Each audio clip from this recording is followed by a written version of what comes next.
Welcome back to the September 27th Board of Oil, Gas, and Mining meeting. We'll start off with docket number 20. Oh, excuse me, we are on the record. We will start off with docket number 2023-023, cause number C025005-NOV-CH04182023-1 in the matter of ALTON Coal Development LLC's petition for review petition for hearing of notice of violation regarding disturbing land outside the permit area of the Coal Hollow Mine, Kane County, Utah. This item was actually heard before a hearing examiner, Mr. Hansen, who I believe cannot be present today, and a stipulation was agreed, and it was also agreed, I believe, to dismiss the request for further agency action, but we'd like to hear the details on that, so I'd now like to call for appearance of counsel. Elizabeth Harris with the Attorney General's Office for the Division of Oil, Gas, and Mining. Good morning, Mike Begley, Assistant Attorney AG, counsel for Mr. Hansen, the hearing examiner. And who is appropriate to start off in this on this issue, do you think? I believe I was going to give a brief overview, just kind of lay out the facts. Jim Allen represents ALTON Coal, and I believe he was going to try and come in on the electronic, but I don't know if he has made it or not, so if he is connected in or not. Mr. Allen, are you with us electronically? I do not see him in the meeting. Okay, well. Thank you. I'll just give a brief overview of this action. Coal Hollow, and I've got some maps because they make everything easier to understand.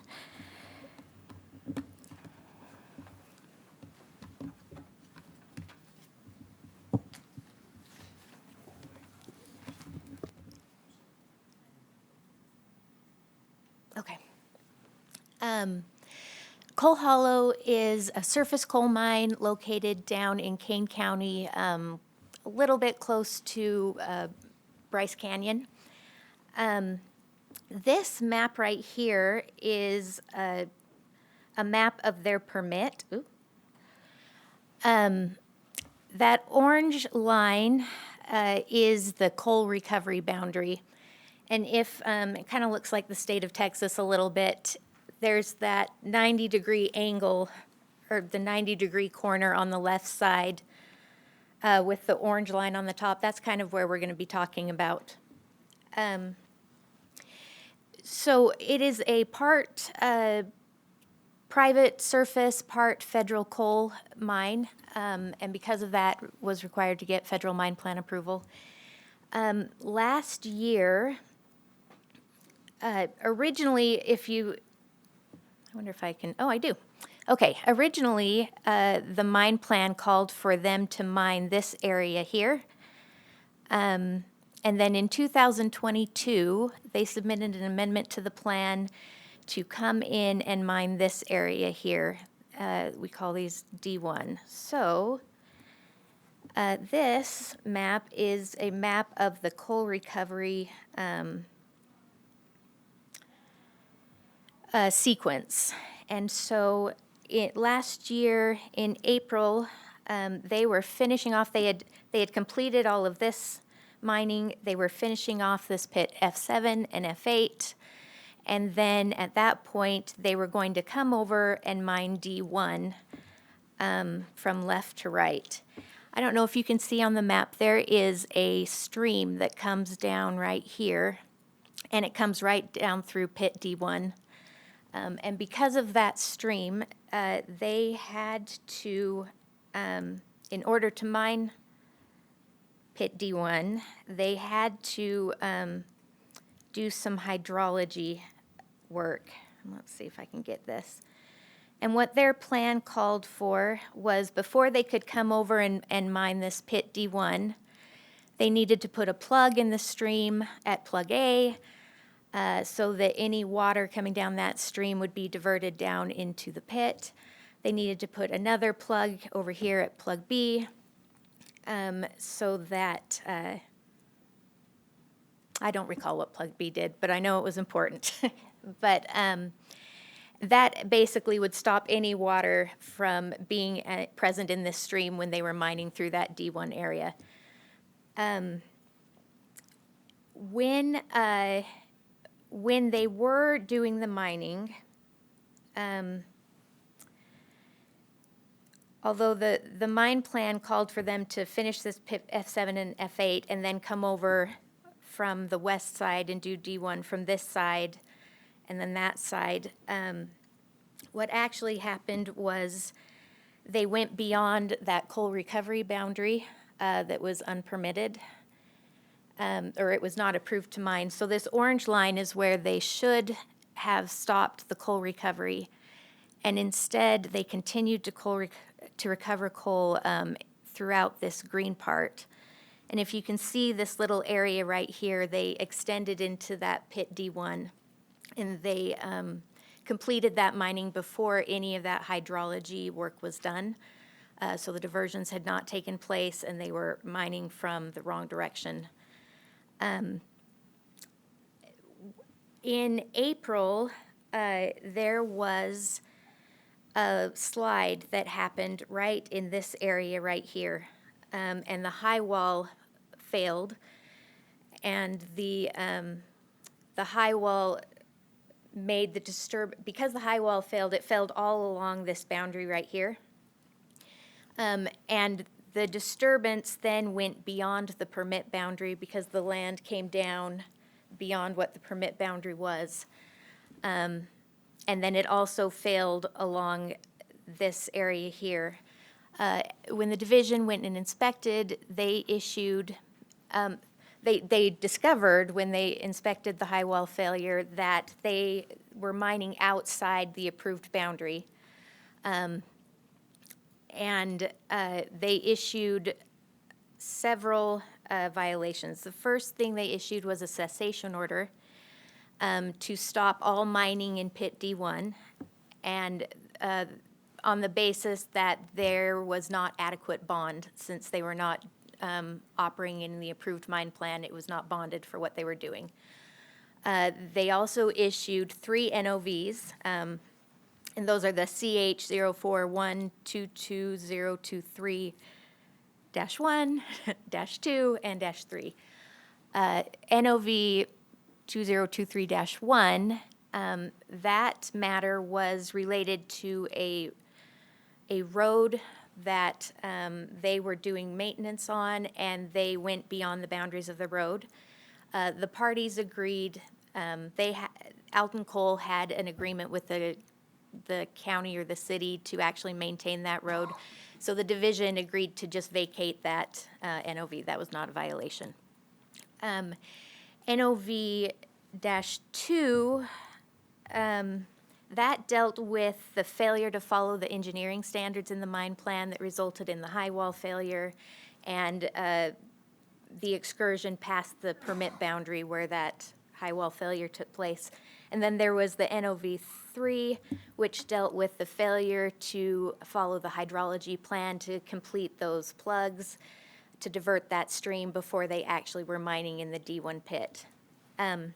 So the division filed or issued those NOVs. Alton Coal filed a request for review by the board of the cessation order, NOV-2 and NOV-3. And those, the board assigned to Chris Hansen, the hearing examiner. We ultimately were able to negotiate and reach a settlement of all of these and have agreed that the division is going to take certain steps and modify some of the NOVs, and in exchange, Alton Coal is going to drop their request to review these NOVs. So there was a stipulation signed, and on the stipulation, there were, let's see if I can find them. There were some modified NOVs, and the summary of the settlement is basically, first, that the division has agreed to vacate the cessation order that dealt with the bonding and modify NOV 2 and NOV 3 to add the failure to be appropriately bonded for what they were doing to NOV 2, which dealt with the engineering, failure to follow the engineering. So the bonding has been added to that NOV. And then NOV 3 was, again, the hydrology NOV, that they failed to follow the hydrology plan. And based on these modifications, the parties have agreed that this is just the 2 violations that can continue on the record. Are there any questions that I can answer? Board, any questions? I've got one question. I'm just curious, the failure of the high wall, was that because it had been oversteepened? Was it excavated to a steeper angle than was geotechnically stable? Or was there another reason? That is the division's position, that it was not an appropriate angle for the high wall, because it had been taken too far back in order to get right up against that boundary. I believe that Alton Cole also believes that it was caused by the wet weather that we had this spring. But either way, we've agreed that it was not appropriately mined for the conditions and the plan. Thank you. Any other questions for Ms. Harris? Seeing none, does that conclude your description? That's all for me, unless, do you have anything to add?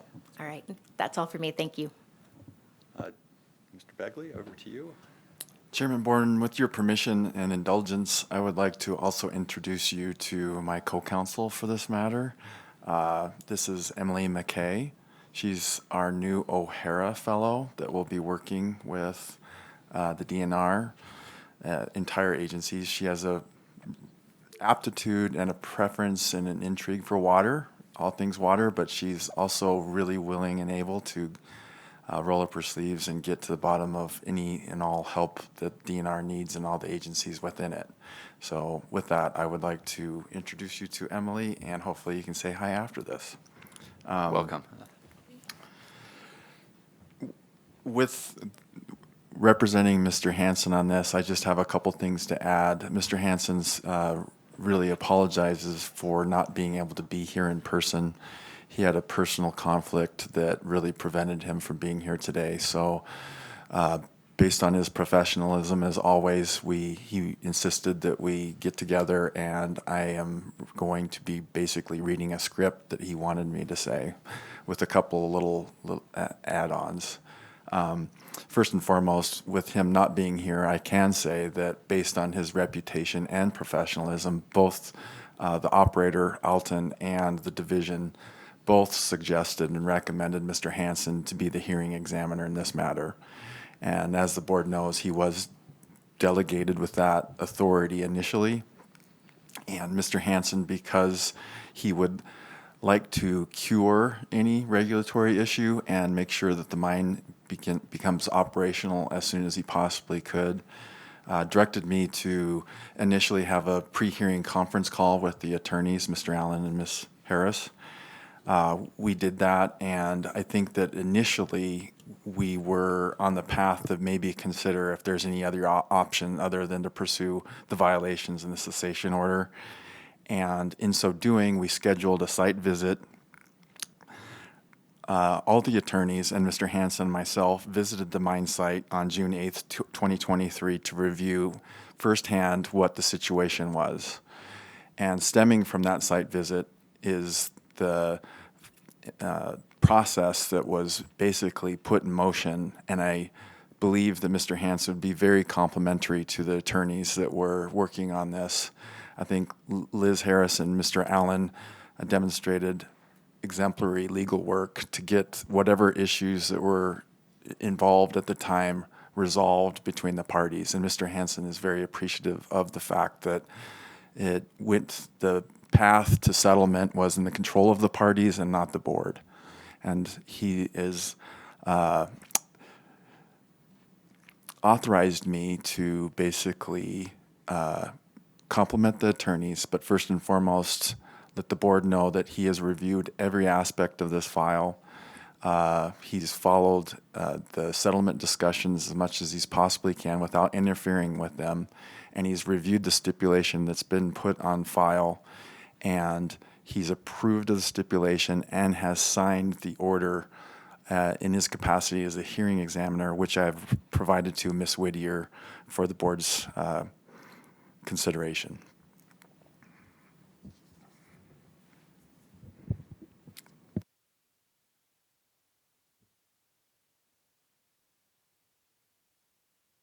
Excuse me. In summary, Mr. Hanson recommends, he's very comfortable with the stipulation as agreed between the two parties. Yes, Mr. Borden. Okay. And he is also comfortable with dismissing any further requests for agency action in this matter. Yes, Mr. Borden. Okay. I believe if the board is comfortable, I believe it would be appropriate for us to vote that we on those issues together, unless we need to step out and discuss. I would entertain a motion. How do we so is the motion that we approve the hearing examiner's recommendations? Okay, so make that motion. All those in favor say aye. Aye. Let the record show that was unanimous, and I will also put my signature on this order. Thank you.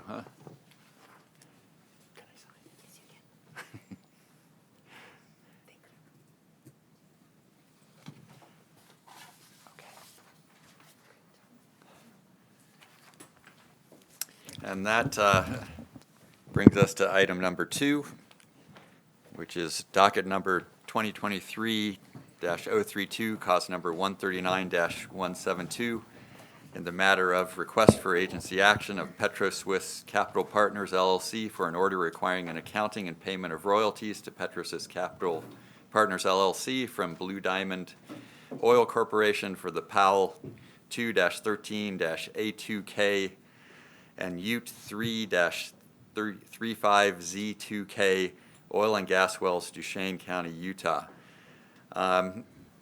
This matter also had a stipulation agreed to by the parties, and it was also a request dismissing further requests for agency action.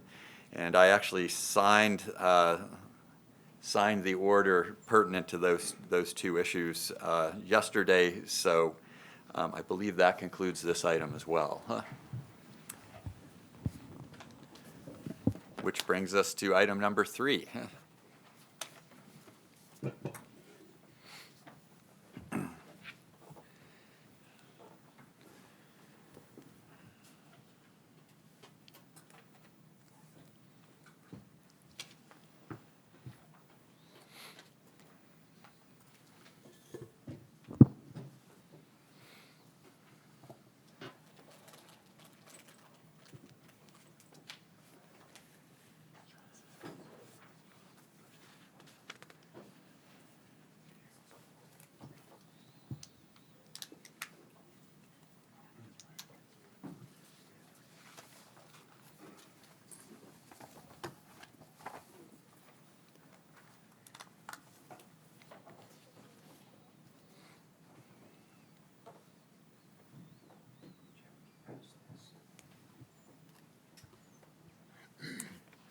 And while Mr. Mayo is getting set up, I will just read what item number 3 is. This is docket number 2023-036, cause number 138-04, in the matter of the request for agency action of Rewater LLC for an order waiving Utah Admin Code Rule R649-9-4.6.1 as it relates to the permit application for the proposed R&I Pleasant Valley Evaporation Ponds numbers 1 through 4 and Evaporation Basin number 2, recycled water ponds to be constructed and operated in Section 26 and the northwest quarter of Section 25, Township 4 South, Range 3 West. And I would now ask for appearance of counsel. Thank you, Mr. Chairman, members of the board. Mitch Mayo of Lear & Lear PLLC on behalf of Rewater LLC, the petitioner in this cause. Assistant Attorney General Andrew Haynes on behalf of the Division of Oil, Gas, and Mining. Mr. Mayo, over to you.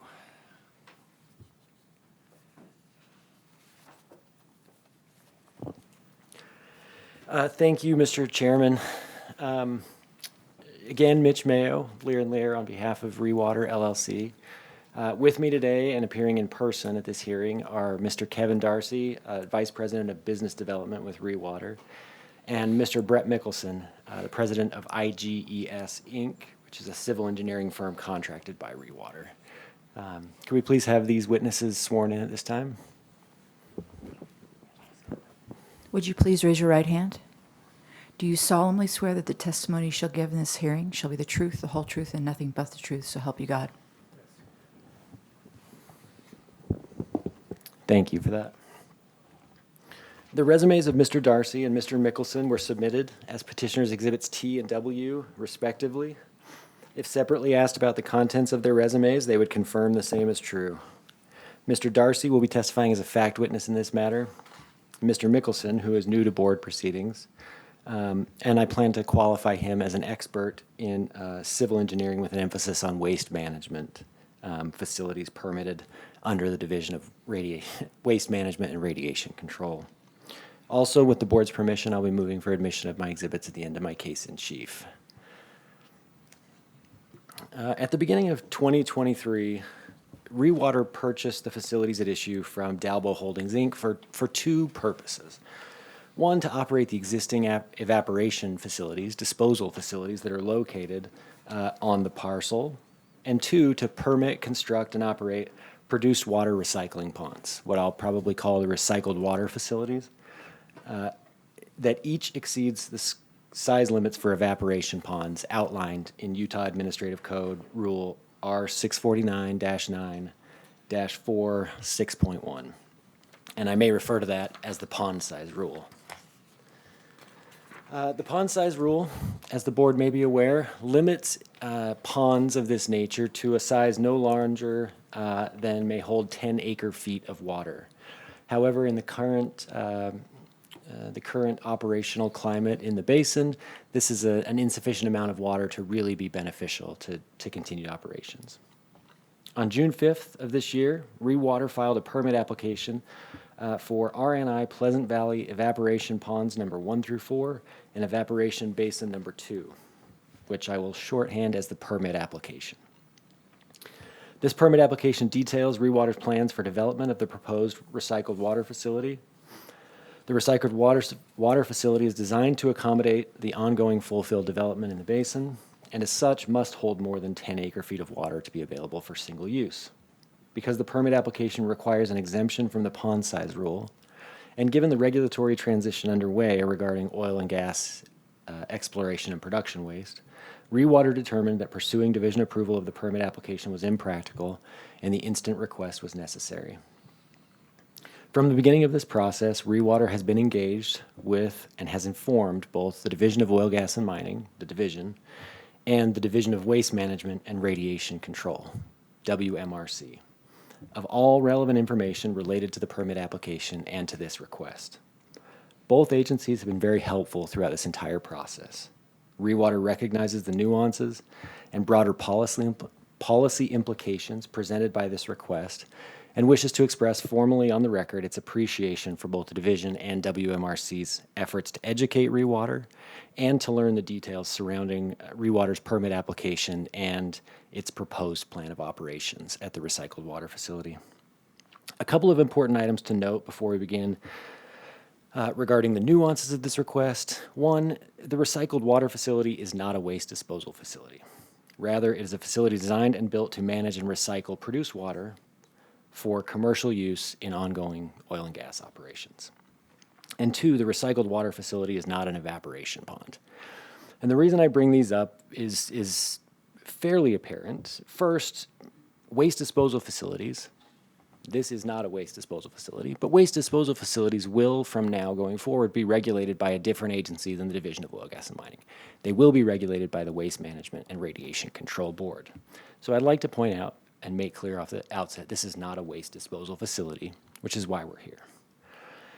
The second nuance is that this is not an evaporation pond. And the reason we bring that to your attention is the whole issue the board must decide today, whether to waive the pond size rule, applies only to evaporation ponds. So why did we bring it? There are no regulations specific for recycled water facilities. They are in the works. It's my understanding that next year at this time we will have some regulations that can fit this more squarely. But given the regulatory gap and the anticipated length of time before completion of that rulemaking, ReWater determined, again following consultation with both agencies, that the evaporation pond rules are the closest regulatory analog and should be followed where applicable. Thus, ReWater is here today simply to request the board do three interrelated things. One, waive the pond size rule as it relates to the permit application. Essentially allow the division to review the application regardless of the size of the ponds being requested. Two, expressly allow the division to waive the pond size rule as it relates to a future planned fifth basin. Essentially, ReWater is planning for this facility to put in additional basins, but isn't going to do them in this batch. And knowing that the rulemaking may take a while to get in place, ReWater wants to avoid having to come before this board and make this same case a second time. And the third action item today is simply to do what the division stands ready and willing to do, and that's order the division to review this permit application as timely as possible. This, again, has been pending since June 5th, and the construction season is nearing an end, and that's why that request is included. The changes requested today represent a reasonable and common sense approach to environmental stewardship, and they are necessary to accommodate burgeoning oil field development. Recognizing this, on August 9th, the division filed a response and notice of non-opposition in this cause, wherein the division states its support for the request as pleaded, pending satisfactory proof at this hearing. Of note, the division made clear that it is both comfortable with the approach being taken and with regulating facilities like the recycled water facility at issue here today. The board has jurisdiction over this cause pursuant to Utah Code 40-6-5, particularly subsections 1 and 3. I would like to note, however, that the board does not have jurisdiction over WMRC. WMRC was included as a party in this action solely as a professional courtesy and to ensure that they both received full notice of the proceedings and an easy opportunity to participate herein if they chose to do so. But nothing in this cause should be read as conveying that authority to the board to regulate WMRC.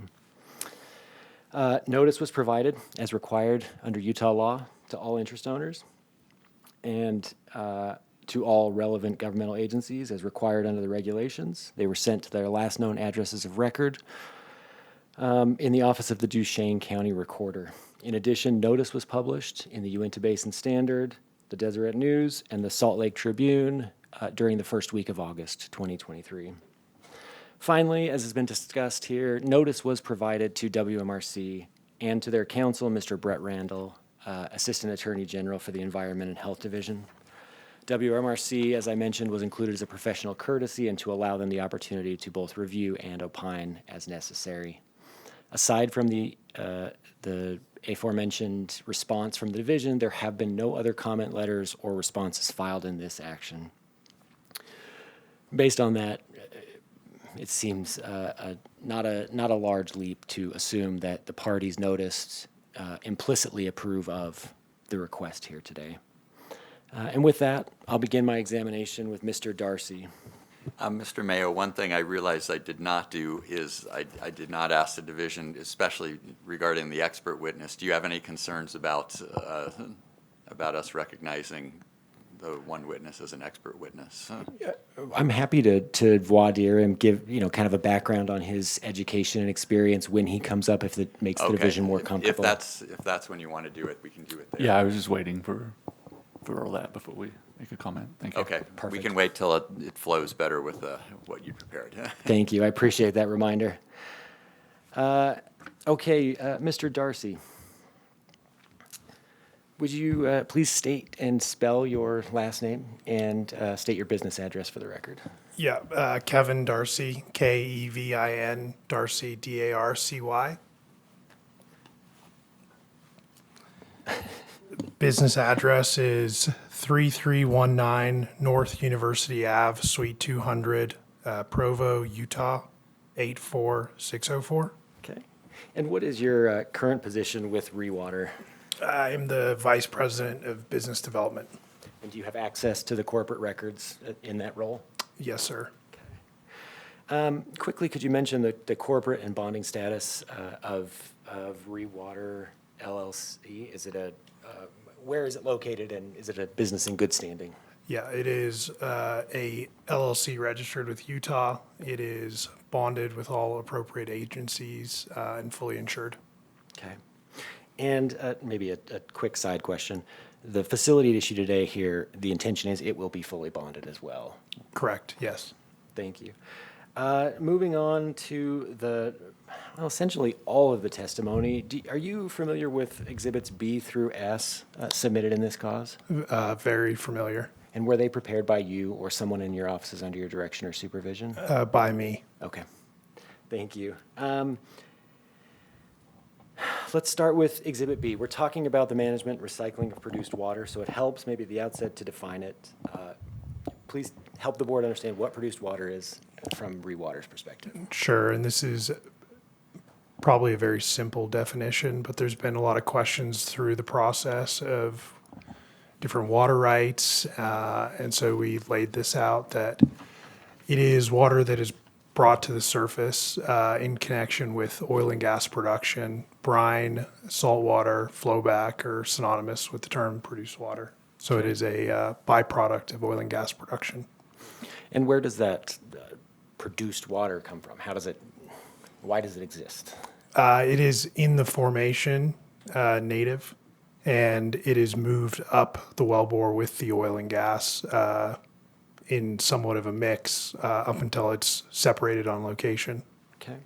So in the pore space, the same pore space where the oil and gas resources exist, there are volumes of water as well. Correct, yes.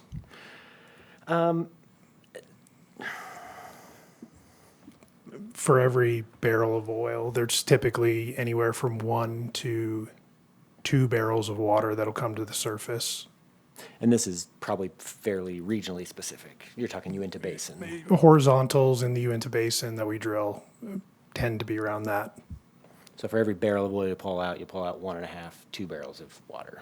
More or less. Okay, that's helpful. With that background in mind, maybe it's probably good if you can just walk the board through kind of the summary of events on what, why Rewater bought the facility and what their intentions are.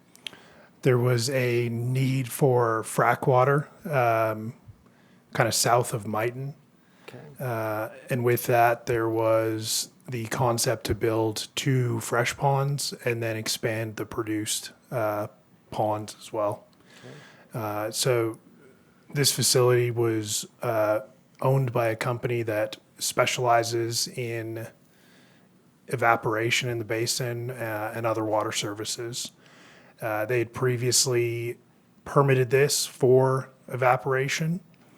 When we purchased the facility, we had intent to utilize those permits to store more produced water and expand the facility. And just with the regulation changes, those permits had lapsed. And so we've taken that permit package and resubmitted that. So the division has approved these same ponds essentially, and maybe at different sizes or slightly different locations previously? More or less the same exact locations. As regulations changed over the years, the permit was adjusted to stay with the regulations, but these were initially proposed, 14 or so years ago, and then renewed, updated as the regulations changed or improved. Okay, and you mentioned, we're looking now at a map, you mentioned there was need for water south of Mighton. It looks like, am I wrong, that's the north boundary of the GMBU, or at least approximately. is roughly south of the location here we're talking about? Yeah, it is immediately adjacent to that 120,000 acre federal unit. A water flood enhanced recovery. Correct. Significant volumes of water are probably needed to operate a unit like that. Correct. Yeah, I think they dispose of 30,000 barrels a day roughly at the moment, with capacity up to 50,000 barrels a day for that water flood. Okay. And this is actually helpful, so you can see that. To clarify for the board, the ponds in light purple at the top that they see, those are the ponds you're requesting here today. But the ponds at the bottom, those are currently operational. Is that right? Correct. The southwest, you have existing evap pond number 10 that is fully functional. We have drawn about 500,000 barrels out of that for 2 recent pads that were fracked. And then the 2 ponds to the right are for holding fresh water. They're about 600,000 barrels per pond. And for context, we are currently fracking with about 700,000 barrels per horizontal well. Okay. And that 600 is per pond, you said? Per pond, correct. And to clarify, the evap basin, evap pond in that southwest corner, that is a disposal facility. It is a commercial disposal facility. Several operators will drop off their water instead of going to an SWD. It's another option. So would it be fair to say that, and this is a guess here, that's been regulated historically by the Division of Oil, Gas, and Mining, but likely will transition to WMRC management regulation if it maintains as a disposal facility? If it maintains as a disposal facility. We view that currently how it's operating as a recycle reuse, however that is defined. That water is coming out of the formation and then going back into a completions job. So it is kind of reliving back where it came from, more or less. Okay. And so just to clarify for the board, essentially, Rewater's asking them to approve the pond size rule waiver for those 5 ponds at the top. There was a secondary request about allowing the division to waive the pond size rule in the future for a later. Is that the pond just above the southwest evaporation pond there? Correct. And we call that the Fingers Pond. It was a very unique design years and years ago, and its primary focus was for evaporation. So it's deeper, like any standard pool would be at one end, and at the other shallower. And so the idea is, and there's somewhat little mounds going through it, and so it looks somewhat like your hand. And so the concept is that as the water gets shallower on the way up, it's easier to evaporate. For us, we want to evaporate as little as possible or as feasible, because we're able to use that resource in our frac. So there's a business case for replacing that with a newer pond. Also, historical ponds have one liner in them, so it would be the kind of the industry standard of the double lined, a little bit cleaner, safer, and just location wise, it's in a very good spot. So we would like to reclaim what is there because we feel it's a little bit antiquated, and replace it with a similar proposed recycling pond. Okay. And if the board approves the second prong of the request, allowing the division to waive the pond size rule in the future, would Rewater be comfortable if that were limited to that permission is given to the division until new rules are in place? And if new rules are in place, you just follow the new rules? Yes, sir. Okay. Moving on from that, kind of what's the reason you need a pond size waiver? The current size is an order of magnitude smaller. For reference, anecdotally, we had the EPA visit the facility recently, more on just to try to understand how these facilities work. And the question was asked, why don't you just use 1,000-barrel tanks? And that's a little extreme, but for each of those fresh ponds, you would need 600 tanks thousands of tanks to get to this scale. And in this case, with the ponds, we're looking at, ballpark 34 small ponds. So just your disturbance and your depth as well, like the magnitude the amount of volume that we use in one frac is 3 of these ponds filled with water, if not 3.5. And so from a surface disturbance standpoint and just logistically too, if you had 30 ponds that you had to manage the water levels of and make sure that everything is in good shape, it just would not be feasible. The cost of the liner alone for that size is, outside of the construction, the surface use, it's somewhat unreasonable, and we would never actually go through with that. We would just stick with the fresh ponds. Okay, that makes sense. And I would imagine, 5 ponds close to each other is obviously a lot easier to administer on the enforcement side for the division staff and resources. Logistically, it's just much easier for everybody involved. Okay. Do you have plans, and this is probably maybe a little premature, do you have plans to pipe this? Is plans to truck this? Do you have short-term, long-term? You want to talk through that? Sure. We have a pipeline under construction that's about 6 miles coming into here with volume.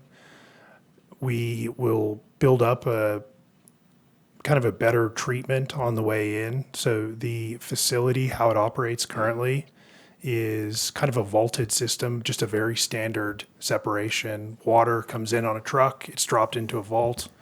The water and oil separates, water goes through to another pond, and the same process happens again. So it's a very simple separation. And so, And by vault, are you talking about so this type of stuff? it more or less is the same, like it is the same concept of separation, which you see in the oil field on a lot of locations too, but is a much simpler version that's in place right now. But we will, for the piped water, have something similar to this gun barrel, which has cascade tanks and is just able to handle more volume and also treat to a higher spec. So we're incentivized to take as much of the residual oil off as we can because you can sell it. And then additionally, we want the product that's going in the ponds in the best condition possible because we're going to have to treat it before it goes back downhole. Okay. We're all well aware of the water issues in Utah, so there's probably not a significant need to belabor that, but there is some concern with ponds like this, given their size, about effects on groundwater. I know you Rewater met with WMRC and division staff early on in the process, and after meeting with WMRC, did you make any modifications to the permit or any adjustments to your plans to kind of help address any concerns they expressed about groundwater monitoring? As proposed, we do have monitoring wells, double lined.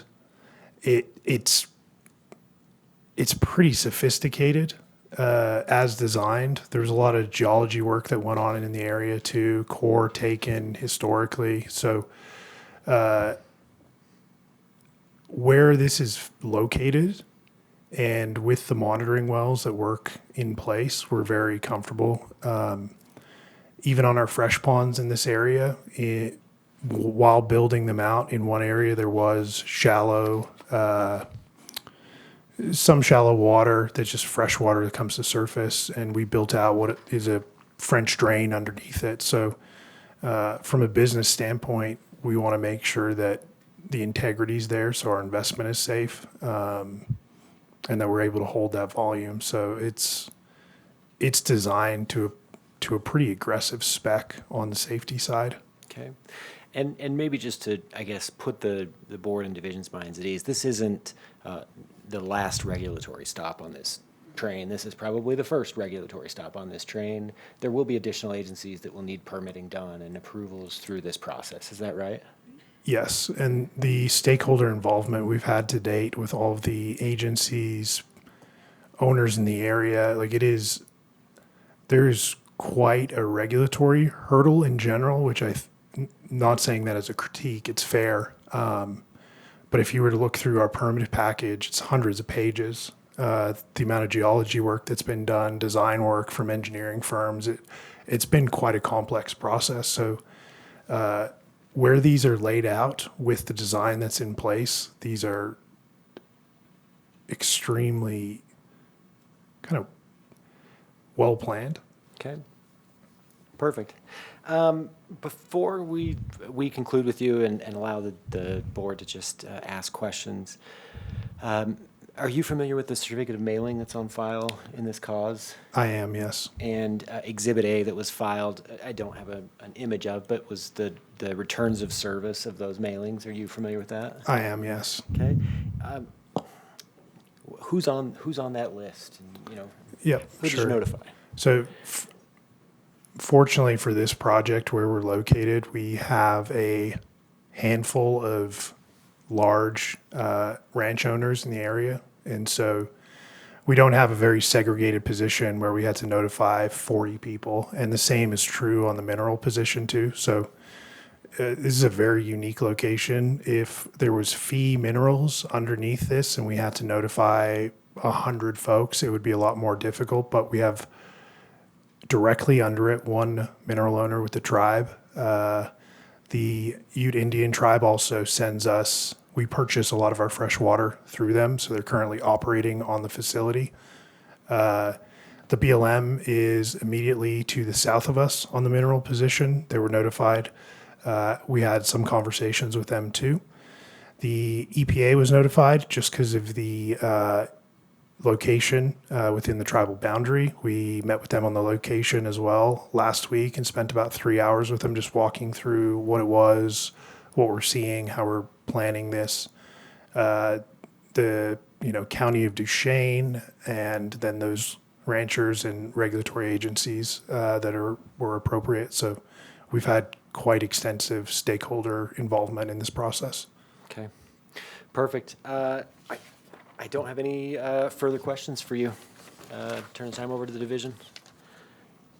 Division, any questions for this witness? Just a clarification. Could you explain to me what is the difference between a pond and a basin? I know you have full ponds on your request. What is the basin? In this scenario, the basin is the furthest, south isn't the right word, but the height. So pond 1 is, with the way that the cascade of the ponds is designed, your pond 1 is the furthest from the ground. It cascades down, so you always have an area for the water to move to. And your evap basin 2, in this case, is your final settling. And so when designed for evaporation, there would be some kind of, similar to the concept of separation. As you get further down the line, typically you would try to have maybe your lesser quality fluids ending up in your final basin. Okay, thank you. So there's not a technical difference necessarily between a pond and a basin for division perspective. For how they will be built and designed, no. We would view the ponds will be built to the same spec. They will have the exact same monitoring, more within reason. That will just be the last, most shallow of the 5 or 6 ponds. Okay.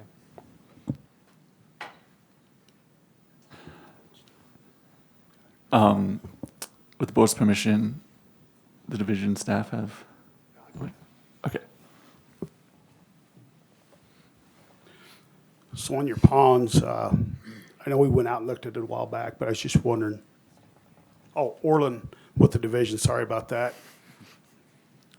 And I am the permitting manager for the Division of Oil, Gas, and Mining. Anyway, went out there. These ponds will be connected in a tier as proposed as we went out there, okay? That's the question I had, just wanted to clarify. Yeah, and there's some minor design changes that will have to get approved by Orlin and his group, very small. But as we build out those facilities so that there is kind of an overflow. So if you're looking at the map with fresh ponds, or fresh West Pond 1, fresh East Pond 2, granted, because they're fresh ponds, there's a little bit more leeway there, but we have a connection going from one to the other. And typically, when we're moving fluid from one pond to the next, we'll always have a kind of an HDPE pumping system so we can manage volumes. The way that we're designing it up in kind of the backyard or the north side is that every time that we build a pond, that there's overflow if needed, so that we can always kind of keep a margin of safety in the next pond down. So our game plan is to build 2 of them before winter. And then as we come back to build the other 3, that it's more or less one giant connected facility, so that you always have kind of a safety if needed. And I just want to clarify, because I think this has been updated now, but the ponds and the basins are recycling ponds, recycling basins, correct? Correct, yeah. The names that were placed in the permit are from the legacy permit, so we intend to use as much of this as possible. Inevitably, you'll have some evaporation. There was also the conversation, if oil goes to 30 and there's no drilling activity in the area, these more, at that point, have to become an evaporation because you can't pull down for frack. And so the volumes that this facility can handle while fracking is pretty massive. A 3-well pad is about 2.1 to 2.2 million barrels. We're hoping when this facility is totally spec'd out that we're dealing with, maybe 2.5 million total capacity. And so we could draw that down in a 25 to 30 day window. But our intent is to try to evaporate as little as possible while we're in development mode. Thank you. No further questions. Board, any questions for this witness? Sure. Go ahead. So just as a matter of curiosity, when you dump the produced water into your vaults and you talk about separating the oil off from the water, is there a pour point problem with that separated oil? Is there paraffin in it? Do you have to heat it? How do you handle that? In the initial vault with the heat that's coming off of the water itself, coming directly from the wellhead, we haven't had any issues. They skim the vault for that oil very actively. Somewhat like a hydrovac type truck will go in there, and that oil then goes to sales. The second holding pond does have a product that we think that you could create a slop oil type facility there to treat more of it. But if you were to look at the second pond right now, which is a netted holding, there is probably 3 inches of what looks like a wax that in the summer is really easy to kind of heat and get out of there. In the winter, it is solid. So there is an issue with it, and that's part of our dream scenarios to get away from that technology and have everything in a gun barrel. And we do plan to replace that soon if we can get everything going here. Thank you. Any other questions? Mr. Walker? Yeah. Okay, on Exhibit H here, could you tell me where US 40 is? So if you were to go from the rewater facility up maybe 3 miles there, it might be hard for you guys to see, but Okay, sections. so it's up in that vegetated area. Yeah, it follows. So this is not on US 40 then? This is No. way south. Further south. So if on this map, on the left side of the page, right in the middle of that map, you can see 2 ponds, which There's a third now next to Section 10. That would be Ovintiv's office. If you were to go up 2-3 miles, you're in the town of Mighton. And so that highway does run through that vegetation kind of over towards Mighton in the top right of that picture. Got it. All right. On the diagram on the right, what's the crosshatched area? I can't read that. It just states inventory yard. We actually will. Okay, so nothing to do with you. It's for this. No, it's just within our facility. It was more just plans that we had for the area. As originally proposed, they had a landfill that was approved. It was never utilized. We're going to build probably an 8-acre pad to drill into the GMBU unit there soon, which I'll be poking Orlin and Corey about at some point. Okay, thank you. Okay, on your ones that are in purple, what's your aerial extent as far as acreage on those ponds? So they're about 6 acres Okay. to 8 acres. So the entire facility is about 200 acres of land. Okay. And the depth of your ponds here? Anywhere from 12 to 14 feet. Okay.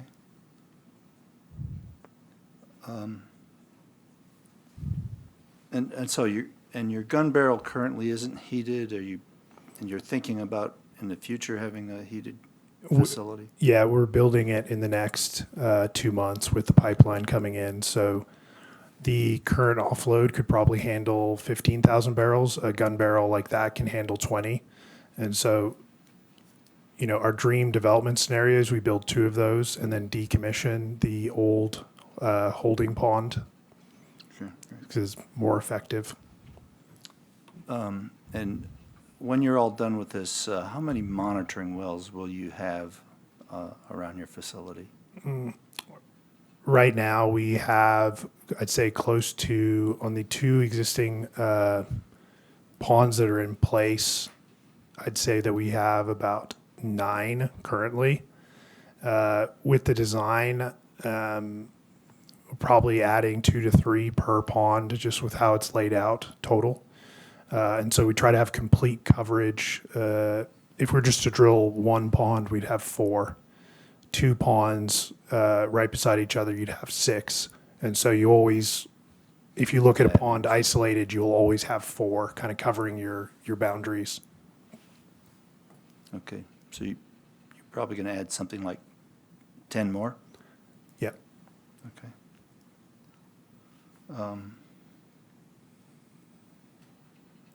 Oh, yeah. And can you go back to H again? Now, by comparison, your footprint down there in the bottom left-hand corner is actually smaller than the pivots that are up there. Is that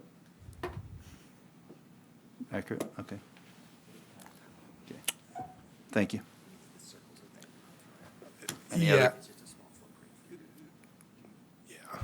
I'd say so. I'd say a larger full pivot is probably comparable to the size of the facility.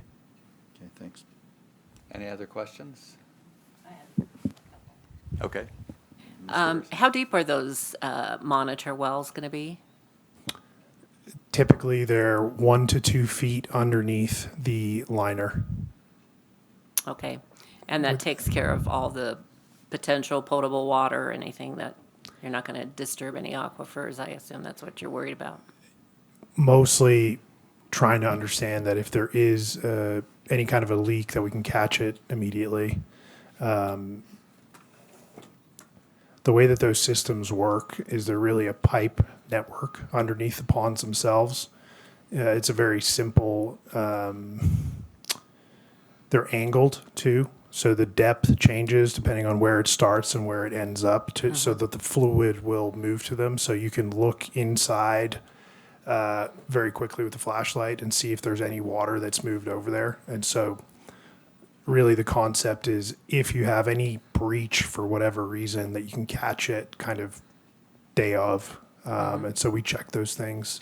We also have a business case where we don't want to lose the fluid just because of the cost we pay for water. So how's the water getting to this facility? Is it being trucked from various wells? I assume this isn't being done just for the Greater Monument Butte. It's a commercial facility. It is a commercial facility, so we take water from Berry in and around Antelope Creek, that's close to us there. We take water from Ovintiv. Scout will send us water at times too when they're bringing on wells, and the massive pop in volume when you're bringing on a well that's, say, 2,000 barrels of fluid per well or water might overrun the takeaway that they have to get into their own network.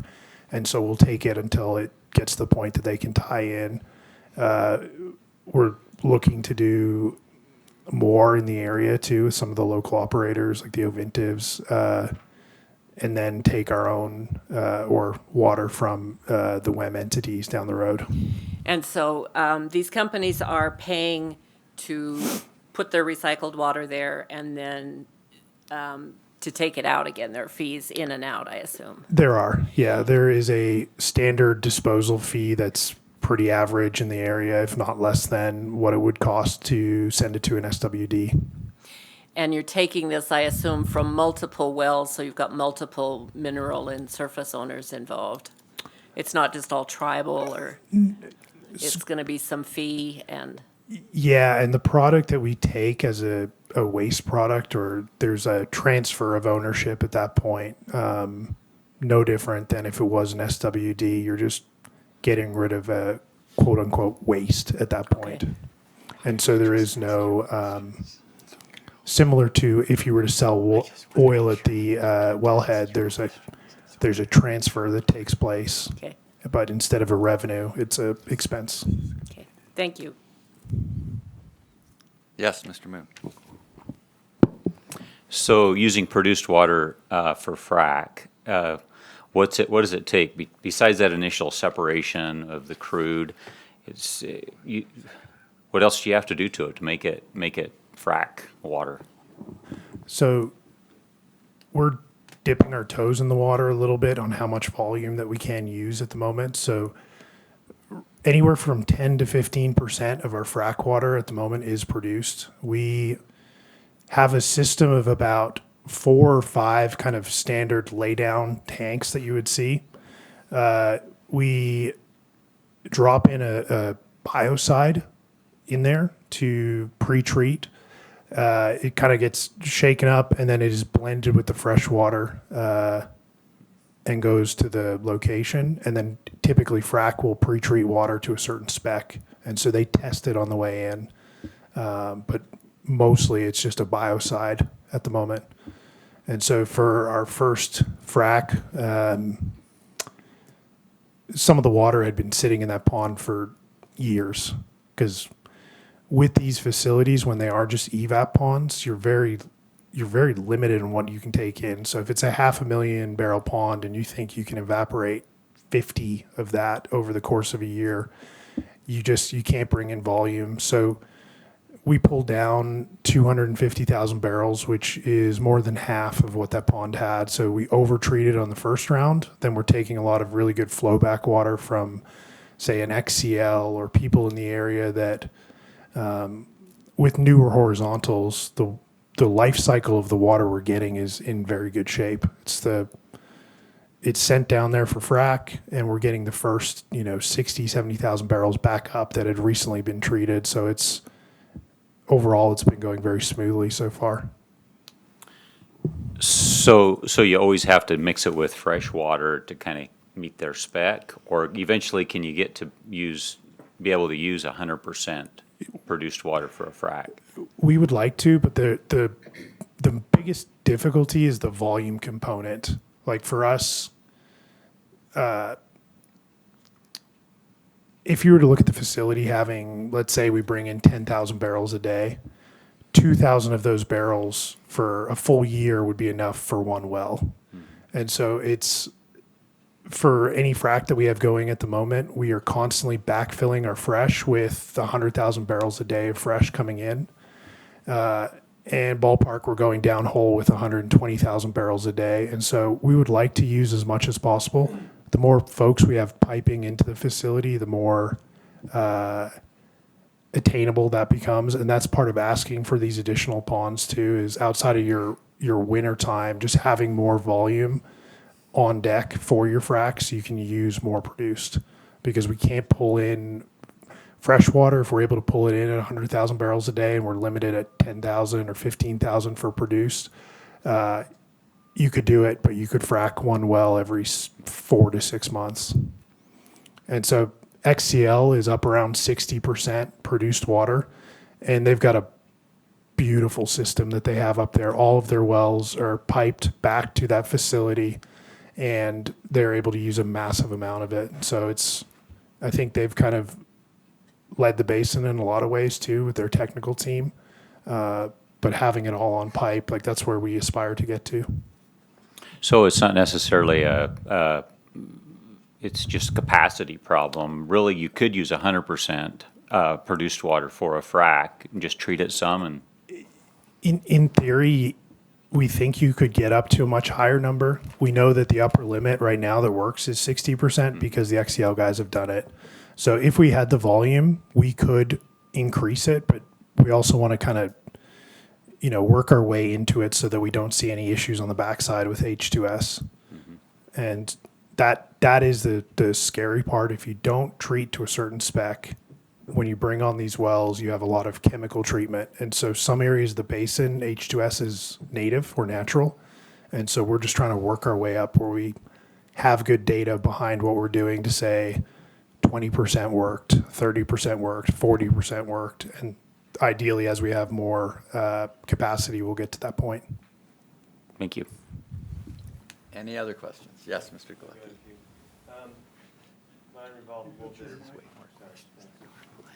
Mine revolved a little bit about the regulatory. Did you say so first on the map on Exhibit H, where it says rewater in the lower left hand of the map, is that where the facility is located? Correct. Okay. And you mentioned all the stakeholders and such. Did you say it's on fee land? Yes, sir. But that you're surrounded by, BLM, tribal lands, everything around it. Do you have is it a zero discharge facility? Meaning, okay, what happens if you have too much water? What happens? So there's two components. We'll build, we're in the process of building a pipeline into that GMBU unit so that if we ever run out of capacity, we could send into the water flood where it'll get utilized. Currently, if we ran out of capacity, we would stop taking disposal and those producers would have to send the water to another facility. So the size of the ponds, who are you regulated by? That's a fair question. I think lots of people, to be not to put too blunt of a point on it, there will be a handful of agencies that will take a hard look at this and issue permits related to their specific area of expertise. I think what's before you today is kind of the foundational question of which agency is going to take the role of approving the construction and build out of this facility. And the second witness will talk a little bit about kind of how this meets or exceeds the requirements of not only this facility, but if it were to be considered a waste disposal facility, that it would meet or exceed those. So the short answer is I think the division's going to take the laboring oar on regulating, but there will be lots of state agencies that will probably weigh in and require a permit or some oversight of some kind. You said you're going, potentially sell water to other, commercially, you're going to sell to other oil companies for fracking. I guess, isn't that a water rights issue? Was water rights consulted? In the background, the UPA has been dealing with the state engineer. That was a question that came up. At the moment, it seems settled or on the way to being settled. There was chatter that it could be used for beneficial use. And what we had said at that point was there's no way that we're treating this to a spec that it could be used for anything other than going down hole fracking with. Some of the water that is reused, you'll see, like a town of Heber or a municipality that treats sewage water. A lot of the regulations in the mid-90s were built around that. And the water is treated to a spec where it could be used for farming alfalfa. And so at that point, there does need to be a water right. And where things have settled at the moment with the state engineer and the UPA and folks is if you were to send this down in SWD or send it into an evaporation pond, there wouldn't be. And where they're leaning towards at the moment is that the same will be true for this. The water has one opportunity. It's either disposed of or going back to where it came from. And so for that reason, it's not something that we anticipate being an issue. And so are they incised ponds or is there embankments? So the facility itself has... So each pond and reservoir, each unit that's holding water, are they incised or do they have an embankment? They are partially built into cut and then partially embankment up, depending on where it is exactly. And so typically all of these will meet kind of a small dam design. And so there's a certain amount of water that can be above the natural surface. And so usually at most you're a couple of foot on your embankment. Maybe last question. So is it a MSHA inspected site? I don't know the answer to that. I don't believe it would be, but I haven't looked at the issue specifically. I can't see mine safety being involved. In my prior experience on the XCL pond, I remember that they did speak with the dam safety folks, and they essentially didn't have concerns, didn't weigh in, and weren't one of the agencies that chose to regulate or get involved. So if there is hypothetically, if there's a catastrophic breach of the facility, it goes onto federal lands, and then it will be dealt with by the feds and not the state. Could you walk me through the acronym you referenced? I don't have context originally. Sorry. So let's say there's MSHA? No, I sorry. Okay, mine safety and health. Basically, if there's a breach and it floods, it's going to flood federal land, not state land. The way the facility is actually set up, the fluid, if we had a catastrophic event, would move towards the northeast, and it would be on on fee. The federal being to the south, just strictly with how the slope is. But assuming if we had any issues like that, those agencies would be very involved just with the proximity. Thank you. And then it's my turn. You always get the last word. Let me just clarify. Is this facility on fee or tribal or fed, the surface? The fee surface. Fee surface. Do you know who the surface owner is? Rewater LLC. So you bought the surface? We bought the facility. The facility owned the surface. Okay. They were one and the same. Thank you. I just have a couple of questions on containment and monitoring systems, and you can tell me if this is better answered by your next witness. You talk about a double-lined liner containment system. Is that HDPE liners? Yeah, I can speak to that. So the bare, on freshwater, for an example, the bare minimum is a 40 mil liner. For both of our ponds down there, we have 60 mil on that side. Historically, a lot of evaporation ponds with the older generation of rule are 160 mil liner. Some folks have depending on the dirt underneath, a geomesh just to protect the liner itself. For our plans, we will have a double line system, which will be a 60 mil and a 40 mil HDPE directly over the top and a geomesh underneath. And then your monitoring system built underneath the ponds themselves. So there's not going to be a pressure relief or monitoring layer between the two liners? No, sir. Okay.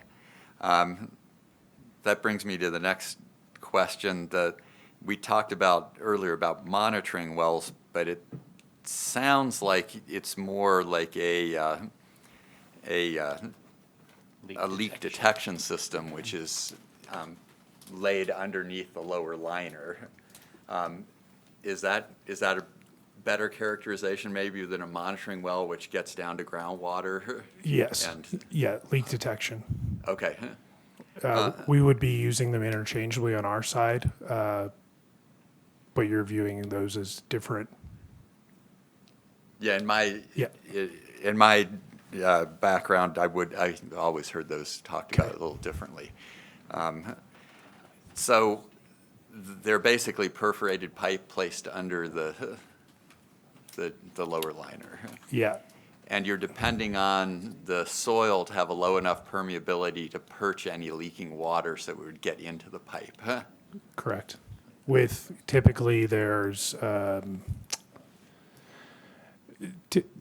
with what we did with the French drain type setup, you've got a somewhat of a HDPE underneath with rocks in the area and then some kind of a soil so that you're encouraging the water into that pipe at an angle back to your sampling area.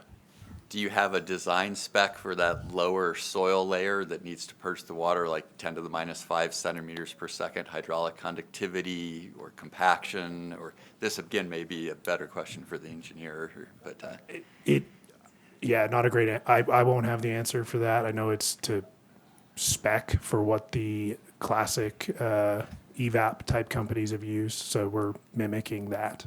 okay. Well, and just to clarify, Chairman, for the board is not approving the permit today, right? For curiosity's sake, obviously very important, but the board is simply saying it's okay for the division to approve a pond bigger than 10 acre feet, and the division will do all that deep dive and probably already has on some of that. So to the extent we give unsatisfying answers today, hopefully the board can rest assured that someone who knows will look at it and make that hard decision.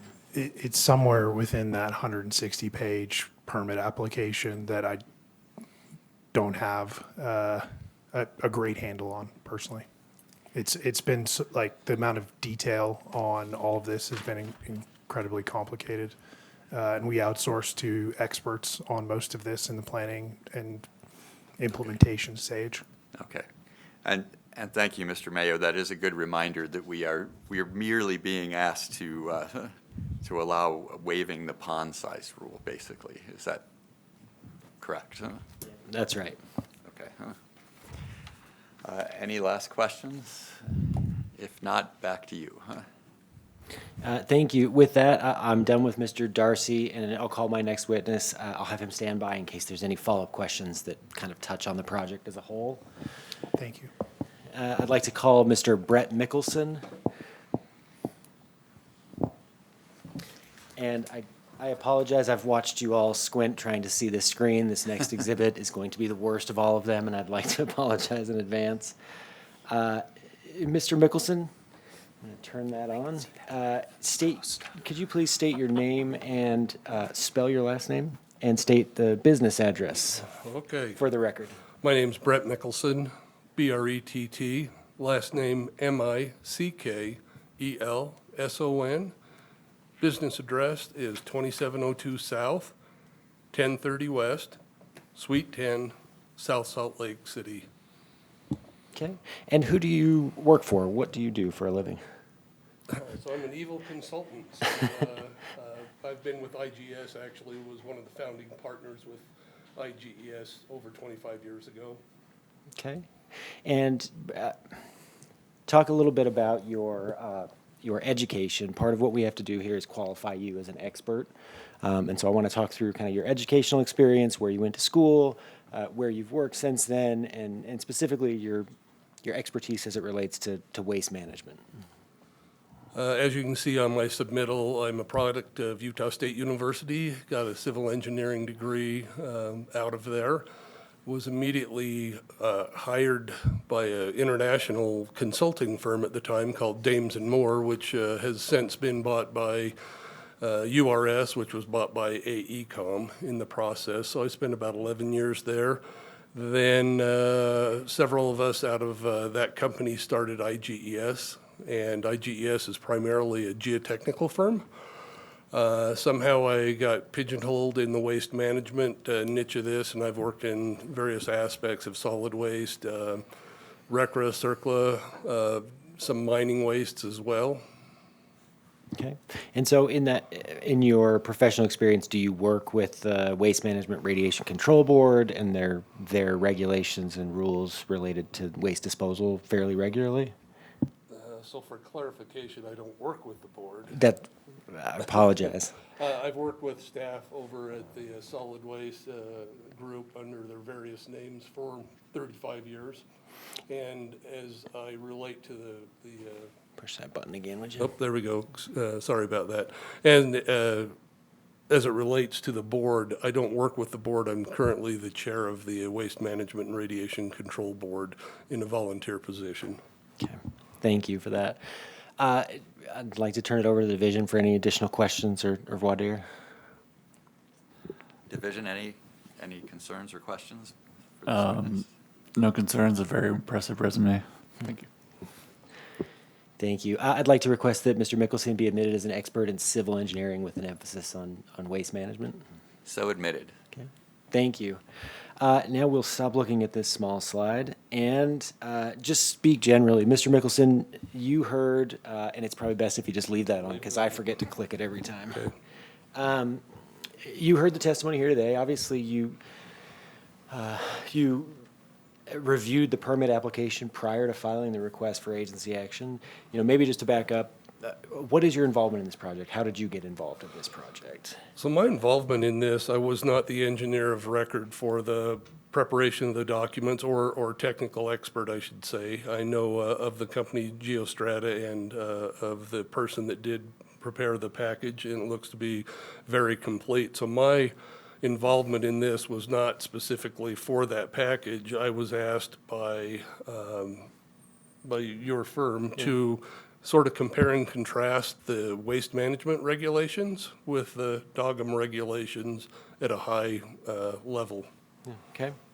And in your work with the Waste Management Radiation Control Board and your work reviewing this, would you say you're fairly familiar with the regulations governing waste management? Yes. Okay.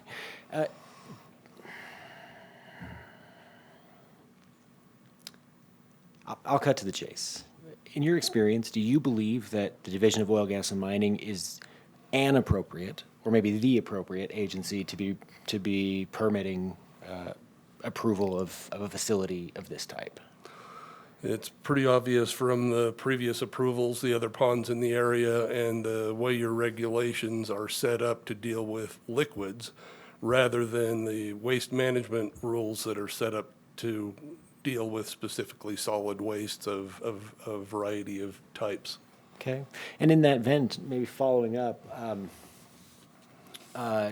Chairman Borden asked a question of the last witness about the liners that'll be involved. The evaporation pond rules in the Division of Oil, Gas, and Mining's rules, the Board of Oil, Gas, and Mining's rules, I should say, they have very specific, detailed requirements for kind of the construction of this type of pond. Are there any similar rules in the waste management, or is it kind of determined on a case-by-case basis? No, they're both prescriptive, and the DOGM rules have, provisions within that for a leak detection, which is something that does not appear in the solid waste rules at all. Solid waste rules will have a primary liner of 60 mil. Typically, it's an HDPE. They also, the default is 2 feet of 1 × 10⁻⁷ material, which is going to be a clay. I've done that exactly once with a soil, and everyone else in the industry uses a GCL, which is a geosynthetic clay liner. It's a bentonite between woven geofabrics. So that 2 feet of clay comes out of the Subtitle D rules from the EPA. Okay. Maybe just to hit on the rules applicable here today, the Board of Oil, Gas, and Mining's rules and the requirements for the pond design. In your professional assessment, are those best available technologies, or at least sufficient available technologies to ensure the security of what's happening here today? I think the key point of that is the leak detection that's not available in the solid waste rules. So that were there to be a leak, that it is detected the way I read the regs in an actual sump that's located outside of the pond. So it's a very clear indicator of leaks. And you wouldn't have that in the solid waste side of the house. Their compliance is limited to monitoring wells, which are something completely different than the leak detection. So a monitor well in the solid waste regulations, by default, you have to have 1 upgradient well and 2 downgradient wells. But these wells have to extend down to the whatever groundwater's in the area. So for any leak detection there, you have to wait for a leak to happen, for it to get into to the ground, and for it to travel laterally from wherever the waste is being disposed of in the cell out to a well. So that time of travel of that constituent could be a very long time, rather than something that's immediately under the liner that reports to a sump that's a visible indicator. Okay. So in some senses, because the oil, gas, and mining rules have been designed to deal with liquids, the oil, gas, and mining rules are maybe the more appropriate, if not the more appropriate rules to apply to a facility like this at the time being. It appears to be the case, in my opinion, yes. Okay. With that, I don't have any further questions, and I'd subject Mr. Mickelson to questions from the division or board. Division? We have no questions at this time. Board, any questions for this witness? I just Yes, have Mr. Walker. one question, Mr. Mickelson. On the monitoring wells, what types of analytes or substances are they monitoring for, and how do they do that? So within the solid waste rules, you'll have monitoring for metals. You'll have monitoring for just typical groundwater salts and that type of a thing. But you'll also have a list of constituents of volatiles and semi-volatiles as well. So there's a whole list of constituents that you need to monitor for. Okay, but in this case where we're doing liquids, what are the analytes? I don't know what the analytes specifically are for your project. Well, and maybe to clarify, there are no requirements in the Board of Oil, Gas, and Mining for those types of facilities. So anything like that, part of the difficulty is for the last year and a half, and what I think is probably for the next year and a half, there's a regulatory gap for this type of facility. So a lot of these hard, good questions, unfortunately, there aren't satisfactory answers right now, but the rulemaking is designed to kind of take care of that, and as you can see, it's a lot more complicated. Both agencies have a vested interest and a desire and a technical staff able to regulate these types of facilities, but there's still nuance that goes into that. So I would imagine some of that will come in. The board could, craft an order how it sees fit, obviously within its jurisdictional bounds.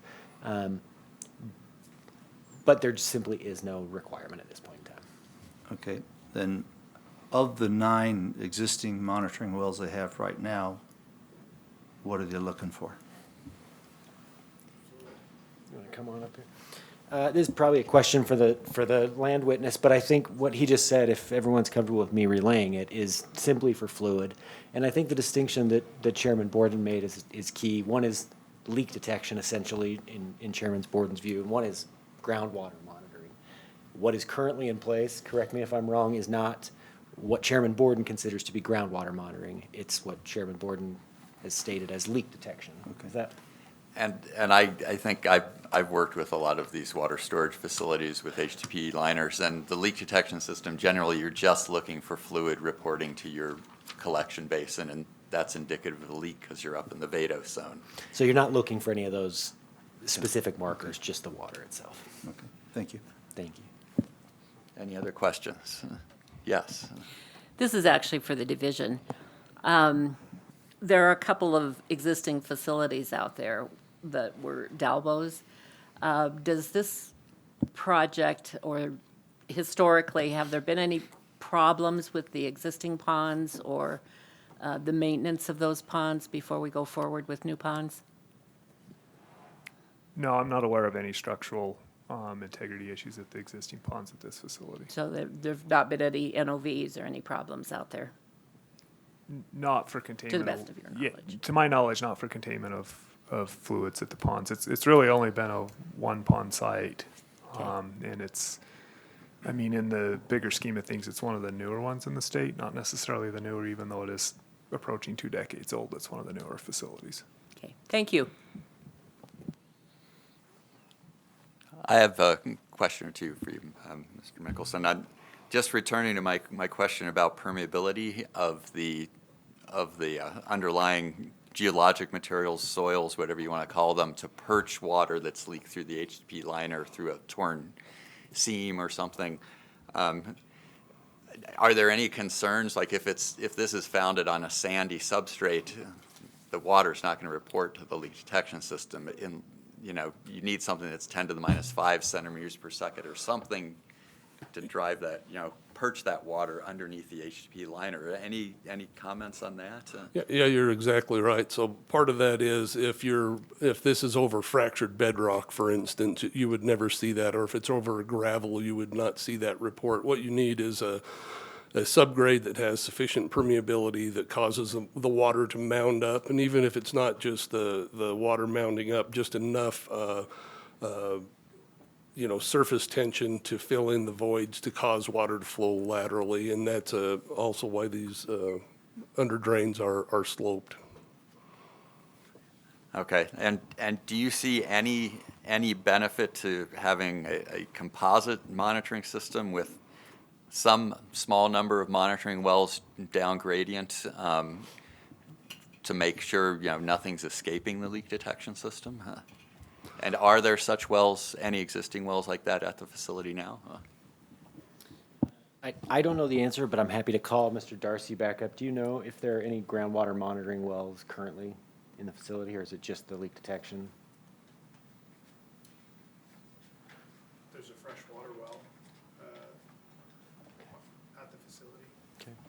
So there is a freshwater well on the facility, so a well drilled down to freshwater depths, but there is not a groundwater monitoring well. It doesn't sound like. If there is, we can update later. What's the depth of that freshwater well? And does it produce? Very minimum, 160 foot. We're still in the testing phase to understand if that water's usable. So for the record, just to clarify, so the court reporter could hear it, 160 foot was the depth. It produces so-so, and they're still testing to see if it's useful, potable. Can we? That didn't answer your question. Your question was, could a monitor well network be useful in this situation? Depending on what the soil or bedrock underlying the facility, they may be useful, but they also, depending on the time of travel, may not be relevant in a time frame like the under drain would be. Yes, I'm flying a little blind there because I don't know how thick the vadose zone is or the nature of the underlying geologic materials. So, are they aquitards or aquifers? I would have to look back on that. It seems like it's all shale underneath the site, but I would have to look back, so I don't know right off the top of my head. Do you have your Exhibit L? I do have it. I You, would you have some proposed monitoring wells on that, do you not? Yeah, those red dots. Let me see if I can zoom in here for you. So those red dots are true monitoring wells, not a horizontal leak detection system. Huh? Is that correct? Huh?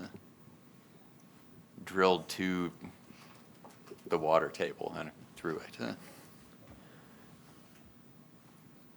Question for him. You come on up here, you can just. You want me to, those are all. Yeah. Okay. Yeah, they go back. So just stay tight. It's a bit confusing. Yeah. And when we were talking about leak detection in our permitting system, Deputy Director Bart Kittle, can he just make a comment on that?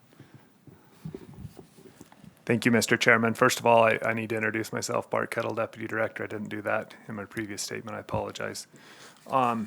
If the board just looked at Exhibit L for the monitoring wells, but if the board looks at Exhibit Q, that lays out a little bit of detail on the leak detection system that's being proposed for this pond. And that is also laid out in Administrative Rule R649-4, specific requirements for evaporation facilities. It lays out what's required, that being a leak detection system and also a containment in the form of two liners, a primary liner that's a 60 millimeter HDP, and then a secondary liner that's a 40 millimeter HDP liner. And do those rules talk about the minimum, permeability of the underlying soil or geologic material so that water will perch and report to the leak detection system, the horizontal perforated pipe? Yeah, so the rules talk in general. R649-3 talks about the general requirements for a disposal facility, and it gets into some of the siting requirements for a facility before the division considers it. There is specific permeability requirements for land farms, not for disposal facilities. The reason being is the leak detection system is between the two liners. That's not the testimony we heard before. Well, that is my understanding as well. The leak detection is between the two liners. So if there was some misstatements or confusions, I apologize that I missed the clarification on that. That was my question too. It's between the liners. It is. That's right. Oh, well, that solves a lot of my concerns. Yeah, sorry. I figured we were on a personal journey I was following. I apologize. I didn't. Yeah, so the permeability of an HDP is 10 to minus ninth, right? Yeah. Yeah. Okay, thanks. I'm glad we got to the bottom of that.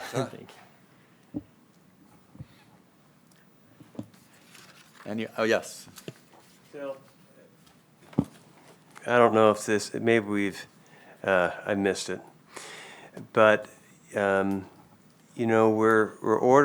waiving the UAC rule of 649.94.6.1.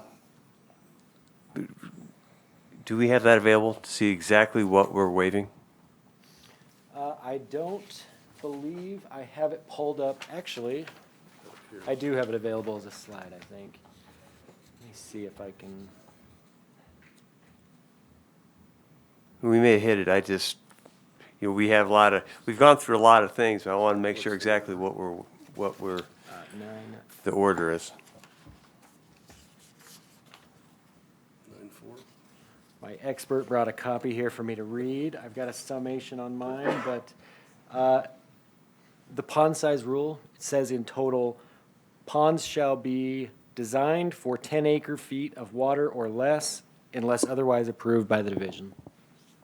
And so what we're asking is that you otherwise allow the division to approve a pond larger than 10 acre-feet if, when reviewing the technical information, they believe it's warranted.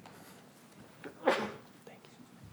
And so we're increasing the size if they're 8 acre ponds and So they're not very much over 10 acre feet, is that correct? They are fairly significantly over 10 acre feet. As I understand it, I think each one's about 50 or 60 50 acre or 60 feet. acre feet. Okay, I must have, okay.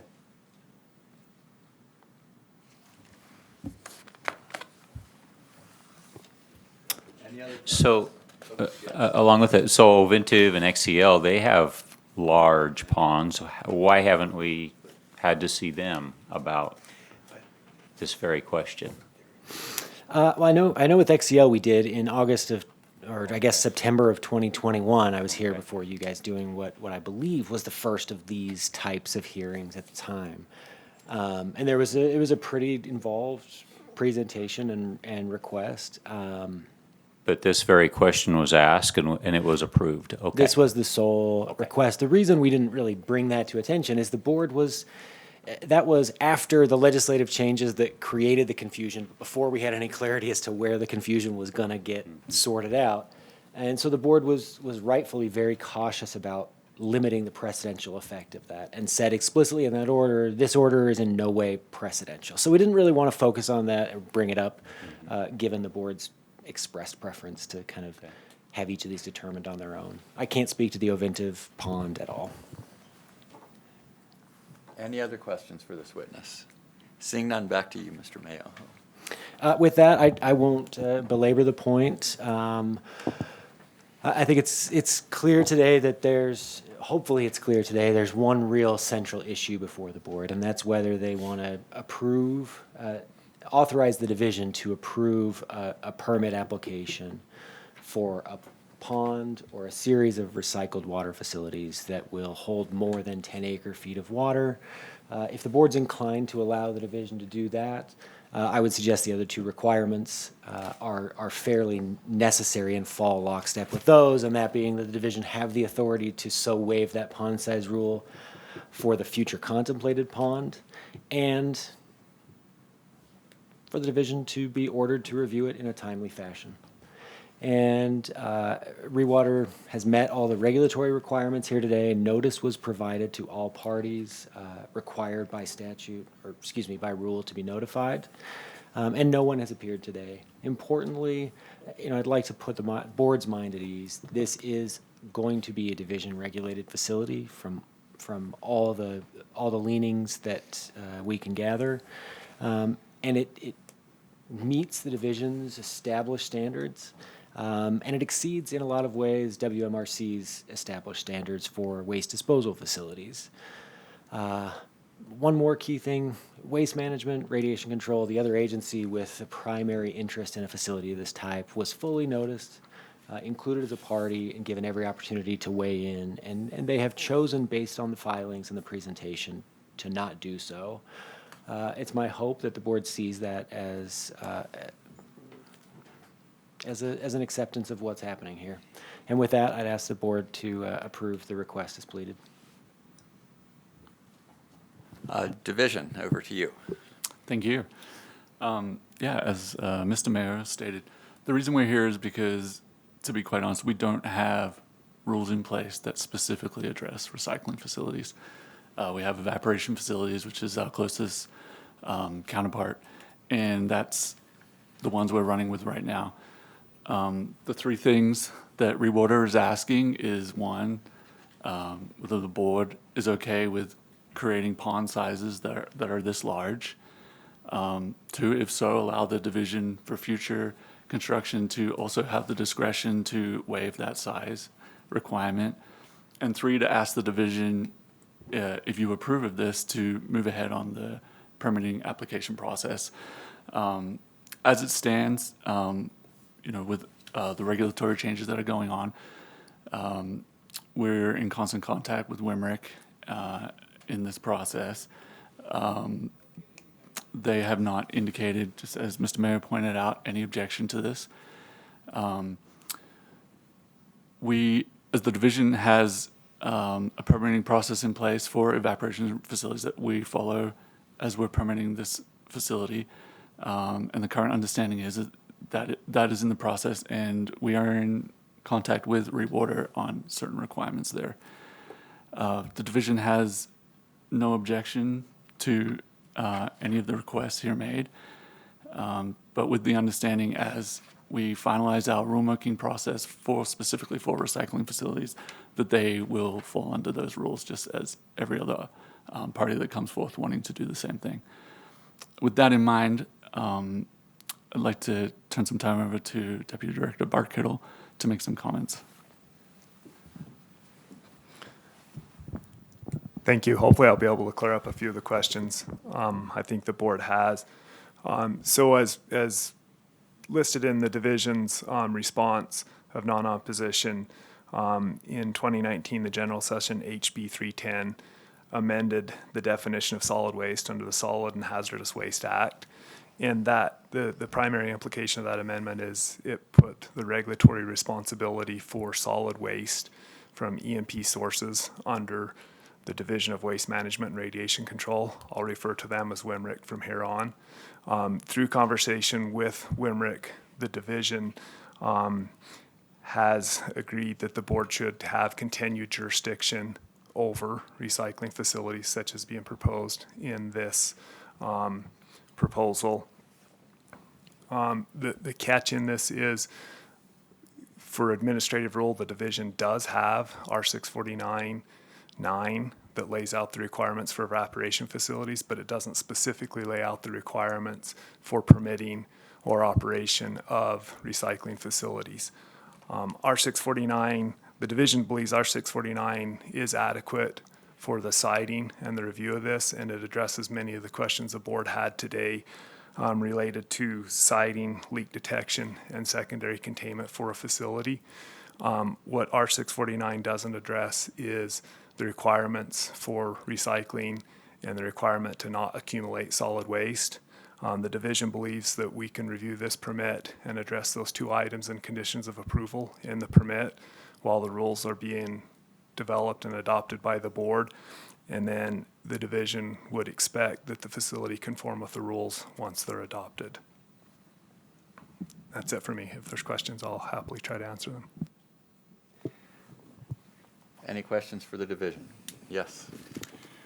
So as was mentioned by division, there are three things to be considered. The third item is, do you understand that the request is just being for one future pond to be approved, or is division understanding this to be all requests going forward on any ponds? In regards to future size requirement, waiving future size requirements? Yes. Our understanding right now is they have one proposed. Our understanding, though, is also before they get to that point, we will probably have rules that will be approved by the board that we will follow from that point on. It's highly unlikely that the division will need to exercise the authority that we're asking the board to grant them relating to that future pond. We anticipate the rulemaking will be done. But we've been around enough rulemaking to know that it sometimes catches snags, especially when multiple agencies are doing it simultaneously to kind of mirror one another. So just to build in that and not have to come back before the board and present this same case again, that's the purpose. But we will absolutely, Rewater is intending to follow and be compliant with whatever new rules are promulgated once they're in place. Any other questions? So what happens when rules are promulgated and maybe they're drastically different? Do you just have to shut the facility in until you can comply or decide to move on? Yeah, in the process, if there's regulatory changes that are going to affect any of these operators, they'll be made aware of these. There'll be a time period, a grace period to conform. The option is without, the way it currently stands, we will continue to regulate recycled facilities.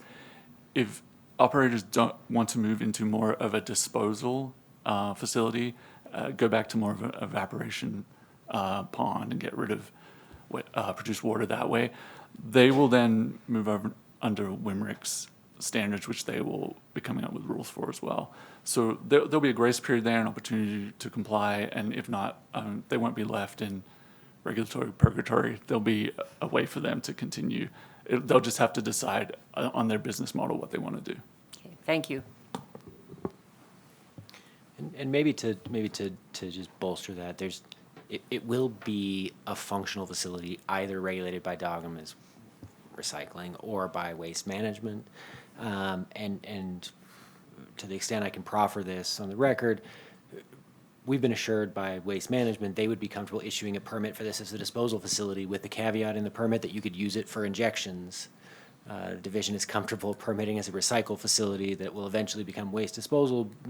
The essence is both agencies are very comfortable with this facility and what it needs to be. It's just a question of which agency. And I think the rulemaking is going,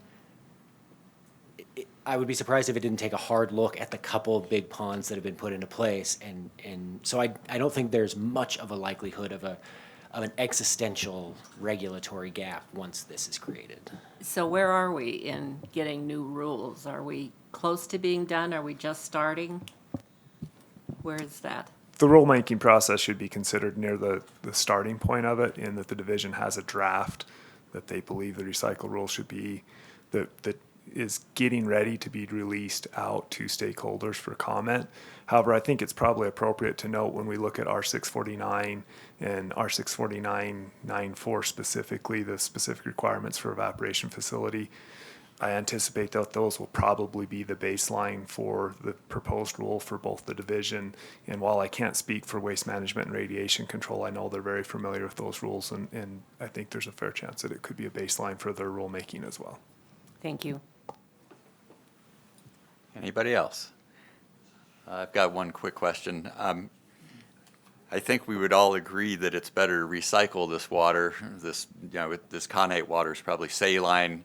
Really doesn't have a lot of other potential uses other than using it back for, oil production and hydrocarbon production. So I think we'd all be in agreement that this is a good thing, and that the 10-acre ponds are prohibitively small to put water to beneficial reuse like that. But could you shed any light on why the 10-acre number was originally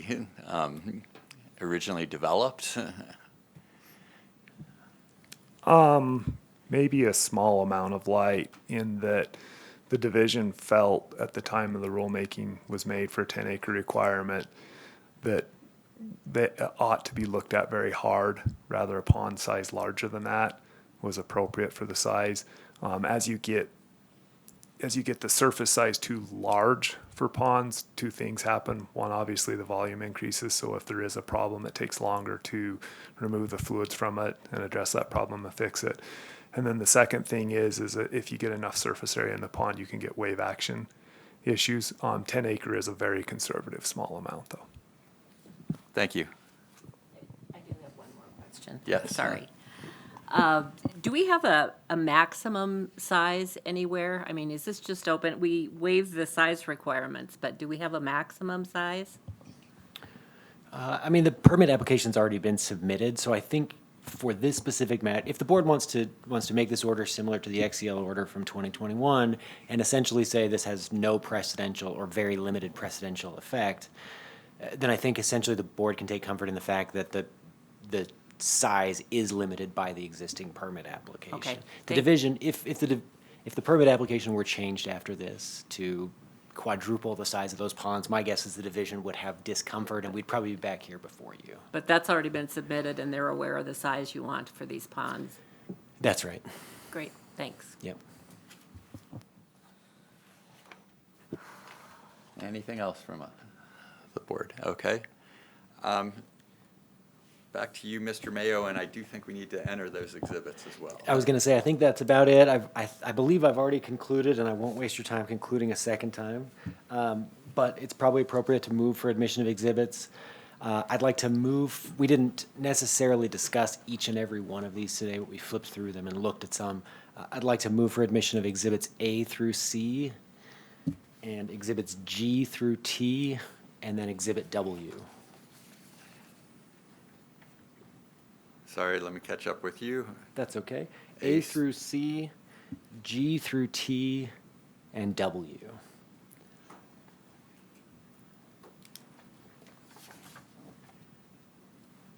And I have two lists of ABC exhibits. One says petitioner's exhibits attached to the RAA and the other petitioner's exhibits. Can you shed any light on that? I can.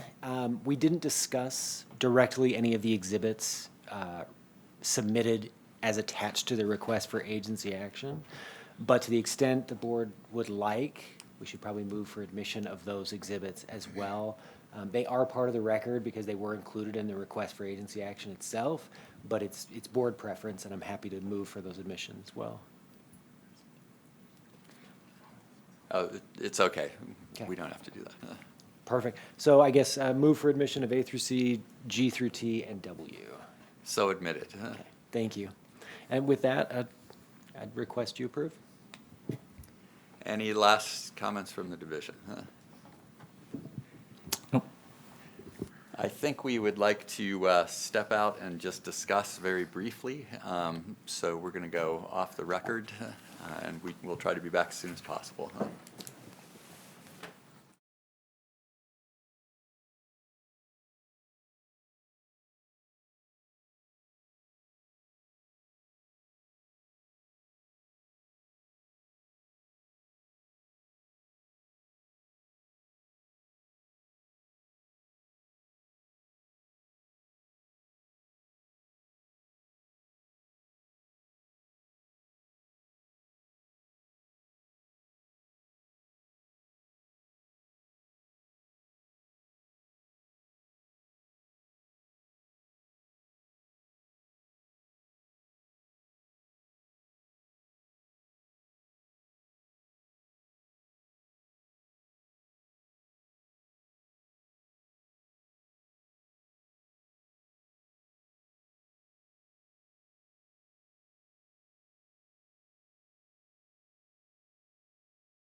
We are back on the record. Thanks for your patience. I would entertain a motion on this. I'd like to make a motion to approve the request for agency action as submitted. Second. Before I call the vote, I do want to say two things. First, this decision is based on the specifics of this case. We don't really intend it to set a broader precedential value.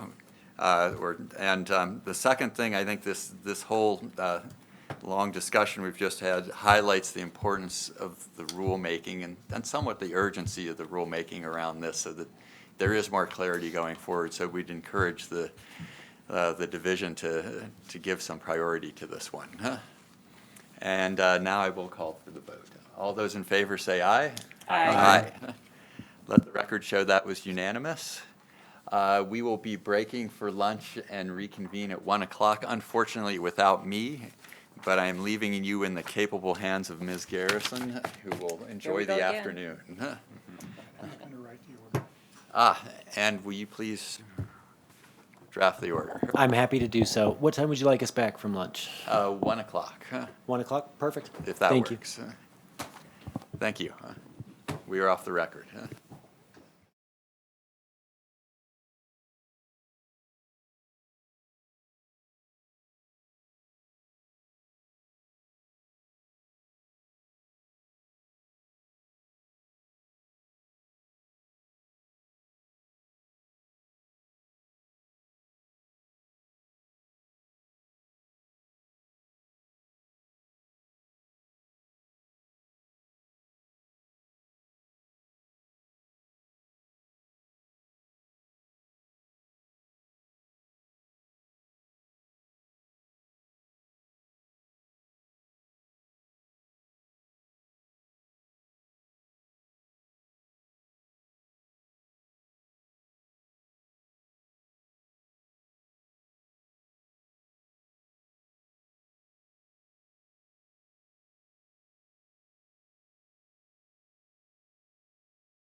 We are back on the air after lunch. We are moving the, Rich Borden, our chairman, by the way, has been called away, so I'm filling in as chairman here for the rest of the causes. We're moving to, kind of moving around to what was number 6 on the agenda. We are going to do that one first. We are doing docket number 2023-039, cause number 130-24, in the matter of the amended request for agency action of Oventive USA, Inc. for an order modifying and extending the board's orders entered in causes 139-90, 139-134 to 1, reorient a drilling unit from stand-up to lay-down, and reduce the heel-toe drilling unit boundary setbacks from such drilling units. 3, eliminate any upper Wasatch interwell setbacks from the Parank well, 13-10-3-3-3 WH well. Welcome, Mr. Mayo. Thank you. Appearances of counsel, Mitch Mayo of Lear & Lear PLC on behalf of the petitioner, Oventive USA, Inc. Assistant Attorney General Andrew Haynes on behalf of the Division of Oil, Gas, and Mining. Thank you. Thank you, Madam Chair, Ms. Chairwoman. If there's a preference, please let me know. Members of the board, Mitch Mayo with Lear & Lear on behalf of Oventive. With me today in person is Mr. Ashley Ellison, a senior land negotiator with Oventive. And with us remotely by order of the board are George R. Jennings III, a geologist, and Mr. Christopher Wall, a reservoir engineer. Because the witnesses are appearing remotely, I do have my phone on in case we need to connect or have a sidebar, so please forgive me if it dings during this hearing. Could we please have these 3 witnesses sworn in at this time? Stand up and give that right hand thing. Do you solemnly swear that the testimony you shall give in this hearing shall be the truth, the whole truth, and nothing but the truth, so help you God? Yes, ma'am. All right, and I didn't see, George and Christopher, can you guys hear us? Yes. Okay, she's going to now administer that same oath to you, so if you'll follow her instructions as well. Please raise your right hand. Do you solemnly swear that the testimony you shall give in this hearing shall be the truth, the whole truth, and nothing but the truth, so help you God? Yes. Yes. Okay, thank you for that. The resumes of these 3 witnesses, Messrs. Ellison, Jennings, and Wool, have been submitted collectively as Petitioner's Exhibit A in this cause. If separately asked about the contents, they would confirm the same as true and correct. Mr. Ellison will be testifying as a fact witness in general land development issues today. Mr. Jennings and Mr. Wool were both recognized as experts in their respective fields in cause number 130-23 on last month's August docket.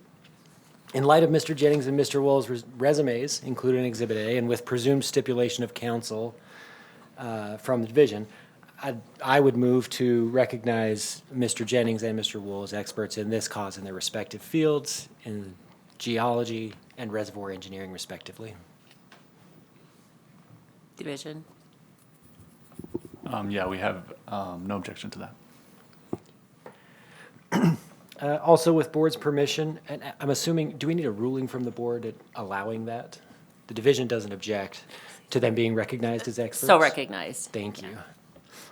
Also, with the board's permission, I'll be moving for admission of all our exhibits at the end of my case in chief. By way of brief background, Oventive is before you today, as the chairwoman mentioned, requesting a couple of simple things, 2 that the board has done fairly routinely, and 1 that is a little bit unique, and we'll spend some time talking about. The first request, as mentioned, is to reorient drilling and spacing units that were established under a pilot order. The second is to reduce the newly established DSU's heel-toe setbacks to what has become kind of the basin standard of 100 feet. And the third is to essentially manage the fact that there is a horizontal well drilled under the pilot orders in a different orientation than what is being sought today. And so we'll go through and talk about each of those. The relief requested today requires the modification and/or eventual vacation of Order 13990, and it also requires the modification and extension of Order 139-134, which we'll go through. Collectively, we'll refer to these as the current spacing orders or the current orders. With respect to the first requested action, reorienting the drilling spacing units in question, this was expressly contemplated in the pilot orders. It was kind of the design of the process was to establish, based on best evidence at the time, an orientation for drilling units and allow the drilling so that data could be compiled.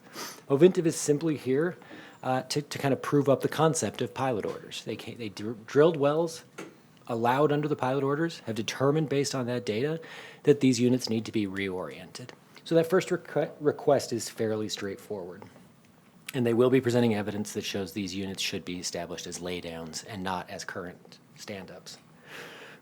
As to the second requested action, the reduction of heel toe setbacks from 330 to 100 foot.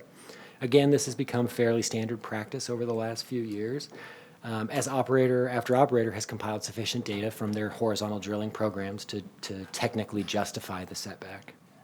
The 139-134 order, which we're seeking to have extended to cover the full acreage here, imposes currently 330-foot heel toe setbacks on wells drilled. And so aspect 2 of Ovintiv's request is simply to have that portion of the 139-134 order modified so the heel toe setbacks are 100 feet. As to the third request, I'm going to let the witnesses discuss this. Essentially, there's a well that has been drilled under the stand-up spacing orientation. It still produces economically, and so there's a real question, a policy question that's perfect for this board as to how to handle this reorientation and the new drilling.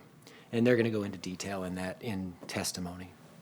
The board has jurisdiction over this cause pursuant to Utah Code 40-6-5 and -6. Notice was provided as required under Utah law, to all interest owners and to all relevant governmental agencies.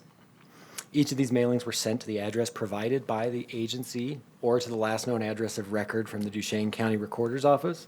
In addition, notice of this hearing was published in the Deseret News on September 1st, the Salt Lake Tribune on September 3rd, and the Uinta Basin Standard on September 6th. On September 11th, the division filed a response and notice of non-opposition to this amended request for agency action, noting that the division does not oppose the request, subject to sufficient proffer of evidence at the hearing. Again, I'd like to remind you, all interested parties received timely notice of the request, and there has been no filed letter or opposition in protest to this request. I would ask that the board infer from this that the parties who were notified implicitly agree with the request as sought today. With that, I will move into my examination of Mr. Ellison. Very good. Okay. Let's do it. Mr. Ellison, can you please state your name, spell your last name, and state the corporate business address for the record, please? Sure. My name is Ashley Ellison, Ellison. And my business address with Ovintiv USA Inc. is 4 Waterway Place, Suite 100, The Woodlands, Texas, USA 77380. Okay. And your position with Ovintiv and your area of responsibility? Sure. I'm a senior land negotiator with Ovintiv. There's 3 of us, and we kind of share this area of the basin, I suppose. Okay. And you have responsibility over the lands at issue today? That is correct, sir. Okay. Can you give a little bit of corporate and bonding status for Ovintiv, just for the board? Sure.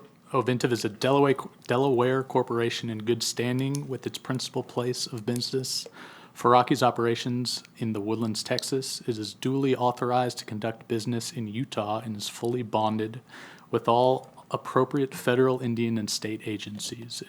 It is the successor by name change to Newfield Production Company and merger of Ovintiv Production, Inc.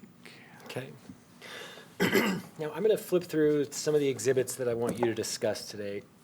Exhibit C, D, E, F, and G. Do you recognize these exhibits? Yes, sir. And were they all prepared by you or under your direction or supervision? Yes, sir. Okay, starting off with Exhibit C.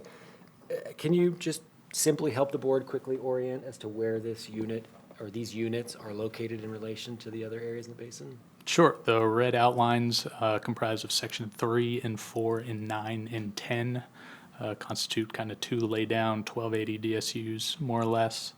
And they're located approximately 1 mile south of Upalco, a half mile north of Arcadia, and 4.5 miles west of Ioka.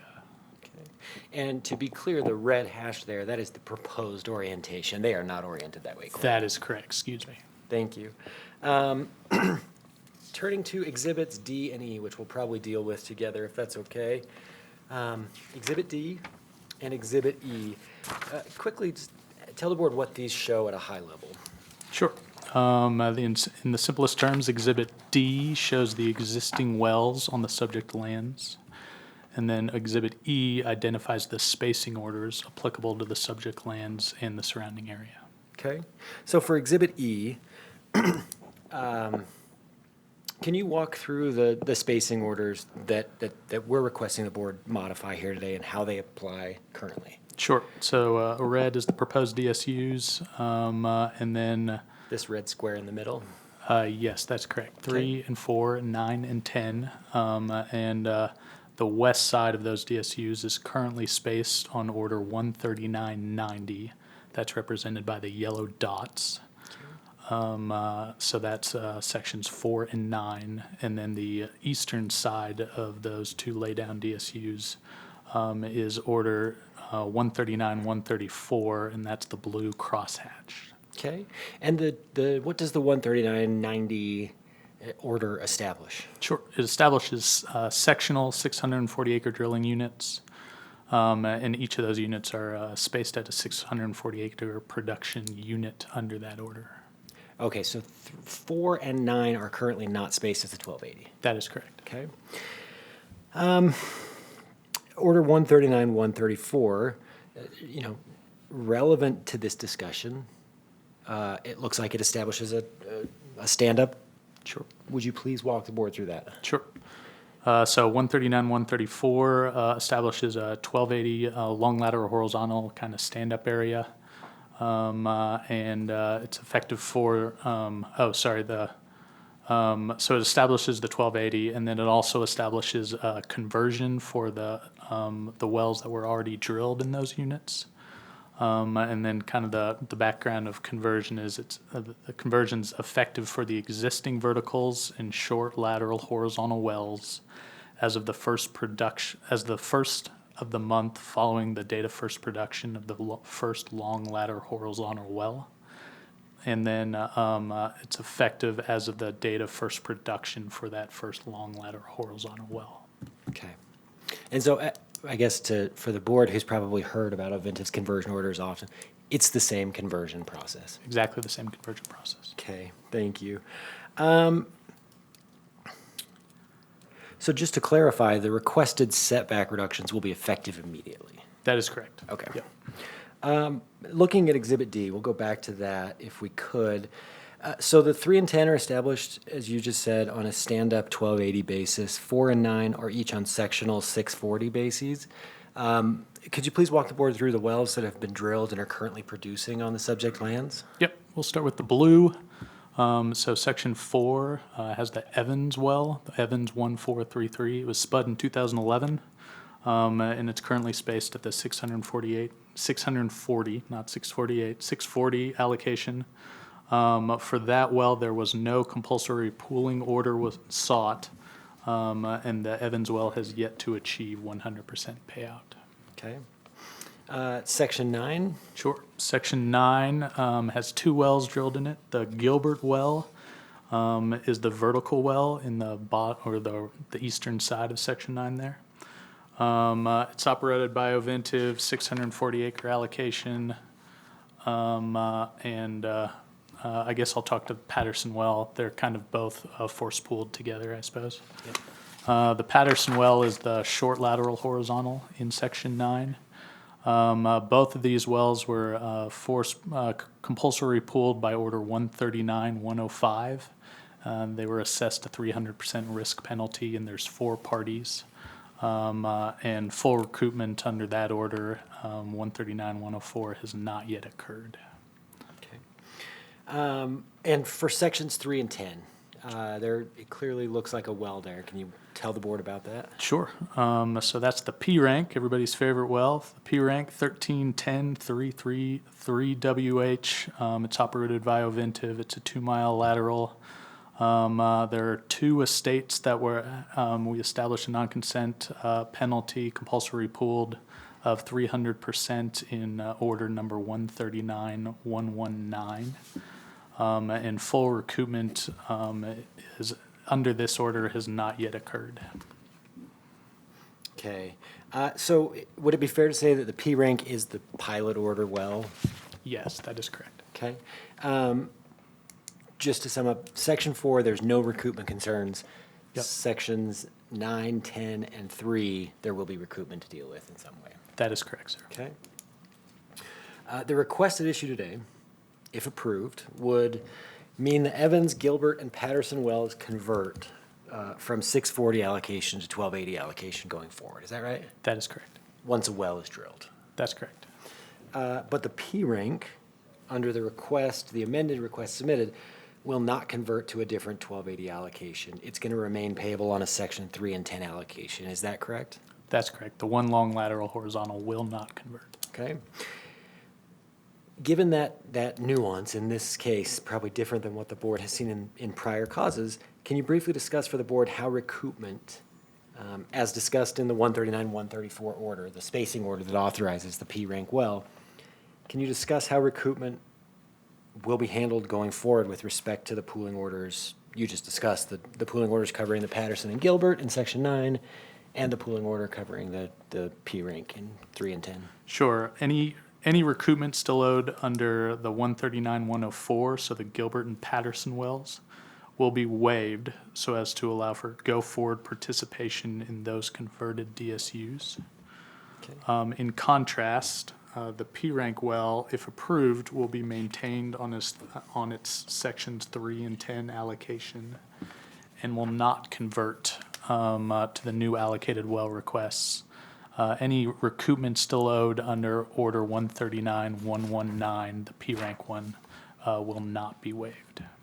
Okay, so because the P rank isn't changing allocation, That's isn't correct. going to be paid in a different way, it doesn't make sense. It's not fair to anyone to waive that recoupment. That's correct. Okay.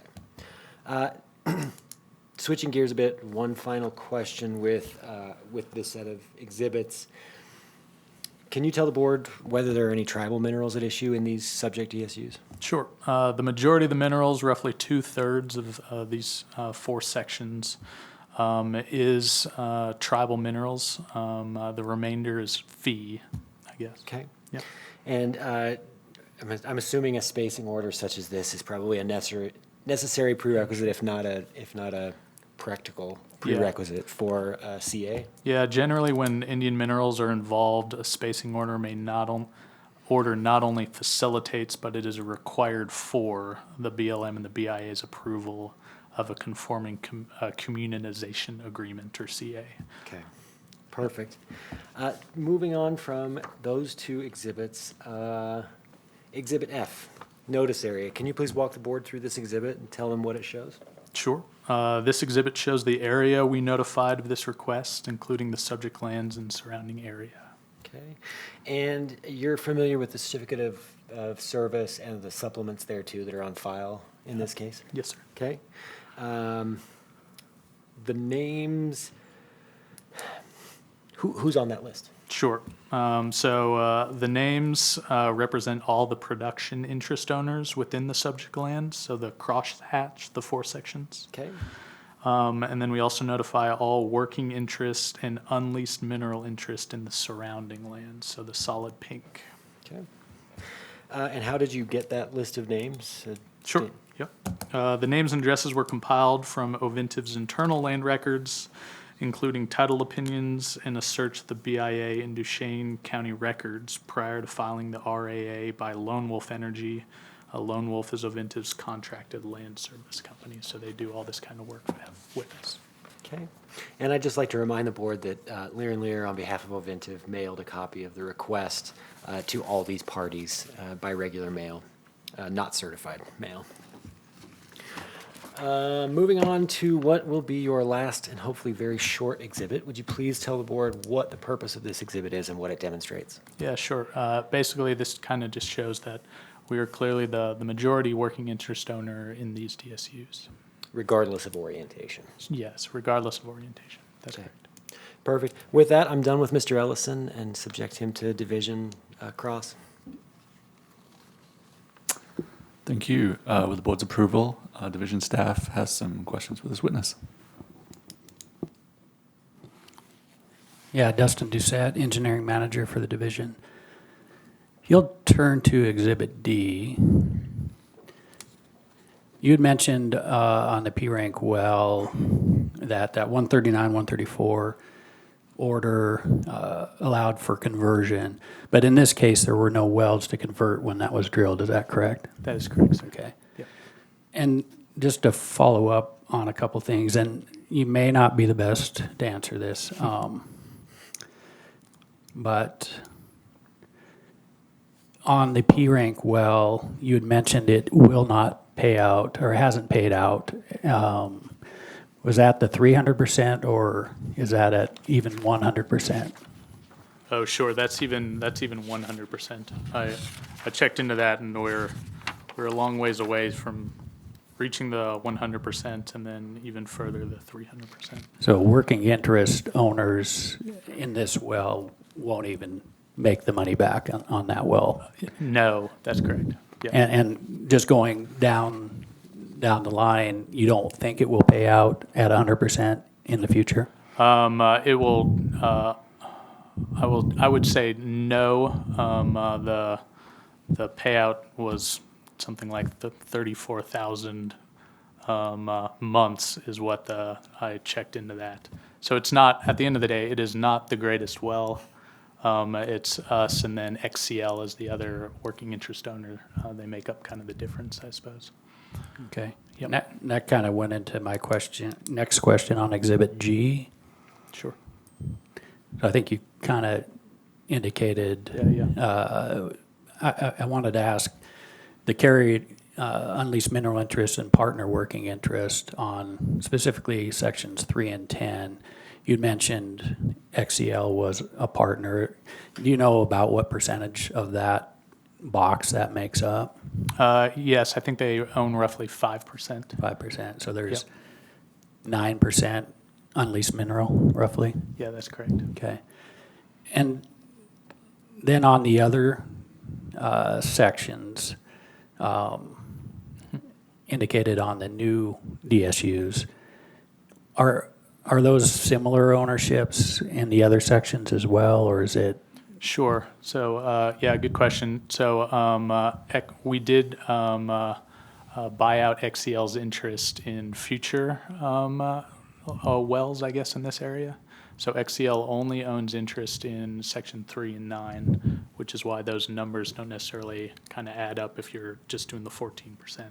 So we did acquire that interest. And then I'm sure over the course of I think the P-rank well was drilled in 2014. We've been successful in leasing, I'm sure, a fair amount of the unleased owners. But there are no other working interest owners in these 4 DSUs. Okay, thank you. Yep. No other questions, thanks. Any questions from the board for Mr. Ellison at this time? Yes, same question as Mr. Doucette had on section 4 and 9 on Exhibit D. Have they paid out at 100 or not paid out at 100, not paid out at 300? Sure. I think the only well that is paid out to 100% is the Gilbert well.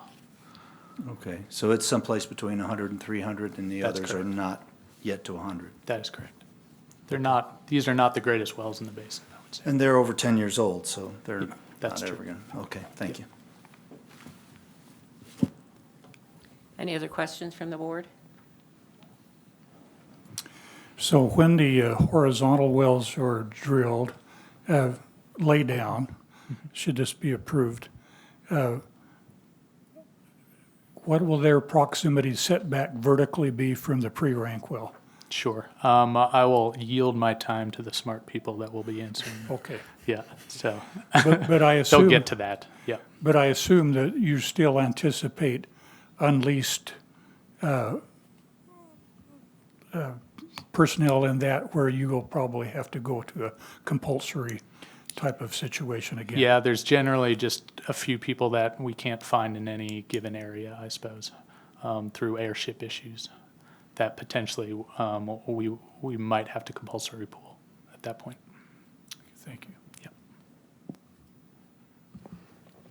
No other questions for Mr. Ellison at this time. I'll have him sit, or actually you can stay there. Just shut your mic down if you'd like. I will shudder. And I'd like to call my next witness, Mr. Jennings. Are you available and ready, George? Yes, I am. Okay, good. Well, let's start off then. Would you please state your name, spell your last name, and business address for the record, please? Sure. My name is George Jennings, Jennings. I work at 4 Waterway Square Place, Suite 100 in the Woodlands, Texas, 77380. Okay. And what is your current position with Ovintiv generally and with respect to the lands here today? Yeah, I'm a development geologist working the Uinta Basin. Okay. And in that regard, have you done work? Do you work on the lands here under consideration? Yes. Okay. Thank you. I'm going to do similar to what I did with Mr. Ellison. If we could go through your exhibits that you're going to testify about, I'm going to show you exhibits H, I, J, and K. Can you see those okay? Yes, I can. Okay. Do you recognize those exhibits? Yes. And were they prepared by you or your team under your supervision? Yes. Okay. Thank you for that. Back to exhibit H. Please tell the board about this type log. Sure. So this is on the left there, you'll see the Shell Brotherson 1-11B4 type log, which is where we've defined the stratigraphic definition for the lower Green River to Wasatch transitional formations, orders 139-134. And it also is highlighting the 5 primary target zones that we typically target. On the right side there, you'll see a map indicating where the type log is relative to the application lands. Okay, perfect. Thank you for that. Exhibit I. Sure. This is also another type log in a similar format to the previous one. This is the Evans 1-4-3-3, which is located in the DSUs that we're talking about here.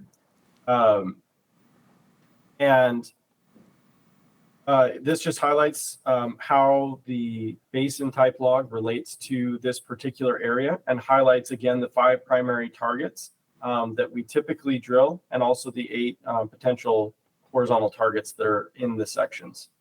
Okay, so this is essentially taking your basin-wide understanding and correlating it to these specific lands?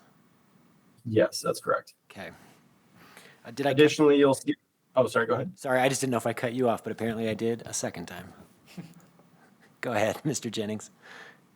Oh, I was going to also just mention that the P-rank well, its landing target is highlighted here in the middle Wasatch, below the 5 primary targets that we typically drill in. Okay, so just to clarify, it is within the productive interval you're seeking to space. It's just located below what you would consider your current 5 primary targets.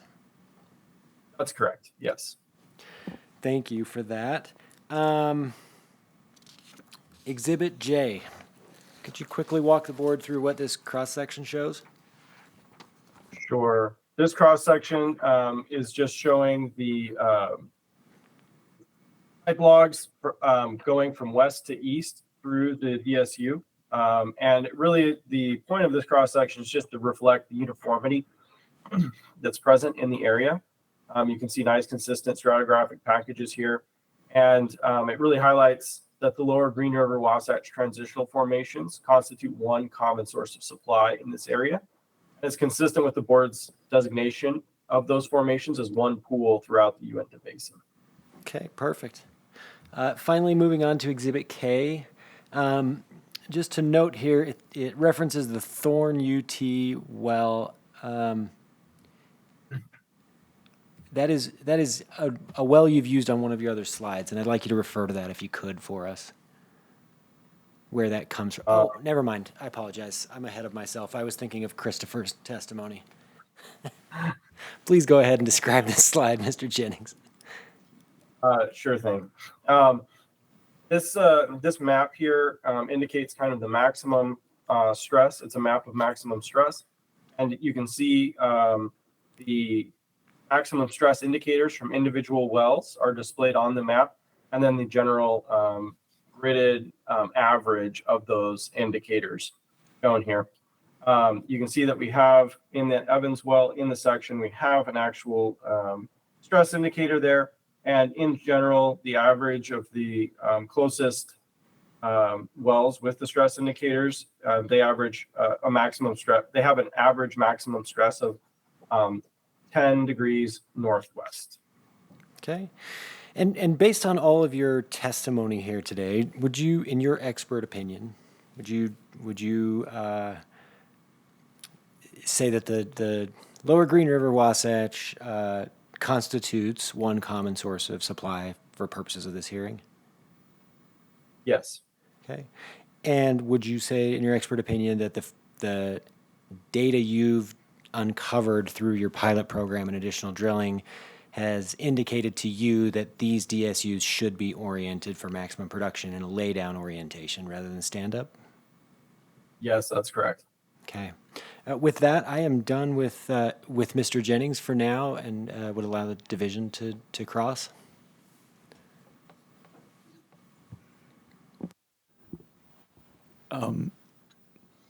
Division staff has some questions from this witness. Yeah, Dustin Doucette again for the division. If you could turn to Exhibit I. So on here, you identified the P-rank well as being in the middle Wasatch, which is not one of your primary targets in this area going forward. Is that correct?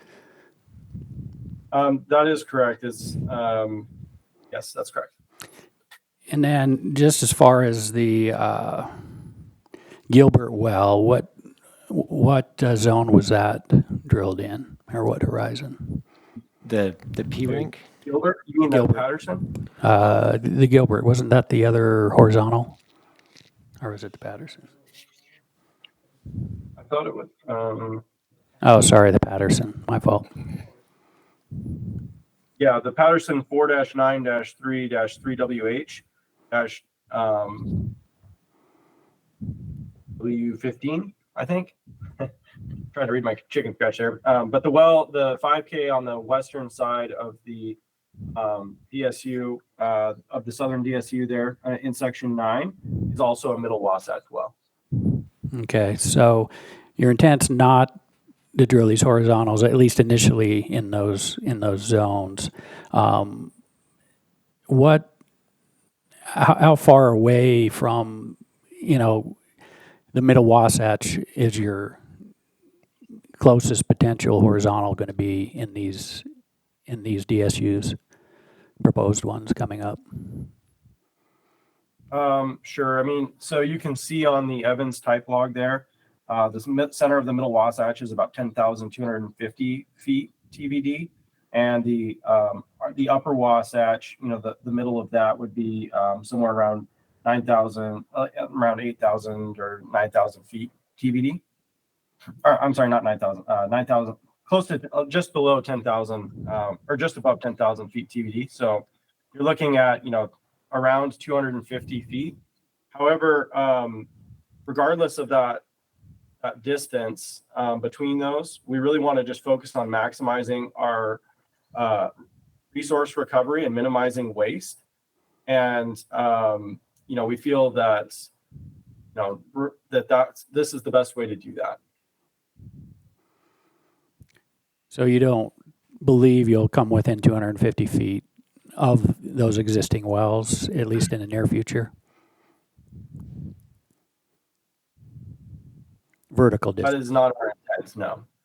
Our intent is to drill the 5 primary things, but we are spacing all of it. Correct, yeah. And I don't know if you know, like, at least the 139, 134, I believe that allowed 100-foot vertical separation between wells. Is that correct? Or do you know that? In the same producing interval, I In the think? same Yeah. producing interval, I think so. Yeah, and Chris is going to provide some evidence supporting kind of these types of well crossings. So perhaps he might be able to shed a little bit more light on this. And maybe this question's for him as well. Just as far as the P rank, where is it in its life as far as productive life? Would this be a better question for him, or can you answer that? That would be a much better question for Chris. Okay, I'll hold off on these next couple of questions. Okay. Production is a little bit out of my expertise. Okay, I think that's all I have. That's all from the division. Back to Mr. Mayo. If there are no questions for Mr. Jennings right now, I'll let him take a break and we'll bring Mr. Wall up. Obviously, we have time to ask Can I questions. interrupt you? Of course. We need to check with the board to see if there are any questions. So this was I pronounce it prank because I've heard prank. Anyway. In the Middle Wasatch, that's fairly uncommon. Was this just a testing the Middle Wasatch? Because normally started out with the Uteland Butte and Castle Peak and Upper Wasatch. Are you aware of why it was the thought, what went behind the Middle Wasatch decision in 2014? You weren't there, but. So I was not with the company in 2014, so I can only speculate on why that was targeted, but that was pretty early on in the drilling program. I imagine that at that point, it was still an exploration target. Okay. And then one other question, Mr. Ellison. Pulling it up on the website, it's produced 303,000 barrels of oil in its life. Okay. How is it not paid out once, even at $50 a barrel? That would be $15 million. Sure. I asked for the payout statements from accounting. I am happy to follow up with accounting with those specific questions. I don't know the answer to that. I know aspect. oil was less than 50 at various times. And maybe when it come on, it was $30 a barrel. And there might have been issues. It might have just been an expensive well to drill. Okay. There could be workovers that have occurred over the last that type of aspect. Yeah, because the production was down in the hundreds last year, and now it's around 1,000. Sure. Well, now it's back down. Anyway, it's been all over the place. Looks like it's had some work done. Sure. Yeah. It's a good question. One thought might be, I remember from compulsory pooling hearings back in that time, well costs were typically 12 to 13 to 14 million, whereas now we see more 8 to 10. So it could explain some of it. Yep.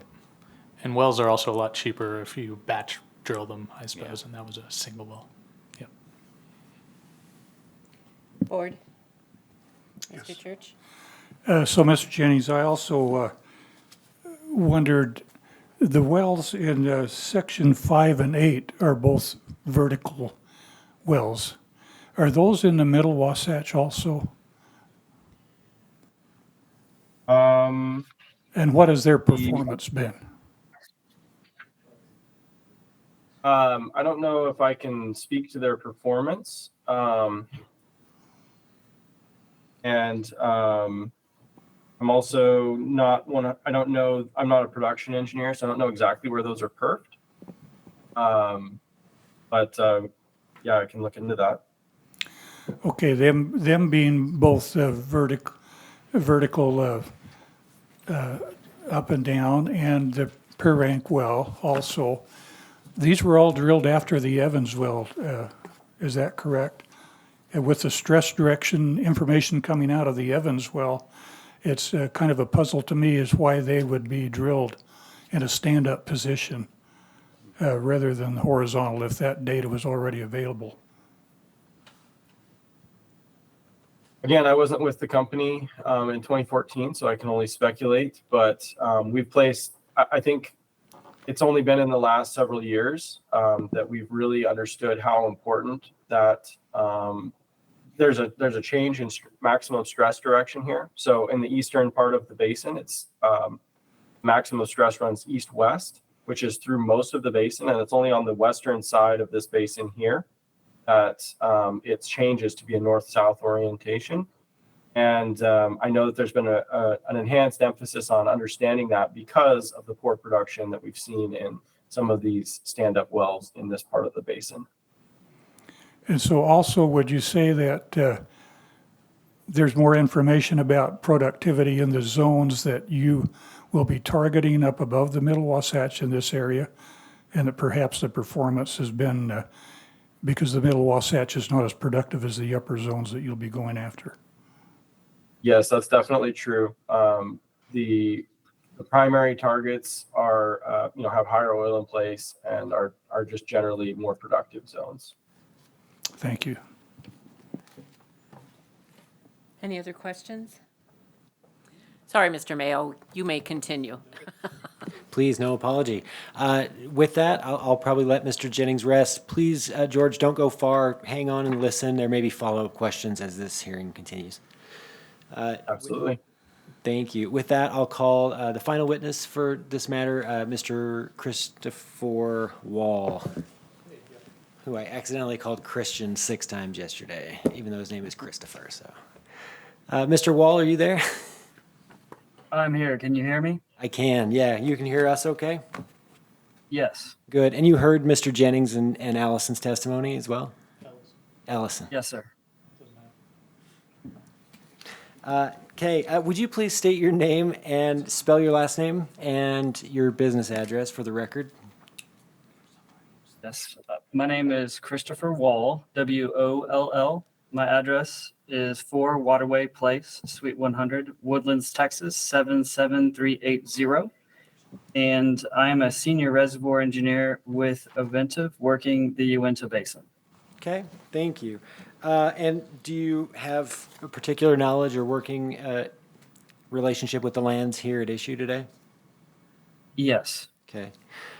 Could you, I'm going to do similar with the others. I'm going to walk you through some of the exhibits and have you just authenticate them for us. Exhibits L, M, N, O, and then a 2-page exhibit at the end, Exhibit P. Do you recognize those exhibits? Yes. And they were prepared by you or under your direction or supervision? Yes. Okay, thank you for that. Starting with Exhibit L, would you please help the board understand what this is? And I'd like to note at the beginning, as you can see in the bottom, this is not to scale. Yes. This exhibit reflects the comparison of requested setbacks. Here we're showing the orientation of the 10 degrees north by west, effective fracture half lengths of no more than 110 feet from the Uteland Butte wells. So the requested setbacks will prevent waste and maximize natural resource recovery, and correlative rights are not adversely affected. Okay.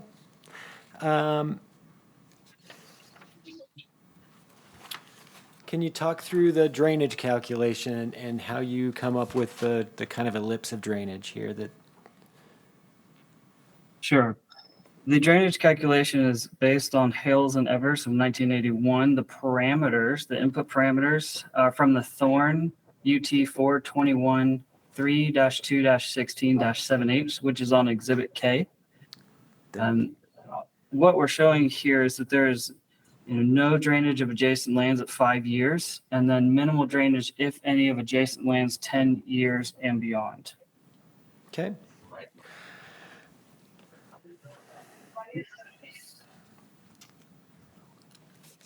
Exhibit N, can you talk through the oil in place and what you anticipate to be able to recover if this is approved? Yes.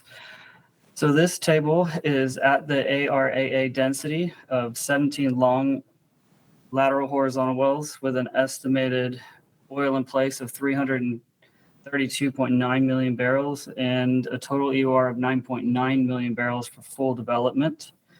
The expected recovery factor of 3% with those 17 long lateral wells per DSU is a reasonable recovery factor. Okay.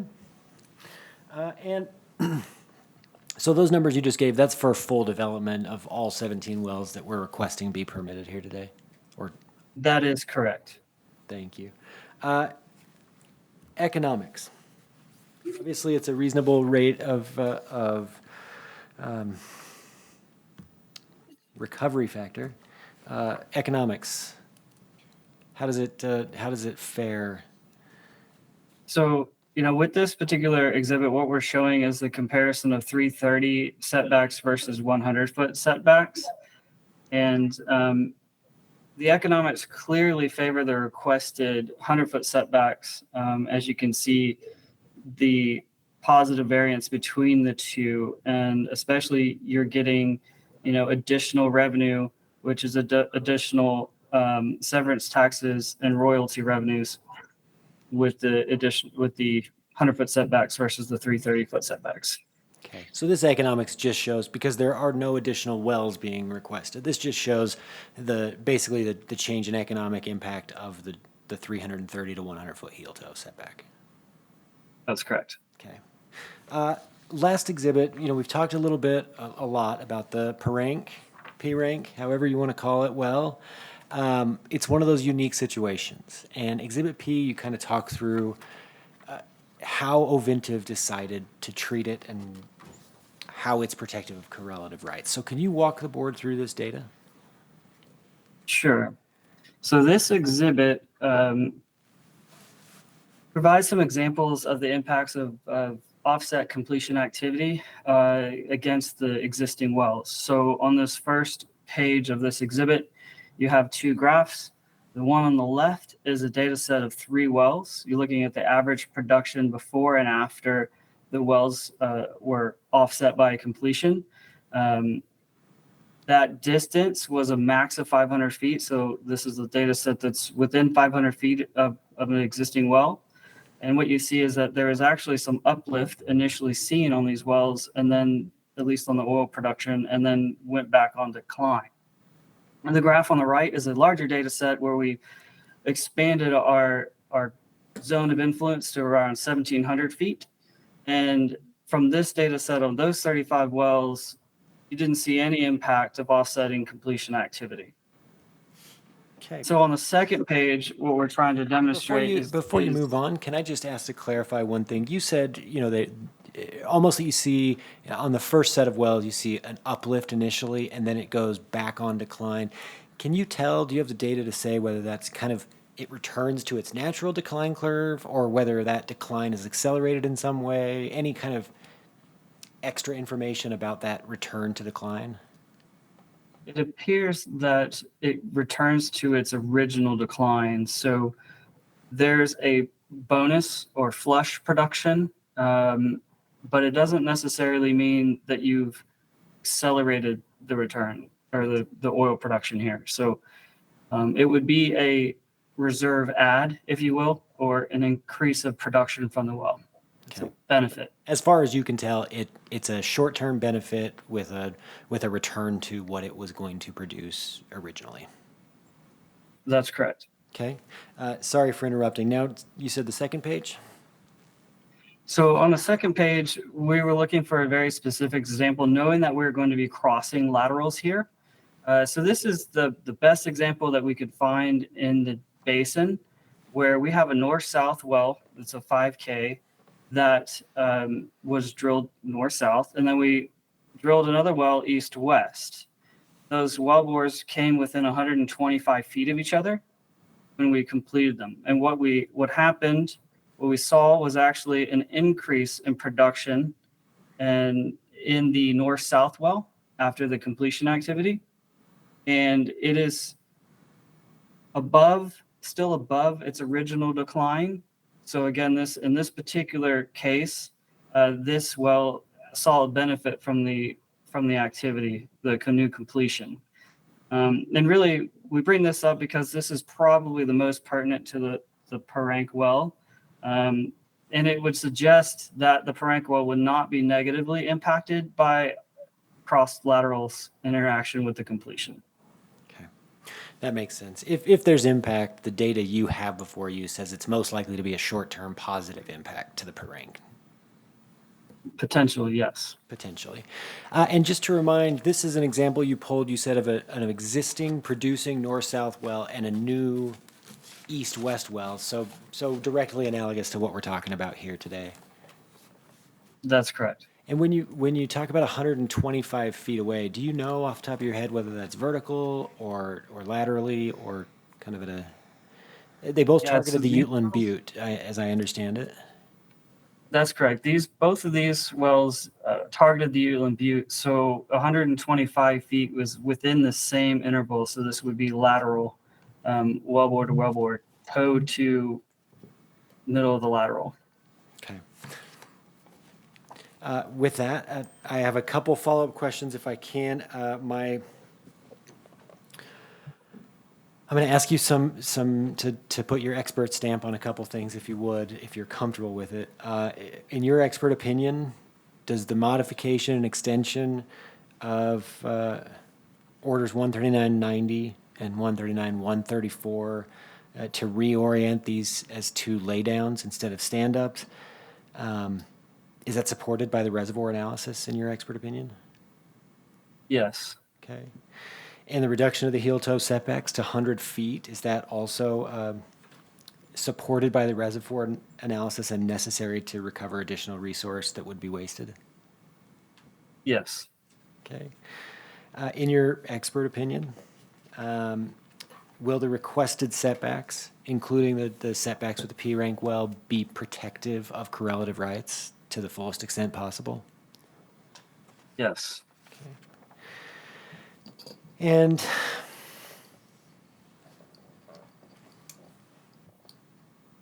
given what you've testified about and what you've heard testified about, in your opinion, is maintenance of the payment allocation for the Parank well on its current 310 payment allocation, is that justified based on the anticipated minimal impact to the Parank production? Yes. Okay. Thank you. With that, I have no further questions subject to cross. Division?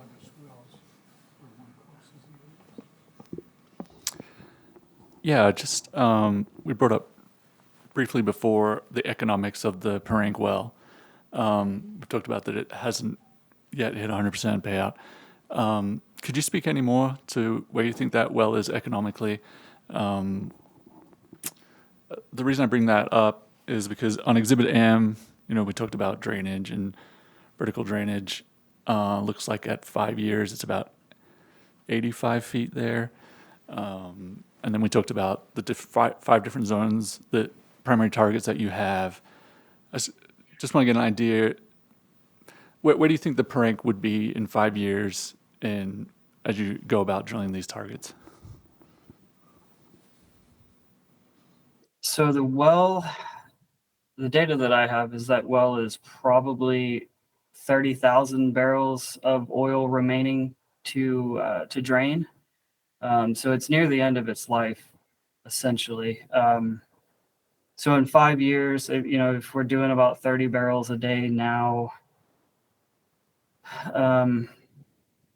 it's, and I don't know what kind of decline rate we're on, so maybe we're at a 5% decline. So, we're nearing close to the end. I think maybe there's 15 years of life left in the well, potentially, depending on economics going forward, et cetera. So maybe we're talking about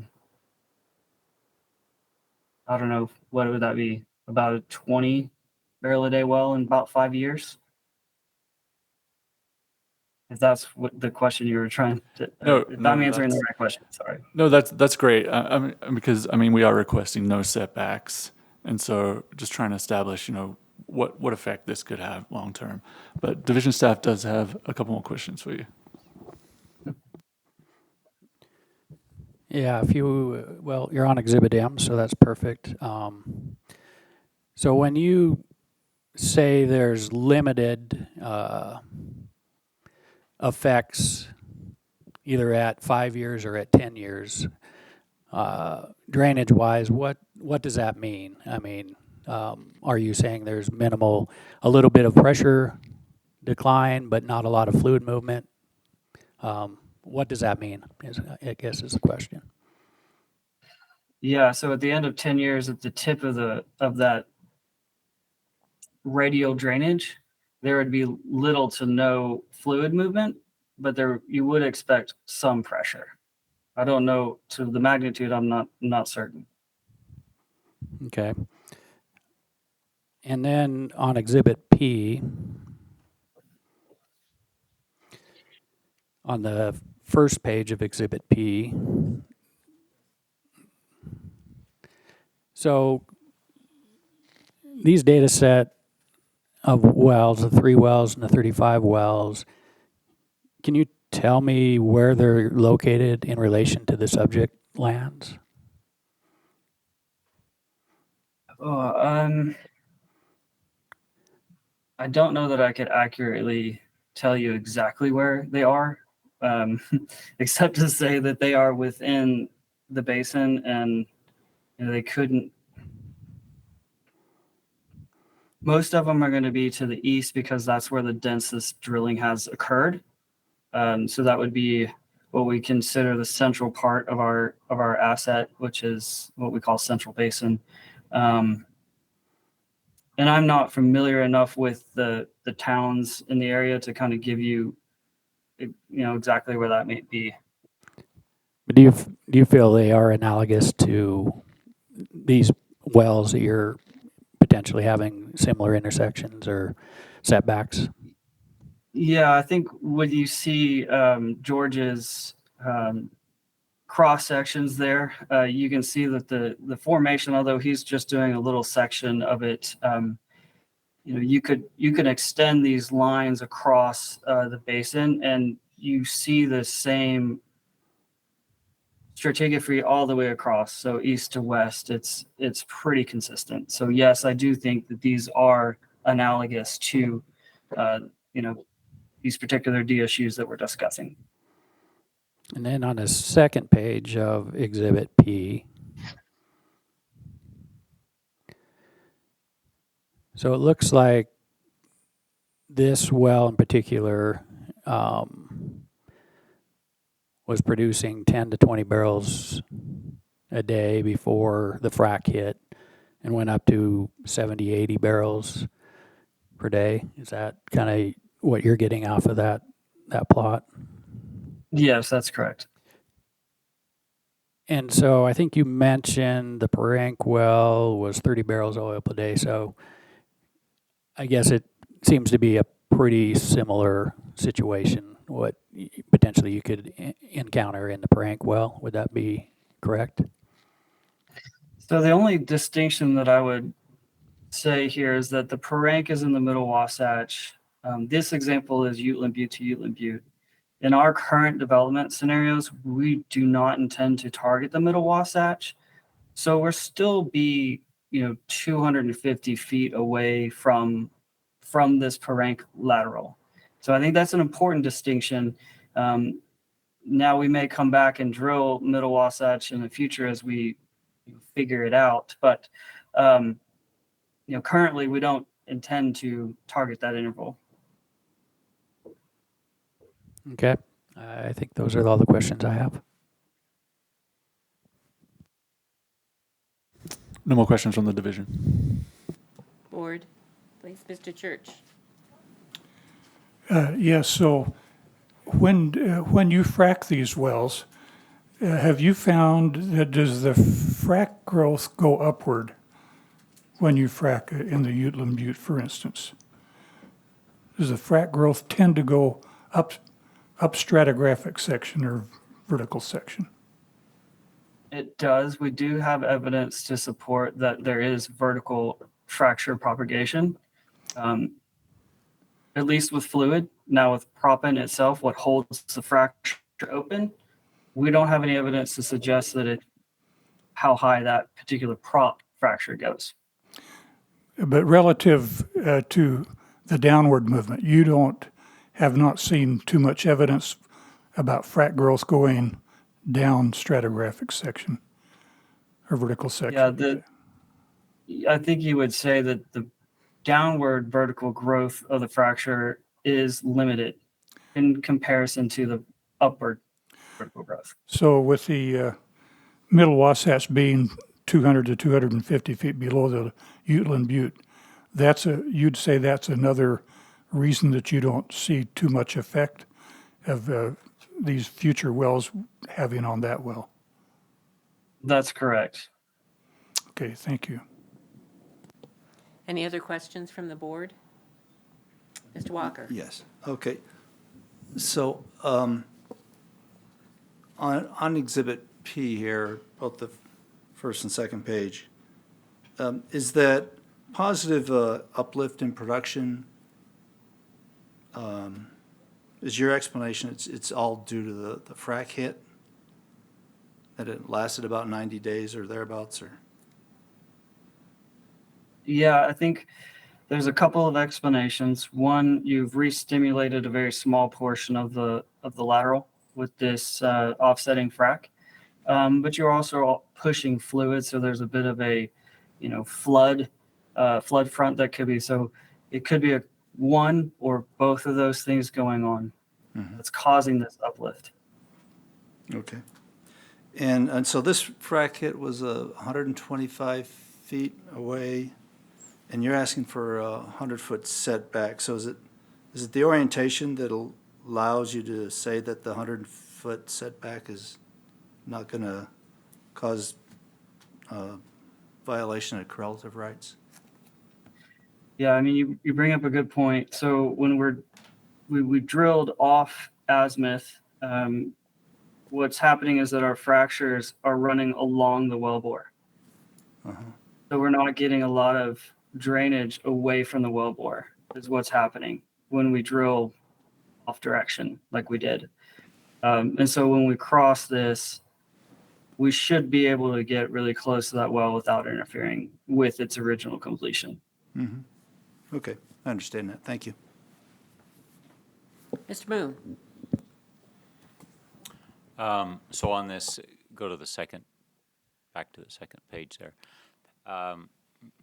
I understood once that when you come close to another wellbore, you, number one, close in the existing well, and then number two, maybe you don't frack a certain portion.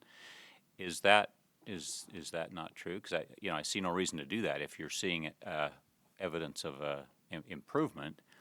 But I just kind of answer how you normally do that. Right. Yeah, there's a couple different practices. In some cases, you will shut in wells before you frack and during the frack when you're doing offset. In a lot of cases, we actually produce through the completion of the new wells. And in this particular case, we did not shy away from any stages. We did our normal completion. And then in the existing well, it looks like we did shut it in for a short period of time while we fracked and then turned it back on almost immediately. Thank you. And then when you turn a well off and then back on, don't you see some uplift for a short period of time because the pressure is built? Could that explain some of the uplift, or do you think it's mostly because of the proximity of the frac? Well, you don't multiply the production by about 8, right?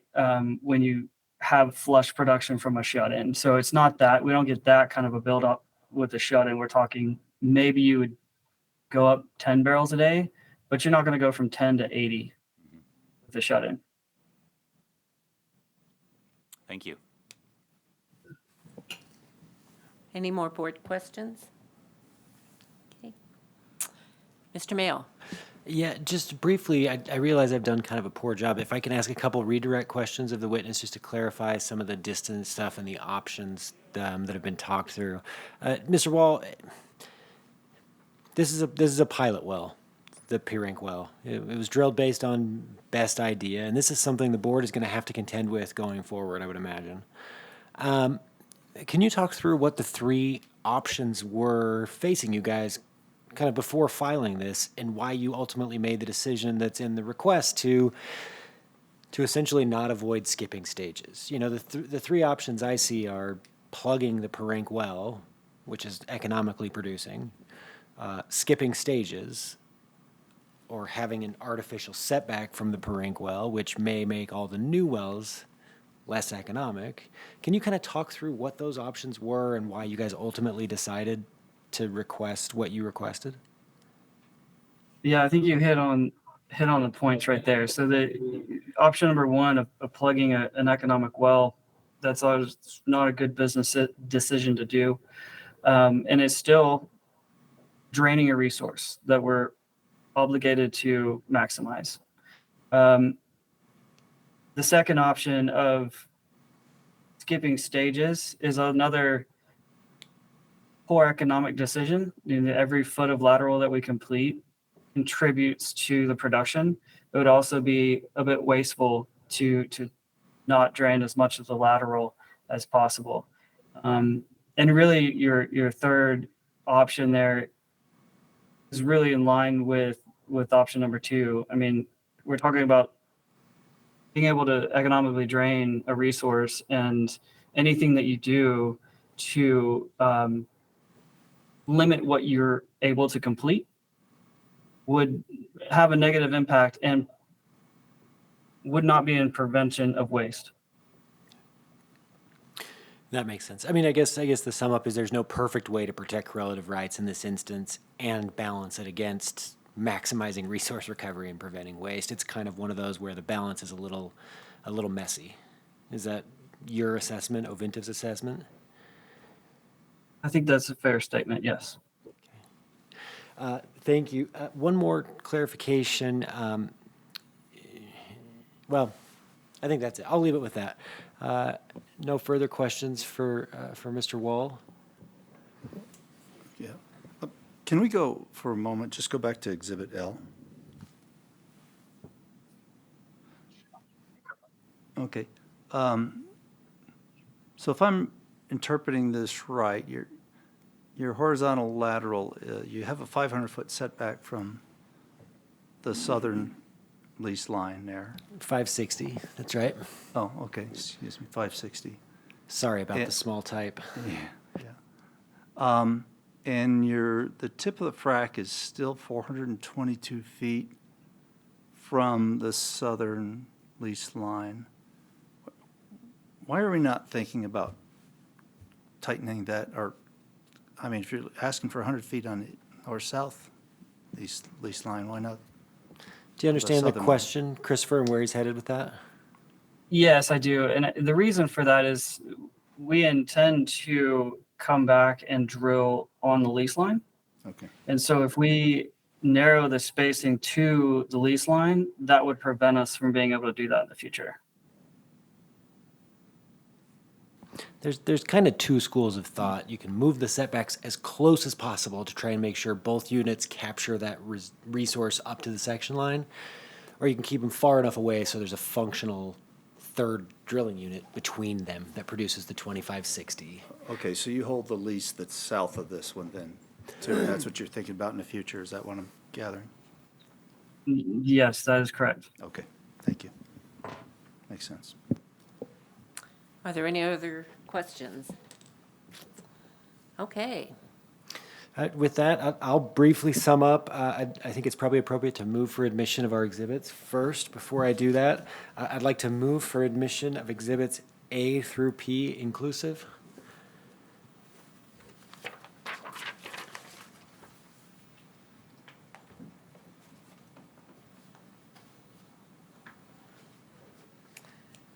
Okay, so admitted. Thank you. Briefly in sum, as you can see, all the statutory and regulatory requirements for approval of this request have been met.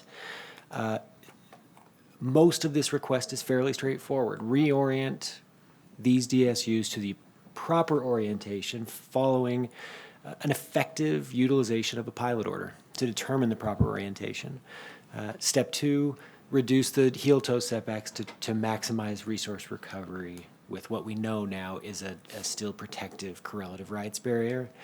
And step 3 is really the only unique part that we're asking the board to do, and that's to understand that there are a collection of not so good options in dealing with the Parank well, and we believe we presented the best of the not so bad options for dealing with this pilot order well in the Parank.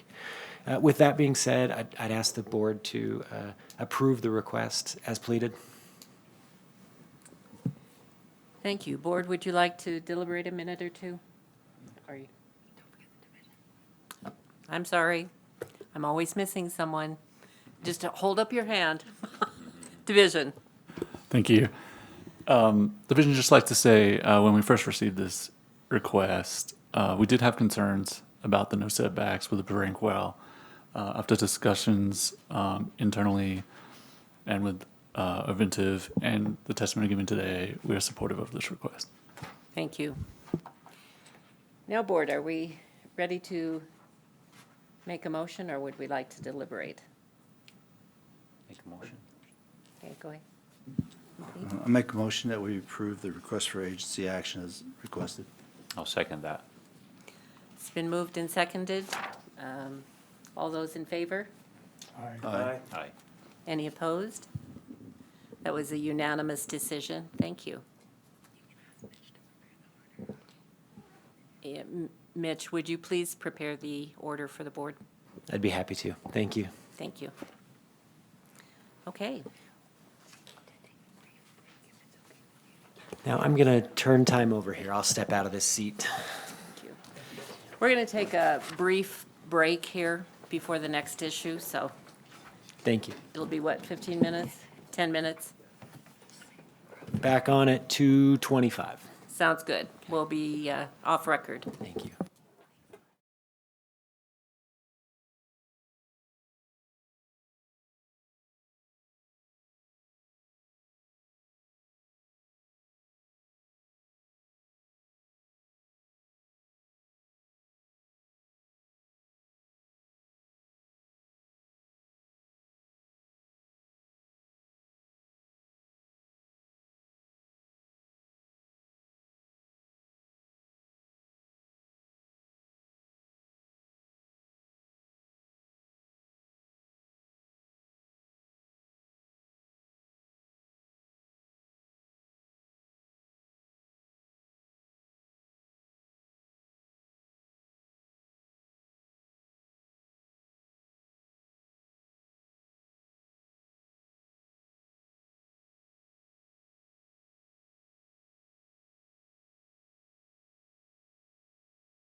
We are back on the record.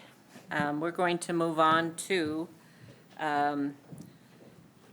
docket number 2023-034, cause number 132-20.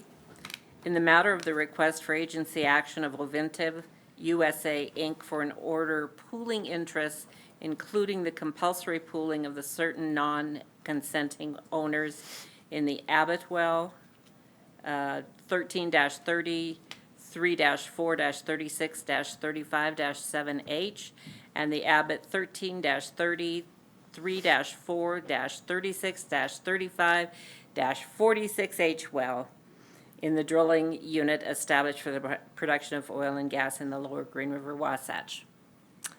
Are we ready? We are ready. Thank you, Ms. Utley. Would you like to begin? Yes, Ginger Utley of Lear & Lear on behalf of petitioner Ovintiv USA, Inc. Division. Assistant Attorney General Andrew Haynes on behalf of the Division of Oil, Gas, and Mining. Thank you. Members of the board, thank you for your time and attention to this matter today. By way of brief introduction, as I mentioned, my name is Ginger Utley of Lear & Lear. I've worked with Fred McDonald and Mitch Mayo for a while now, so I feel like I know all of you personally, but this is my first time appearing here, so I hope you will be patient with my newness if it makes itself obvious. But I appreciate being here. With me today, appearing electronically, are Ovintiv's witnesses, Jordan Lair, Senior Land Negotiator, and Chris Wall, who we just heard from, Senior Reservoir Engineer. Could we please have the witnesses sworn in? Please raise your right hand. Do you solemnly swear that the testimony you shall give in this hearing shall be the truth, the whole truth, and nothing but the truth, so help you God? I do. Yes. Thank you. The resume of Mr. Lair was submitted as replacement Exhibit A with that of Kendall Brown. Mr. Brown is unable to appear today, so Mr. Wall will instead be testifying as Ovintiv's expert in petroleum engineering. Mr. Wall's resume was submitted yesterday as supplemental Exhibit A. If separately asked, Mr. Lair and Wall would verify the contents of their resumes are true and correct. Mr. Lair will provide factual and expert testimony as he's done numerous times in the past. He's been recognized as an expert in petroleum land management in multiple prior causes, including in May of this year. Mr. Wall has also recently appeared and was qualified as an expert in petroleum engineering in cause 130-24, the cause just prior. Presuming the division has no objection, I ask that the board recognize Mr. Lair as an expert in the field of petroleum land management and Mr. Wall as an expert in the field of petroleum engineering. Division. No objection from the division. Board. So recognized. Thank you. Also, as is standard, I'll be moving for admission of my exhibits at the end of my presentation. This cause requests the compulsory pooling of the drilling unit established for Lower Green River Wasatch production, comprised of the entirety of sections 35 and 36 in Township 3 South, Range 4 West, USM in Duchesne County, or what I'll call the subject unit. The subject unit was established by board order entered on February 29th, 2019, in cause number 139-160. A true and correct copy of that order was submitted as petitioner's Exhibit B. Pertinent to this hearing, the 139-160 order expressly authorizes the drilling and completion of long lateral horizontal wells, such as the Abbott wells at issue in this cause. At the time of filing the RAA in this cause, the subject wells were and remain the only existing vertical directional wells producing from the subject unit, so no conversion is applicable.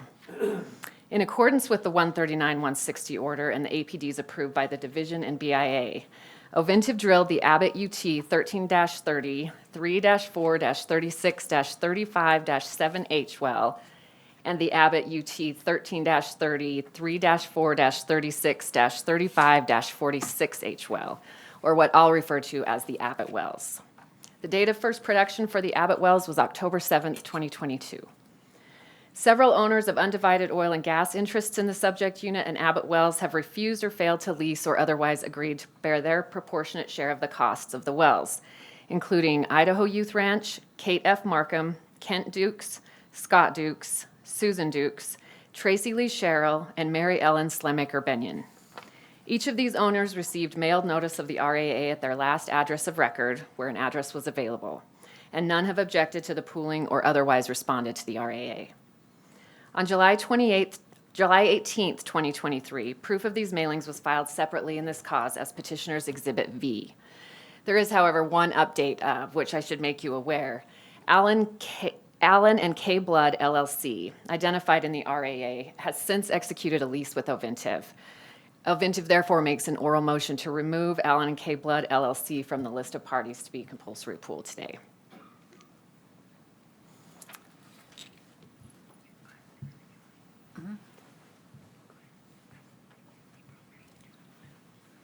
Board, do you have any concerns about removing them?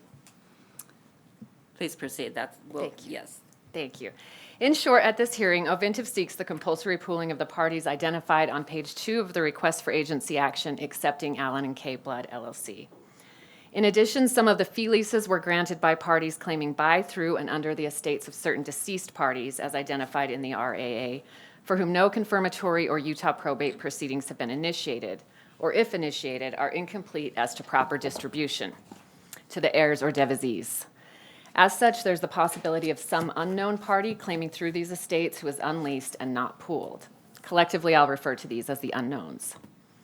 Pursuant to order of the board entered on June 15th, 2023 in this cause, a notice of opportunity to participate, naming each of the unknowns, was published in the Uinta Basin Standard for 2 consecutive weeks. Proof of said publication was filed separately in this cause as Petitioner's Exhibit P. No party responded to that notice or otherwise tendered his or her share of costs for the Abbott wells. Ovintiv therefore seeks to have these unknown parties compulsory pooled and be declared non-consenting owners. As to the non-consenting parties, Ovintiv seeks the following: imposition of a 300% risk compensation award, imposition of the terms of a JOA materially the same as signed by other working interest owners in the drilling unit, and which terms have been previously deemed just and reasonable by the board in prior causes. During the recoupment period, the unleased non-consenting owners will be entitled to a 19.119391% cost-free royalty, representing the average weighted fee royalty in the drilling unit, calculated as of the date of the spud of the Abbott wells. The board has jurisdiction over this matter pursuant to Utah Code Annotated Section 40-6-6.5 and implementing regulations. In addition to the published notice of opportunity to participate in the Uinta Basin Standard, notice of the filing of the RAA and this hearing was also duly published in the Uinta Basin Standard on July 5th, 2023, the Deseret News on July 7th, 2023, and the Salt Lake Tribune on July 2nd, 2023. The division filed a response in this cause on July 12th, 2023, addressing the same issues regarding the legal sufficiency of the notice of opportunity to participate as have been addressed in prior causes with Ovintiv, including in cause 13219 regarding the Moon Well. In its response, the division concedes that because the NOPs in the instant cause are materially identical to those in cause 13219, the division, quote, considers the board's ruling in that cause dispositive on the issue of whether the notices at issue in this matter are legally sufficient, close quote. In cause 13219, the board determined the NOPs are legally sufficient, though the board has requested additional information be included in future NOPs. And I believe this is the last of the requests that it involves that particular notice of opportunity to participate. No other objections or responses to the RAA were timely filed. As none of the alleged non-consenting parties filed a timely response to the RAA pursuant to Utah Administrative Code R641-104-150 and R641-108-400, we move to enter an order of default against them. With that, I will begin with the examination of my witnesses. Mr. Lair? Yes, ma'am. There you are. Mr. Lair, can you please state your name and spell your last name and provide your business address for the record? Sure. My name is Jordan Lair. Last name is Lehr. The business address here is 4 Waterway Square Place, Suite 100, The Woodlands, Texas, 77380. And I'm with Ovintiv as a senior land negotiator with responsibility over this drilling unit, among others. Thank you. And can you provide the corporate and bonding status for Oventive? Sure. Oventive is a Delaware corporation in good standing with its principal place of business for Rockies operations in the Woodlands, Texas. It is duly authorized to conduct business in Utah and is fully bonded with all appropriate federal and state agencies. It is the successor by name change to Newfield Production Company and by merger of Oventive Production Incorporated. Thank you. During your testimony, you'll be testifying about exhibits C through R in this cause. Have you reviewed those exhibits? Yes, I have. And were they prepared by you or Oventive personnel with your review and input? Yes, they were. Thank you. Let's start by looking at exhibits C through E. Exhibit C is up on the screen right now. Can you please describe to the board what exhibit C shows? Sure. Exhibit C is just our general regional locator plat, which is showing the DSU for this compulsory pooling, being sections 35 and 36 of 3 South 4 West, which is approximately 2 to 3 miles northwest of Bridgeland and directly north of the abutting US 191 in Duchesne County, rather. Thank you. Moving to Exhibit D, can you describe this exhibit for the board, please? Sure. Exhibit D is just the plat of the mineral tracts that comprise the DSU. So there are 13 different mineral tracts. Of note, tract 12 is tribal minerals and tract 13 is state-owned minerals. And as well, you can see the 2 Abbott wells discussed there in the north half of the north half. Both of the wells were completed and began production on October 7th, 2022, as was outlined in the request for agency action. Thank you. Looking at corrected Exhibit E, this was filed yesterday as a corrected exhibit. Can you describe what this exhibit is and what was corrected and why? Sure. So the exhibit, as it states, is just showing the working interest within the compulsory pooled DSU that we're discussing here. The exhibit originally had some small minor inconsistencies with the figures listed, and so we wanted to correct that. As you can see now, the working interest for Oventive is approximately 59.8262% working interest. The non-op parties that have signed a JOA represent just under 40% working interest, and the total compulsory pooled interest here is 0.1930% working interest, which equates to less than 2.5 net acres in the DSU.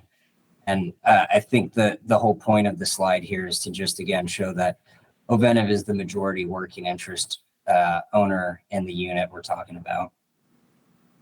To kind of elaborate a little bit on the other working interest owners in the DSU, there is a bullet point here that's disclosing that effective January 1st of 2023, Oventive's acquired the former working interest in the DSU owned by UNOWAX LLC, WEM2 LLC, which is going to be the bulk of what that non-operated working interest that was committed to a JOA is. However, at present, the remaining lessees/working interest owners in the DSU are Kaiser Francis Oil Company, the successor to Seneca Oil Company, Salt Creek Oil and Gas, who's the successor to Bright Rock, PEC Exploration LLC, Snowbird Acquisitions LLC, and Otter Creek LLC as successors to Broughton Petroleum Incorporated. And again, all of these parties have signed JOAs with Oventives, the terms of which contractually govern well elections, including the elections made on the Abbott wells. Further, Oventive has recorded a pooling declaration pooling all existing leases pursuant to the authorization contained in the various pooling clauses of the leases, and Oventive is in the process of securing a communitization agreement pooling these leases with the tribal lease. Thank you. Let's talk about those notices of opportunity to lease for just a second. You're familiar with those? Correct. And we filed on file is exhibits F through M, which are each of the notices sent to the owners here. Can you please describe what these exhibits show and walk through each of them, F through M, excepting G, which is the notice that was sent to Allen and K Blood LLC? Sure. So these are the various notices of opportunity to participate, to lease and or participate in the Abbott wells, along with the proof of delivery, which contain the JOAs. Exhibits N and O were attached to each. These are the official business records of Oventive. And going through each one, so Exhibit F is the notice of opportunity to participate that was sent to Idaho Youth Ranch. They are the owner of an unleased undivided interest in Track 3, which equates to a 0.007246% working interest in the DSU. Receipt was confirmed on October 25th, 2022, and no response was ever received. As we discussed, we're going to skip over Exhibit G, being that Allen and K Blood LLC has now leased to Oventive. So moving on to Exhibit H, it's the notice of opportunity to participate sent to Kate F. Markham, the presumed owner claiming by, through, or under the estates of Harley Bruce Markham Jr., Ruth McCormick Markham, and Harley B. Markham Sr. of an unleased undivided interest in Tracks 3 and 11, which equates to a 0.01268% working interest in the DSU. Receipt was confirmed on October 21st, 2022, and no response was received. Exhibit I, again, another notice of opportunity to participate for Mary Ellen Slimmaker Benyon. She's the owner of an unleased undivided interest in Tracks 3 and 11, which equates to a 0.160401% working interest in the DSU. And although delivery to her valid PO box was made, Ms. Benyon refused to pick up and accept delivery, and as such, no response was received. Exhibit J is the notice sent to Tracy Lee Sherrill, presumed owner claiming by, through, or under the estates of Harley B. Markham Sr., Ruth McCormick Markham, and William Lee Markham, owning an unleased undivided interest in Tracks 3 and 11, which equates to a 0.006340% working interest in the DSU. Receipt was confirmed on October 28th, 2022, and no response was received. Exhibit K is the notice for Scott Dukes, presumed owner claiming by, through, or under the estates of Harley B. Markham Sr., Ruth McCormick Markham, Harley B. Markham Jr., and Lillian Mary Molly Markham of an unleased undivided interest in Tracks 3 and 11, which equates to a 0.002113% working interest in the DSU. Receipt was confirmed on October 22nd, 2022, and no response was received. Exhibit L is the notice for Kent Dukes, presumed owner claiming by, through, and under the estates of Harley B. Markham Sr., Ruth McCormick Markham, Harley B. Markham Jr., and Lillian Mary Molly Markham of an unleased undivided interest in Tracks 3 and 11, which equates to a 0.002113% working interest in the DSU. Receipt was confirmed on October 21st, 2022, and no response was received. And finally, Exhibit M is the notice to Susan Dukes, who is the surviving spouse of Christopher Dukes, presumed owner claiming by, through, and under the estates of Harley B. Markham Sr., Ruth McCormick Markham, Harley B. Markham Jr., Lillian Mary Molly Markham, and Christopher Dukes of an unleased undivided interest in Tracks 3 and 11, which equates to a 0.002113% working interest in the DSU. Confirmed receipt on October 22nd, 2022, and no response was received. Thank you. And can you please just describe the exhibits that were attached to those notices, exhibits N and O? Sure. Exhibit N, it's the survey plat for each of the Abbott wells, which was, we discussed, sent with each notice. And then Exhibit O is the AFE sent with each notice. Mr. Wall will testify that the AFE was a fairly close estimate of the actual cost incurred in the drilling of the Abbott wells. Thank you. And can you discuss the estates? Sure. As you mentioned, there are several lessors claiming title in various feed tracts throughout one or more of the estates of the following deceased record mineral interest owners, being Betsy Christine Cowan, Martha A. Munns, Betty Ann Hollenbeck, Michael P. McDermott, Burton H. Cowan, Minerva E. McDermott, C. Ed Flandro, Robert T. Cowan, Clifton O. Cowan, Ruth McCormick Markham, Denise Richardson Ahrens, Ruth V. Cowan, H. Bruce Markham Jr., Sarah Casper, Harley Bruce Markham Sr., Shirley W. Cowan, Jack C. Hodges, Virginia M. Cowan, Jim Cowan, William Harley Markham, Joseph Reed Cowan, William Lee Markham, Lillian Molly Markham, Christopher Dukes, and Lynette Richardson Adams. And for all these parties, either no Utah probate of the estates has been initiated, or if filed, they are incomplete and that there are no proper distribution made to the heirs or devisees. However, based on heirship affidavits and other inquiries and research done by Ovenive's lease broker, Ovenev believes it has leased all of their successors without an order from a Utah court confirming their succession. The possibility exists that unknown successors may successfully establish succession. Such owners would be unleased, and therefore Ovenev seeks to compulsory pool their interests. Thank you. I'd like to refer the board to Exhibit P on file in this cause, the proof of publication from the Uinta Basin Standard. Can you just describe that, Mr. Lair? Sure.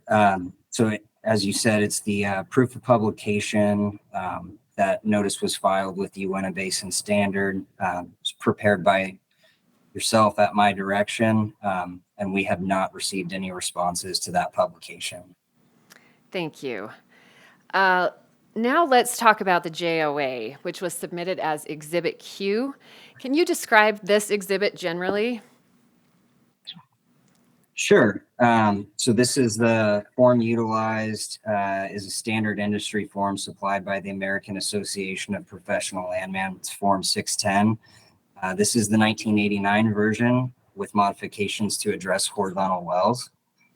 The terms and conditions contained therein, including the modifications made, are consistent with the JOAs executed by other working interest owners in this particular drilling unit and are commonly found in more recently developed horizontal well drilling units. Ovenev has prepared identical terms for other drilling units it has operated and has agreed to such terms in other drilling units in which it is a non-operator, including drilling units operated by Uinta Wax, EP Energy, and other major Uinta Basin operators. And page 7 of the JOA discusses the non-consent penalty. Can you talk about that? Sure. So as we said, this is the non-consent penalty. And in this particular JOA, it's filled out with 100% and 300% being provided. That's the same as contained in the JOAs signed by other working interest owners in the drilling unit. Thank you. And Exhibit C of the JOA, can you talk about that? Sure. It's the COPUS accounting procedure. Again, very standard industry form, pretty much universally utilized, and is similar to other JOAs in the Uinta Basin. Thank you. Can you discuss the interest rate that appears on page C3? Sure. So on page C3 is the interest rate. Article 3B sets the interest rate at the prime rate published in the Wall Street Journal plus 3%, which is fair compensation and to encourage timely payment of chargeable costs and expenses. Thank you. And page C9? So C9 is outlining the overhead charges. So here we've got $10,900 as the drilling well rate, and then $1,090 for the producing well rate. Thank you. In your expert opinion, are the terms and conditions of the proposed joint operating agreement fair and reasonable, and consistent with those accepted by other working interest owners in this DSU and with those commonly accepted by industry and in particular in the Uinta Basin with respect to horizontal well operations? Yes, they are. Thank you. That's all I have for Mr. Lair, if the division would like to cross. Yeah, I just have one question. We go to Exhibit E. Yep, we're there. In the original Exhibit E, compulsory pooled interests were 0.1772%, and now they are 0.1930%. I just want to clarify, was that an adjustment on an interest that wasn't earned? There wasn't somebody else that was found or anything in there? Why did that change? No. Thanks for the clarification there. Yes, the issue was kind of, I'm sure as you could gather through the testimony regarding the NOPs, there was an incorrect assumption made about airship that caused that differential there. Basically, I didn't apply the right fraction to a party when I had calculated that originally. And so it threw it as a slightly smaller number. So when I went back and checked it, that was what caused sort of the slight differential. So not another party being added, but just not the correct interest being applied in the original exhibit. All right, thank you. Just thank you for that clarification. That's all from the division. Actually, I misspoke. I do have a couple other questions for you, Mr. Lair. Utah Code Annotated Section 40-6-6.5, subs 6 and 8, provide that a compulsory pooled unleased owner is entitled to payment of the average weighted fee landowner's royalty during the payout period. This does not include federal, state, or Indian lease royalty. If we could look at corrected Exhibit R that was filed in this cause yesterday. Can you please explain to the board what this shows and what was corrected and why? Sure. As you kind of discussed, this is the calculation for the average weighted fee landowner's royalty for sections 35 and 36, comprising the drilling unit as of the date of spud of the Abbott wells. The summation of the calculation is 19.119319%. Includes royalty provided in the lease forms attached as an exhibit to the JOAs, signed by the unleased working interest owners in the drilling unit. And the previously submitted exhibit contained on the last page 3 leases that were taken after the spud dates of the 2 Abbott wells. They were not included in the calculation, but they were shown. And so what we corrected was to remove those as they were not being counted in the number. They were shown erroneously as a typographical error. Okay, so the average weighted fee royalty did not change with the removal of those leases. Correct, yes. So the leases should never have been shown on the page because they were not being incorporated in the calculation. It's a typo oversight on my part. Okay, thank you. And I'd like to discuss notice for just a moment. I'd like to refer the board to the certificate of mailing on file in this cause. It's a pleading prepared by Lear & Lear under Mr. Lair's direction. And Mr. Lair, can you just explain what the certificate of mailing is? Sure, it's evidence we mailed the request for agency action to the requisite parties. The addresses therein were derived from a title opinion, which was effective as of March 21st, 2022. And we updated that information based on a search of the county records by our broker, Lone Wolf, as well as our own internal records for the parties that are within the drilling unit here. And is that the complete notice list? It is. Thank you. And I'd just like to refer the board to Exhibit V, which I've mentioned earlier, which is the certified mailing return receipts prepared by Lear & Lear under Mr. Lair's direction. And Mr. Lair, can you just briefly describe Exhibit V? Sure. Exhibit V, it's, as you said, the certified mailing return receipts, demonstrates the receipt status of the mailing sent to the parties being pooled today. which mailings were sent via certified mail, return receipt requested. So it's just copies of the return receipts for the parties that are being compulsory pooled. Thank you. And with that, now I've completed my questions for Mr. Lair. If the division would like to cross again. Yeah, no further questions. Board?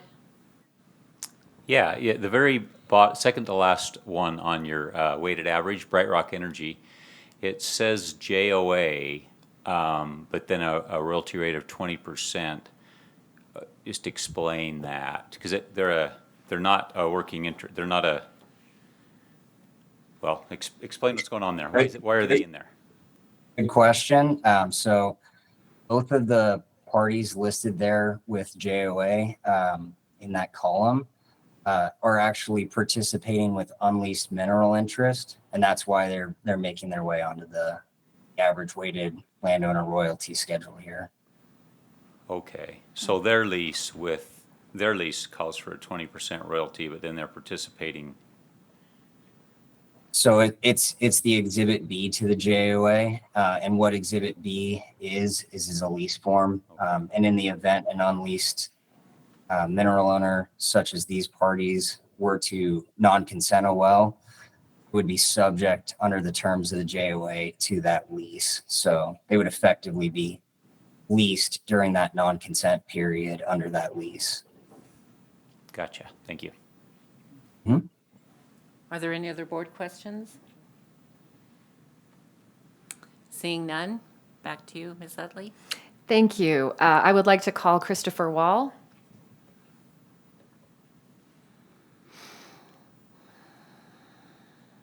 Hello, can you hear me? Hello, Mr. Wall. Will you please state your name, spell your last name, and provide your business address for the record? Yes, my name is Chris Wall. That's WOLL. Business address 4 Waterway Avenue, The Woodlands, Texas, 77380. And I'm a senior reservoir engineer working the Uinta Basin for Ovintiv. Thank you. And as was noted at the beginning of this hearing, Mr. Wall has been qualified as an expert in petroleum engineering. Mr. Wall, I'm going to begin by showing you Exhibit S. Was this exhibit prepared by you or Ovintiv personnel under your direction? Yes. Great. And can you please explain what this exhibit shows? This is the actual cost to drill, complete, and operate the Abbott wells through May of 23. That's 2023. Thank you. And in your expert opinion, were these costs fair, reasonable, and necessary? Yes. Thank you. I would also like to remind the board that the Abbott wells were deemed economically feasible, as that term is used in the 139-160 order to drill. Mr. Wall, can you discuss the P&A cost estimate and what that would be for these wells? Yes. P&A is estimated to be about $75,000 per well. This is consistent with Uinta Basin P&A costs charged to and by Ovintiv. Okay, thank you. Let's look at Exhibit T. And can you describe this for the board? Yeah, this is a plat of the nearby existing horizontal well development at time the Abbott well was spud, or the Abbott wells were spud. And to note, this is the first step out in testing the Upper Castle Peak this far to the west. It's the well that's shown in a pink color on the plat. Yeah, that's all I have to say about that. Sorry. Okay, that's fine. Thank you. And Exhibit U. So Exhibit U is about risks, and what I would say is drilling oil and gas wells is operationally risky. In the case of the Abbott wells, they were drilled offset to producing horizontal, which introduces the risk of depletion, which can inhibit mud properties, leading to lost circulation, increasing the risk of sticking drill pipe and sidetracks. And both the Upper Castle Peak and Uteland Butte formations have high clay intervals, increasing the risk of sticking drill pipe and casing.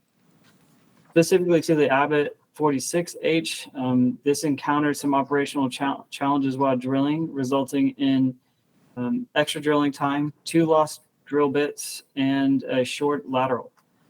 So in addition, capital costs came in higher than expected due to inflation pressure across all operations. Thank you. And in your expert opinion, is a 300% risk assessment award justified? And if so, why? It is justified, and really it has to do with the amount of risk that the operators take on when trying to develop oil and gas assets. Thank you. That's all I have for Mr. Wall, so I would turn it over to the division for any cross. The division has no questions for this witness. Board, are there any board questions? Yeah, can we go back to S just for a second? I just needed to absorb those numbers.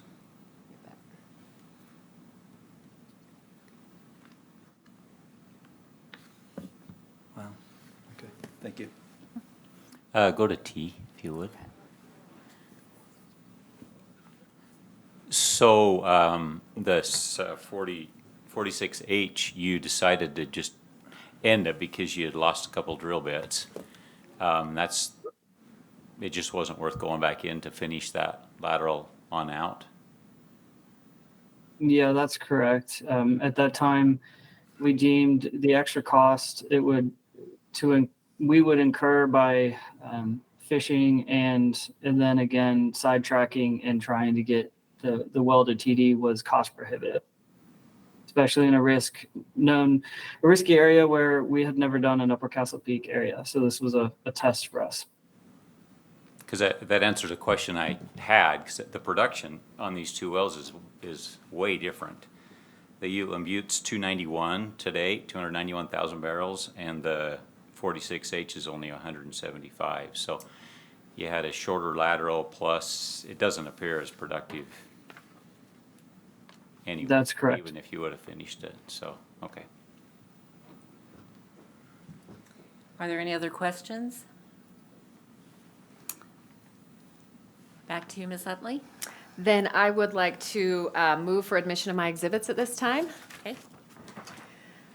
Replacement Exhibit A, Supplemental Exhibit A, Exhibits B through D, Corrected Exhibit E, Exhibits F and H through Q, Corrected Exhibit R, and Exhibits S through V.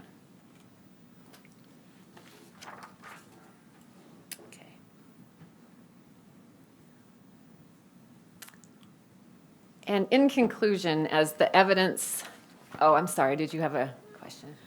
So you're not going to submit Z or G, which was the blood? That's correct. Okay. Go ahead. In conclusion, as the evidence and testimony have established, all statutory and regulatory requirements have been satisfied for approving this request. All interested parties have been provided full legal notice of the request and the instant proceedings, and none have objected. Based on this, we would ask that the board grant the request as pled. I'd like to go back just a second and say we will admit those exhibits. Thank you. Minus G. Thank you. Board, any final thoughts? I'm sorry, I'm looking at the division.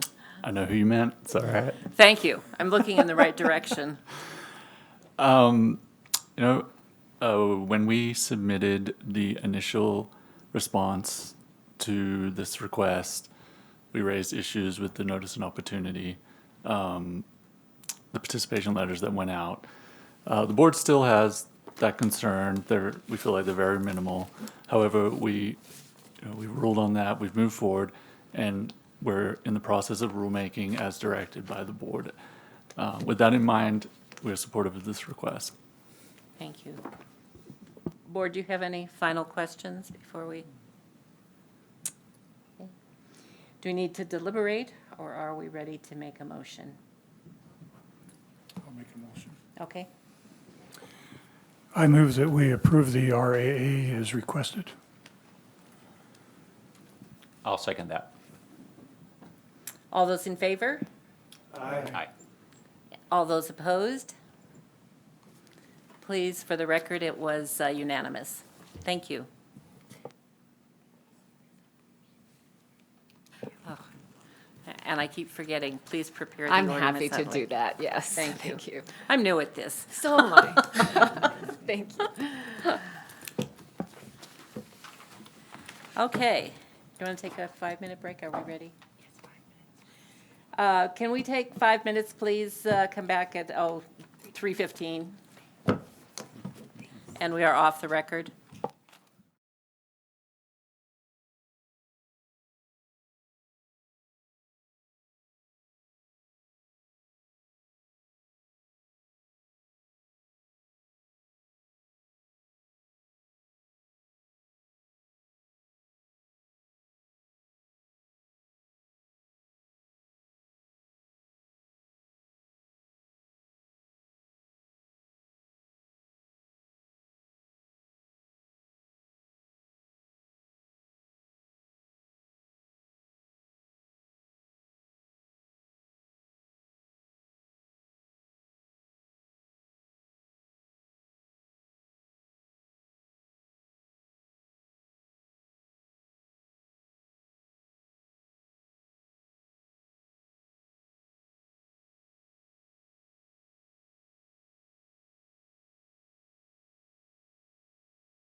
We are good to go. We're live.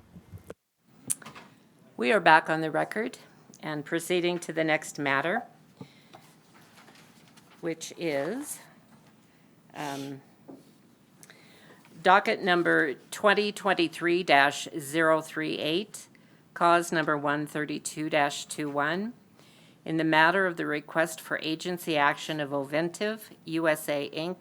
for an order partially vacating the order entered in cause number 139-121, and instead pooling interests, including the compulsory pooling of the interests of certain non-consenting owners in the Powell Ute 1-12, 4-3-6-5-1H well in the drilling unit established for the production of oil, gas, and hydrocarbons in the Lower Green River Formation. And I would like to move to Mr. Mayo. Appearance of counsel, Mitch Mayo of Lear & Lear PLC on behalf of the petitioner Oventive USA, Inc. Assistant Attorney Andrew Haynes on behalf of the Division of Oil, Gas, and Mining. Thank you, Mr. Mayo. Thank you for that. With me today, again, I'm here on behalf of Oventive USA, Inc., petitioners in this cause, and with me today, appearing virtually pursuant to board order issued on September 22nd, are Mr. Peter Burns, Senior Land Negotiator, and Mr. Christopher Wall, Senior Reservoir Engineer. Can we please have these two witnesses sworn in at this time? Please raise your right hand. Hands. Do you solemnly swear that the testimony you shall give in this hearing shall be the truth, the whole truth, and nothing but the truth? So help you God? I do. Yes. Okay, thank you, guys. Board members, as is common practice, resumes of both of these witnesses have been submitted as Exhibit A, as part of Exhibit A. If separately asked, each would verify the contents of their respective resumes.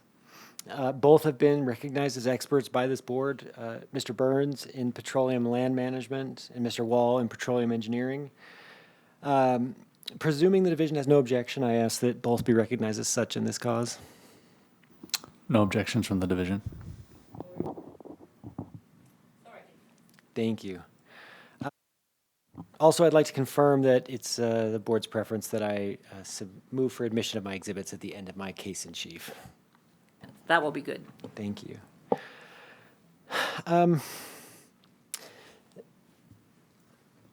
Before I begin with the summary, I'd like to give a little procedural history on what's going on in this case, if I can. This is a matter that was originally scheduled, I believe, a couple of months ago and has been continued given the board's busy summer docket. There is on file a fully briefed motion for summary judgment, or I should say partial motion for summary judgment, that addressed some issues that were anticipated to be raised as opposition in this matter. I'd like to remind the board those are completely unopposed, as is the partial motion for summary judgment, which is fully briefed and before the board. And although we've requested before this hearing to have a ruling pre-hearing on that, given where we are now, I think it's best, if the board's okay with this, to just reserve on that ruling, knowing that I'm not going to present any of the evidence or facts related to that. It's all in the briefing that's unopposed. And to remind the board, it's the identical briefing and the identical issue in a summary judgment that was granted by this board, I think, a couple of months ago. So what I propose is, given that procedural history, that we essentially put a pin in judging that partial motion for summary judgment and just make that determination as part of the overall determination with respect to the request for agency action. So I just wanted to kind of lay out some of that procedural history and give you an understanding and an opportunity, I guess, as a board to say, no, we'd rather argue it now, or we're comfortable granting it.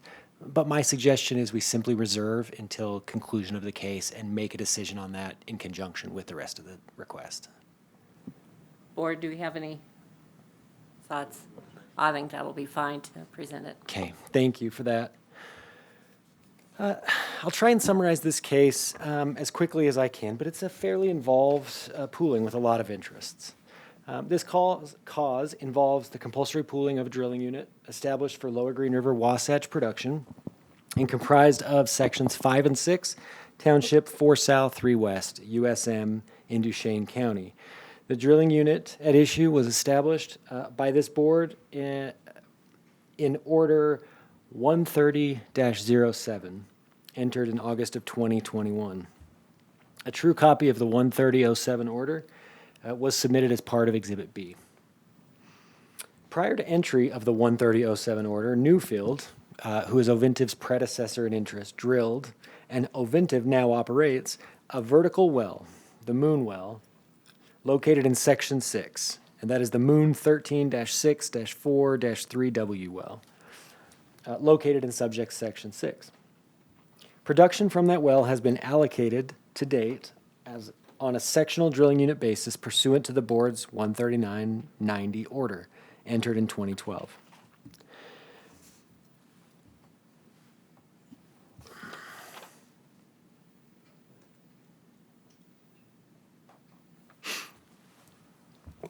Pursuant to If I may, when you mentioned that well, my family does have a interest in in that this moon drilling unit. Yeah, that makes Yep, sense. Yep. Okay. So need to just there's no objection from Ovintiv. If this is a request for Right. an objection, there's no objection, but maybe a point of clarification. Will you be voting and deliberating as well, presumably? deliberating but not voting. Okay. No objection from Ovintiv, just trying to clarify for the record. Okay. Okay.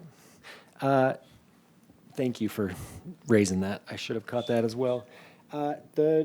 A true and correct copy, well, sorry, let me back up. Pursuant to the order entered in August 2014 in cause 139-121, the board compulsory pooled the interests of several parties in that Section 6 drilling unit and declared them as non-consenting owners in the Moon Well. Full recoupment under that 139-121 order has not yet been achieved.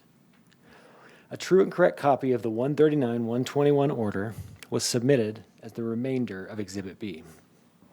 The 130-07 order expressly provides for conversion effective, as with the rest of Ovintiv's conversion orders, as of the first day of the month following first production of a long lateral horizontal well drilled. Any recoupment remaining under the 139-121 order is waived or will be waived so as to allow development and production allocation on a, quote, go-forward basis for the two sectional drilling unit established thereunder. In accordance with the 130-07 order and APDs approved by the division, Ovintiv drilled the Powell 1H LLZ well, the well we're here to talk about today. Its date of first production was April 12, 2022, resulting in conversion to the two-section drilling unit basis as of May 1st, 2022. Consequently, Ovintiv seeks the vacatur of the 139-121 order insofar as it pertains to Section 6 and the Moon Well as of that date. As identified in the REA, and as Mr. Burns will address in his testimony shortly, there are several parties who were provided and received the requisite notices of opportunity to participate in the Powell 1H well, who have failed to timely respond or otherwise tender their respective share of costs for the well. As such, Ovintiv now seeks to compulsory pool those parties into the 5 and 6 DSU and have them declared as non-consenting owners with respect to the Powell well. The notices of opportunity to participate provided in this cause were identical in form to those the board ruled this March were legally sufficient under current existing regulations.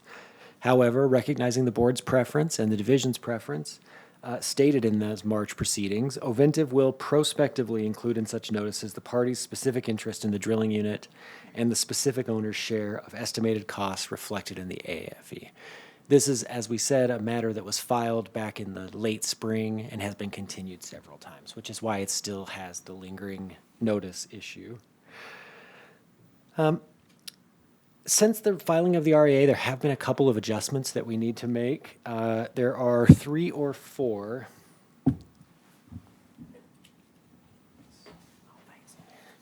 And there's one additional one today. Since the filing of the request in this cause, Cynthia Smith and Claudia Murthan, 2 of the parties specifically named therein to be pooled, have retroactively leased to Ovintiv. In addition, probate documents in regards to the estate of Lane Nielsen, a party specifically named to be pooled in this cause of action, have been received and reviewed by Ovintiv, and to Ovintiv's satisfaction, all of the heirs and/or devisees of the estate of Lane Nielsen are now voluntarily pooled, such that that estate will be removed as well. Finally, there's one last adjustment to make to the request parties, and that is to the interest of Janelle Hicks. She's identified in what we'll be submitting later as an exhibit to discuss the parties to be pooled. However, she has elected to participate and signed a JOA. So her inclusion on that list is a mistake, and we will clarify that during testimony. As a consequence, during this hearing, we verbally modify the request to remove from the parties being pooled Cynthia Smith, Claudia Murthen, Janelle Hicks, and the estate of Lane Thomas Nielsen. In addition to this, some of the fee leases were granted by parties claiming by, through, and under the estates of certain deceased parties. Although Ovintiv believes it has most of the parties who are entitled to a share of those interests under lease, it cannot be certain absent a court order, and they are named out of an abundance of caution. However, I lied. There's one more correction to this, one additional estate that we need to remove from this request, and that is the estate of Clarice E. Bleckman.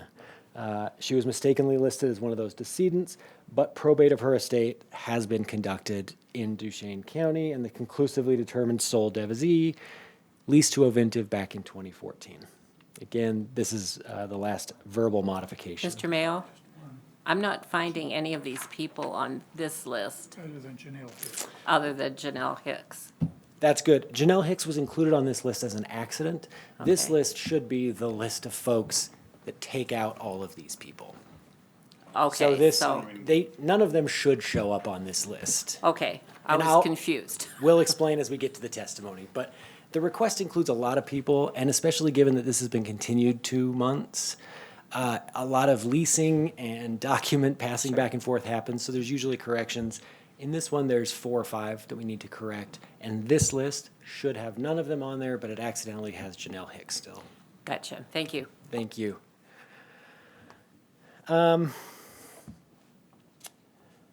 As to any potential unknown heirs or devisees of the estates, as this board is aware, pursuant to order of the board entered on July 19th of 2023, a notice of opportunity to participate relating to this well, as required under 649-2-9A, was published in the Uinta Basin Standard for 2 consecutive weeks. No party has responded to that notice or otherwise tendered his or her share of costs of the well, and Ovintiv therefore seeks to have all parties receiving notice to be compulsory pooled and declared as non-consenting owners. The proof of publication of the unknown heirs or successors was submitted as replacement exhibit GGG. As to the non-consenting owners, Ovintiv seeks imposition of a 300% risk compensation award and the terms of a JOA materially the same as that signed by other working interest owners in the drilling unit and which have been deemed just and reasonable by this board on numerous occasions in the past. During the recoupment period, the unleased non-consenting owners will be entitled to receive roughly 18% cost-free royalty, 18.046, representing the average weighted fee royalty in the drilling unit calculated as of the date of the spud of the Powell well.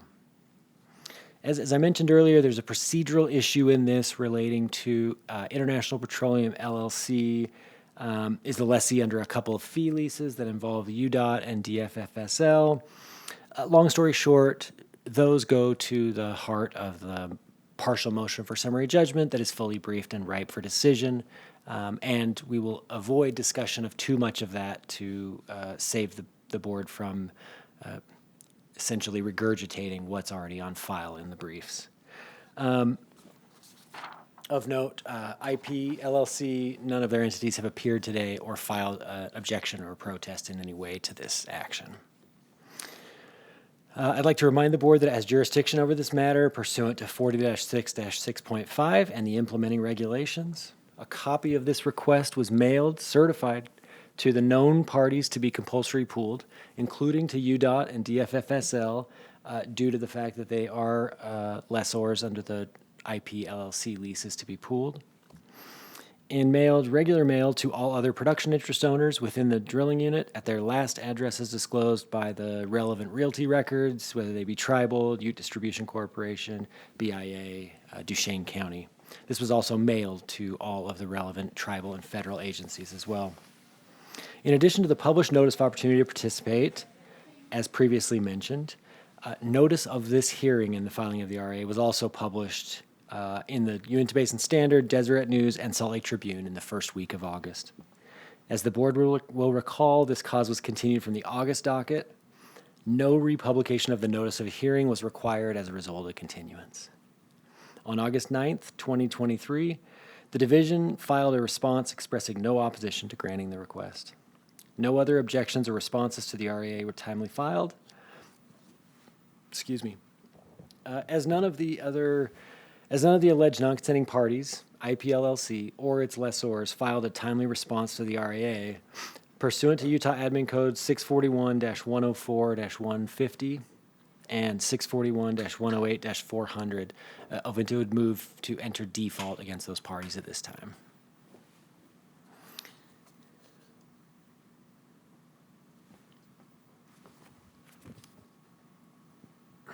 With that, I think I'm ready to proceed with my first witness, Mr. Burns. Peter, can you hear me there? Yes. Okay. Oh, there you are. Mr. Burns, will you please state your name and spell your last name and state your business address for the record? Yes, Peter Burns, that's Burns. And Oventive's address is 4 Waterway Square Place, Suite 100, The Woodlands, Texas, 77380. Okay, thank you. And what is your position generally with Ovintive and with respect to the lands under consideration?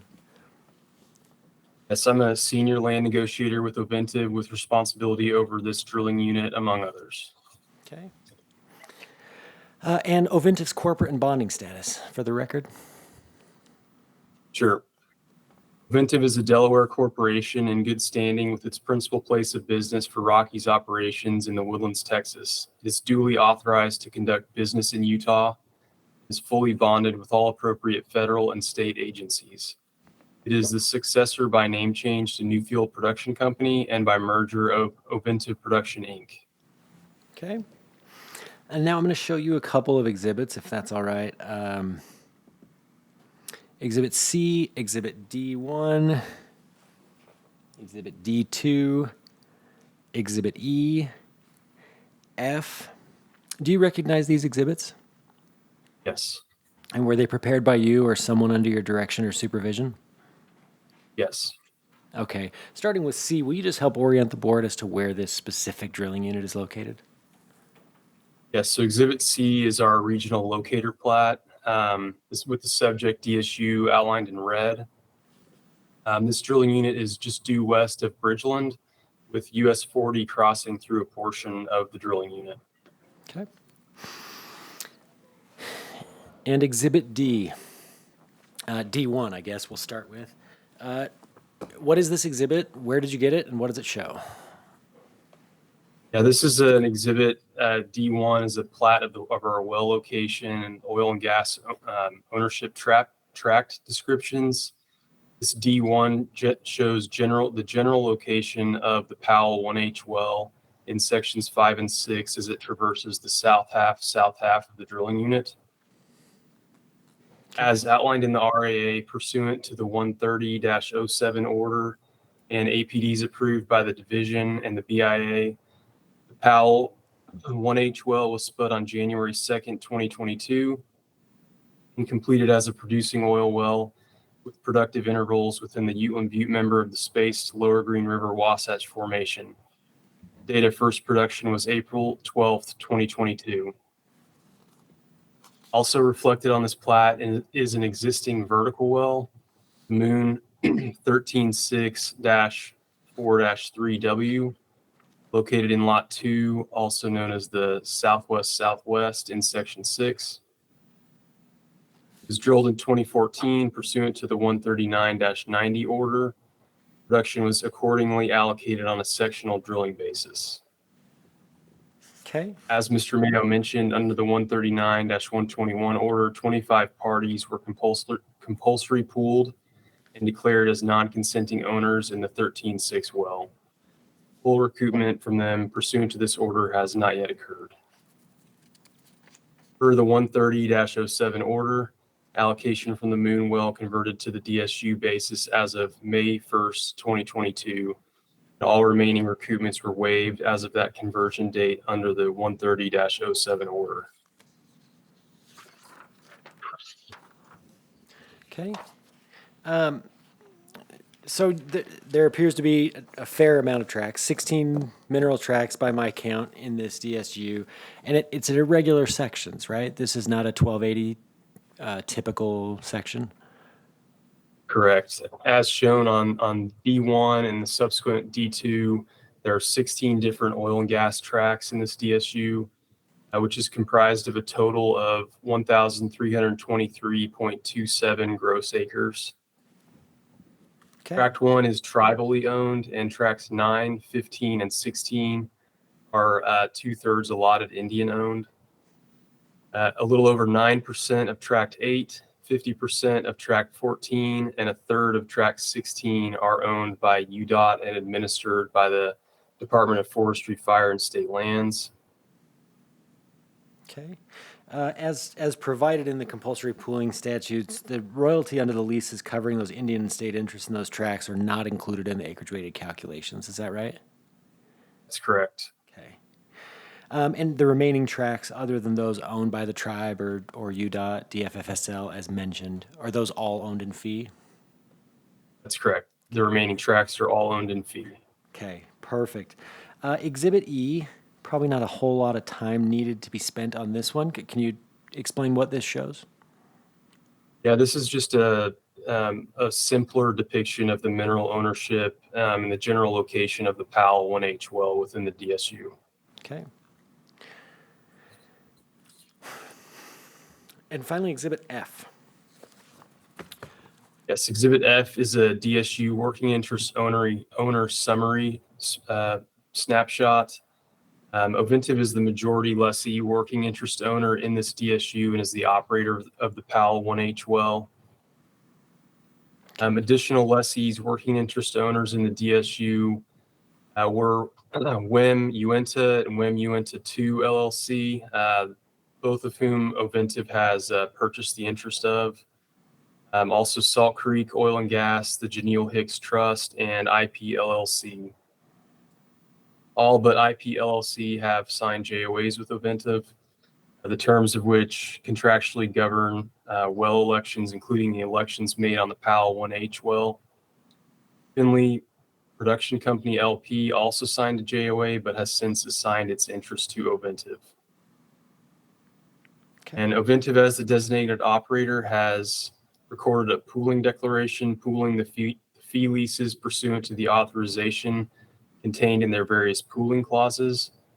Ovintiv has also submitted a communitization agreement pooling these leases with the tribal and allotted leases, but that CA remains pending approval by the BIA. Okay. Thank you for that. So I guess the short story is Ovintiv owns most of the interest in this DSU. Yes. Okay. Now I'm gonna shift you to some exhibits that I'm actually not gonna show. There are a number of them, but I want to direct you to them and ask if you're familiar with them. Exhibits G through R, T through GG, and II through CCC. These are a collection of what appear to be election letters, election packets that you send out. Are you familiar with those exhibits? Yes. Okay. And are those official business records of Ovintiv prepared in the ordinary course of business? Yes, they are. Okay. And as I said, is it fair to say these are the notices of opportunity to participate mailed out in this well? Yes, these are the various notices of opportunity to lease and or participate that we sent for the PAL 1H well, along with the proofs of delivery. JOAs in the exhibits DDD and EEE were attached to each. Okay. And DDD and EEE, those are exhibits you're familiar with and that are corporate business records of Oventives as well? Yes. Okay. Exhibit S and Exhibit H are no longer necessary. Can you tell the board why that is, or why they've been excluded?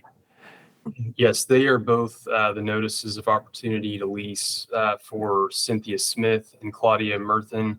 But they, as pointed out earlier, they both signed leases with Oventive, so they are now considered voluntarily pooled. Okay. And each notice mentioned above, each of these notices of opportunity to participate, along with the referenced attachments contained in Exhibits DDD and Exhibits EEE, I'd like to remind the board that reflects the full compliance with the regulatory requirements under 649.1.1 and 649.2.8a, as the board first ruled in March. In the interest of brevity, there was something we discussed at the outset, and I passed around a probably difficult to read exhibit to all of you before this hearing started. What I'd like Mr. Burns to do next, and what we typically do, is go through each of those notice of opportunity, discuss who the party was, when they received it, what tracks they owned an interest in, and what their total interest in the unit is. However, it's information that we believe is just as efficiently communicated in written form, and much more efficiently. So what we've done is prepared and would like to offer to submit testimonial exhibit 1 to essentially talk about that really quickly and move on to the next stage of our hearing. Is it appropriate? Would the board approve me including filing testimonial exhibit 1 and discussing it here? Yes, that would be good. Thank you. Mr. Burns, are you familiar with this testimonial exhibit 1? Have you seen it? Yes, I have. Let me see if I can pull it up here for us. If you'll indulge.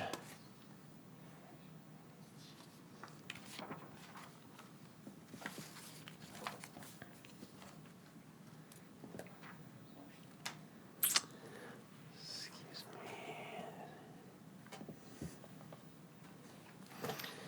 me. Do you recognize that exhibit, Mr. Burns? Yes. And was that prepared by you or under your direction or supervision? Yes. To not belabor the point, does this include the full list of parties to be pooled at this hearing today? Yes, with the one correction that we discussed a little bit earlier with Janelle Hicks being included on here incorrectly. Okay. She did sign a JOA and elected to participate, so her inclusion on this list was an oversight, so she will be removed, and I can send a corrected copy after the hearing. That would be great. Thank you. Sorry, could I just, oh, please. Rather than do this later, can I just get a clarification now? The non-consenting parties in their original request, there was around 50 of them. Now we have a much shorter list. Could I get an explanation how that's being cut down? Well, we have secured a few leases as we've talked about, and in here we've since we don't have probate documents from the heirs or devisees of those listed, we have just lumped those in as a single entry. So let me ask a follow-up and see if I can bridge the gap. Is what you're saying is you included some people named in the named parties to be pooled who solely inherited who solely were named as an heir or devotee of one of the named estates, and you've removed that party? Yes. Is that what you're saying? Yes. Okay. Mr. Mayo, are you intending on submitting all of these exhibits individually or only this? I believe we'd want all of the exhibits admitted to the record. Okay. But they're all there, they've been authenticated. Okay. We just don't need to testify about each one. This is kind of a summary exhibit. Thank you. What that testimony would have been, if that clarifies. Great, thanks. So I guess to answer, Andrew, did that make sense, that answer? Yeah, so if I understand, the original list, I mean, these are exhibits G through CCC. That is every individual party, even people we believed were heirs and advisees. But in this exhibit, we have consolidated the heirs and advisees under just the estate. Yes. Okay. And taken a significant number out, or a handful out for leasing, confirmation of probates, et cetera. Okay. So, Mr. Burns, returning to this testimonial exhibit I, is it your testimony that these parties, minus Janelle Hicks, referenced in the middle, that these parties own interest in these tracks and it equates to the named percent in the drilling and spacing unit assigned to them? Yes. Okay. Thank you for that. Have you received any responses, again, aside from Ms. Janelle Hicks, have you received any responses from any of the parties identified on this list with respect to this RAA seeking to participate or lease their interests? No, we have not. Okay. Turning, if I can, your attention to Exhibit DDD. Let me see if I have a visual of that or if we just go. I don't believe I do.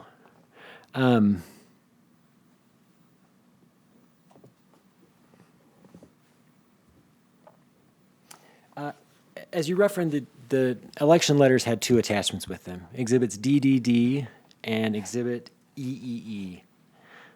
Exhibit DDD is the survey plat for the Powell 1H well, is that right? That's correct, yes. Okay, and then Exhibit EEE, what is that?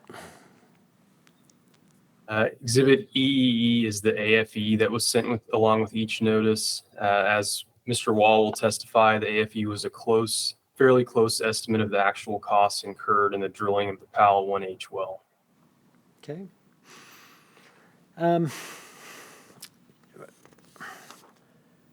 I'd like to have you briefly discuss the estates, if you could. And I know we've already discussed it. But can you just, there's no reason to necessarily discuss each of the estates. Can you quickly hit on the board for them one more time? Which estates have been removed from this since filing of the request? Yes, so as Mr. Mayo mentioned, several lessors claim title in these lands through one or more of the estates. And there are several of those. As we talked earlier, we did locate final probate for Lane Nielsen, and his two heirs have leased to Oventive, so he is being removed from the list. Otherwise, there are several others that remain on here that will need to remain due to unprobated estates or no final distribution of that estate. Okay. Thank you for that. And again, standard practice, you believe you have all of the heirs or devisees, or the majority of the heirs or devisees located and leased, but out of an abundance of caution, in the absence of a conclusive order, they're included in this request. Correct. Okay. I'd like to just point to replacement exhibit GGG, the proof of publication, to demonstrate to the board that notice was published in this cause as ordered.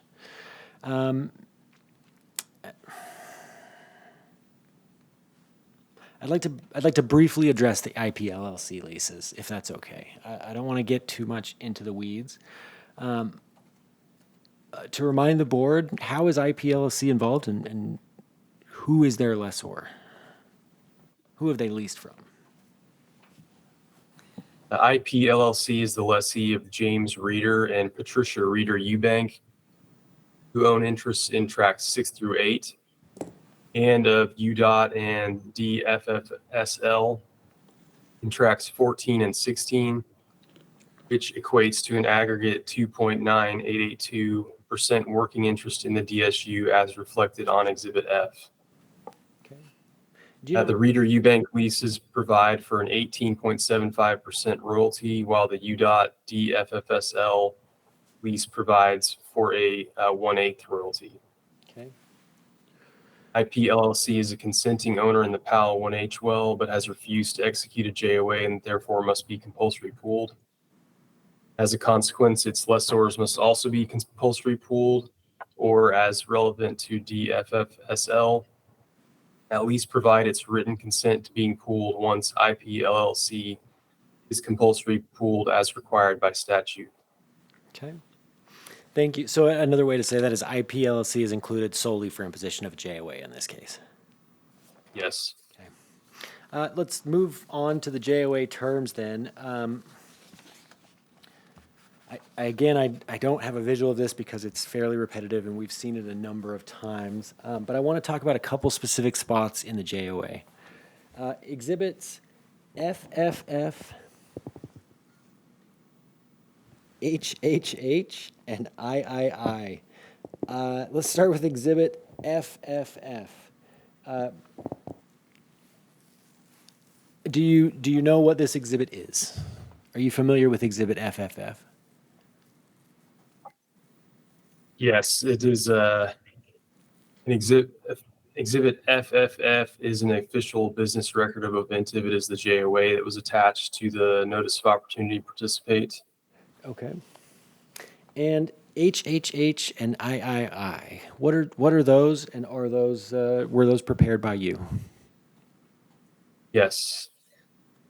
Exhibits triple H and triple I are standard industry forms supplied by the AAPL Form 610 with modifications. This is the 1989 version with modifications to address horizontal wells. Exhibit triple H is materially the same form JOA sent with all of the mailed notices previously outlined. Exhibit triple I additionally reflects Oventive's capitulation to all of IP LLC's objections as outlined in Exhibit triple F, except for Article 16K. Okay. And when, in your opinion, are the terms and conditions contained in this JOA or these two iterations of the JOA consistent, commonly found, something you've seen and experienced and been engaged with in the basin? Yes, the terms and conditions contained therein, including the modifications made, are consistent with and commonly found more recently developed horizontal well drilling units, including the JOAs signed by the other voluntarily pooled working interest owners in this DSU. Oventive has prepared identical terms, for other drilling units it has operated and has agreed to such terms in other drilling units in which it is a non-operator, including drilling units operated by Uinta Wax, Javelin, and other major Uinta Basin operators. Okay.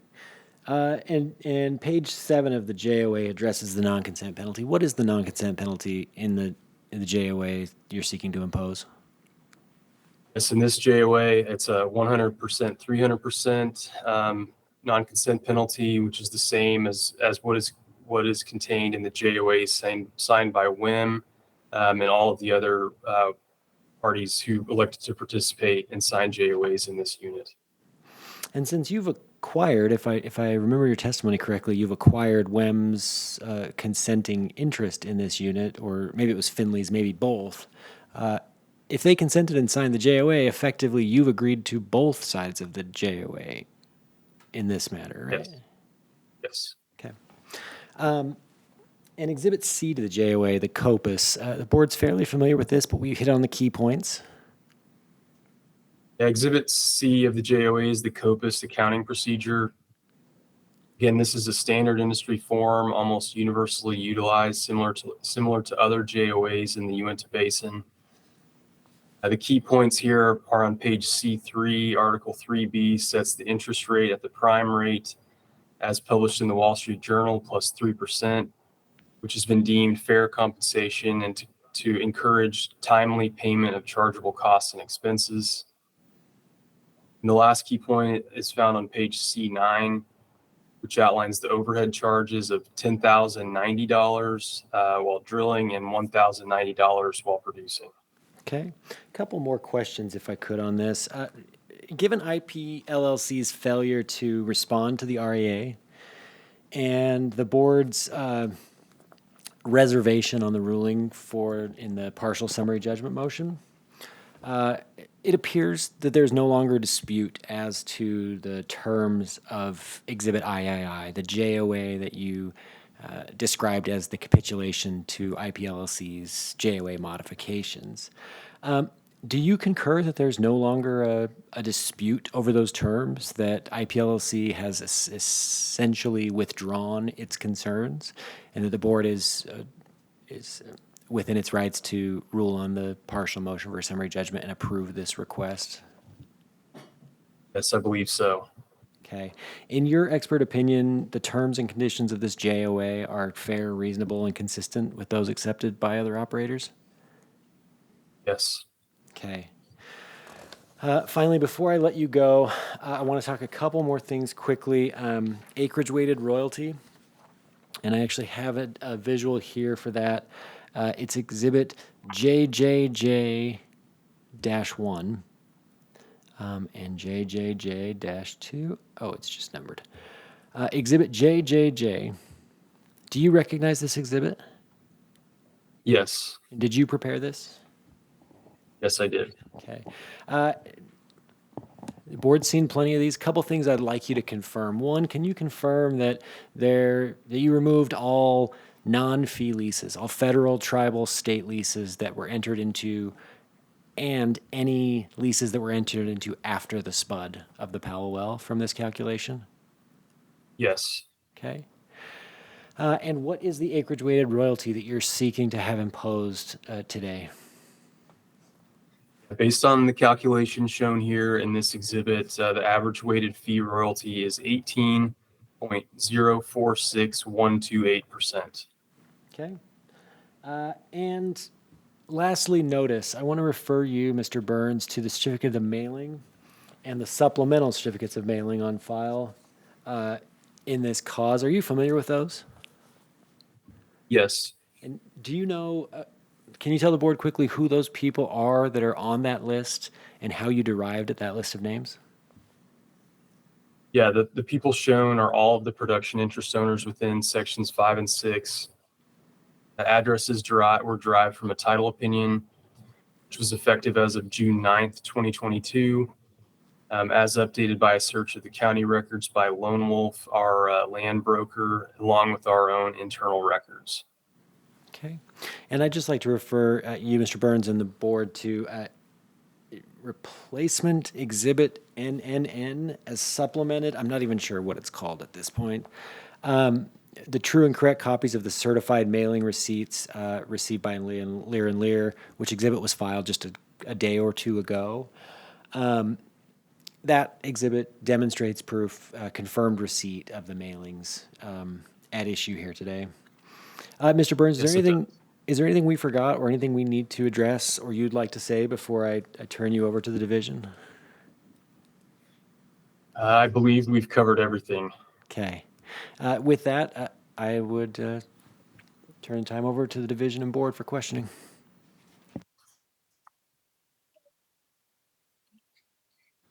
Thank you. I don't have a specific question, but if we went back to Exhibit F, could we get that updated, the compulsory pooled interest to now reflect the actual parties? Yes. Because the one we circulated in the testimonial Exhibit 1, those are a little different, and I assume those differences are from the now leased parties, but if we just get that updated on that, division has no questions. Okay, thank you.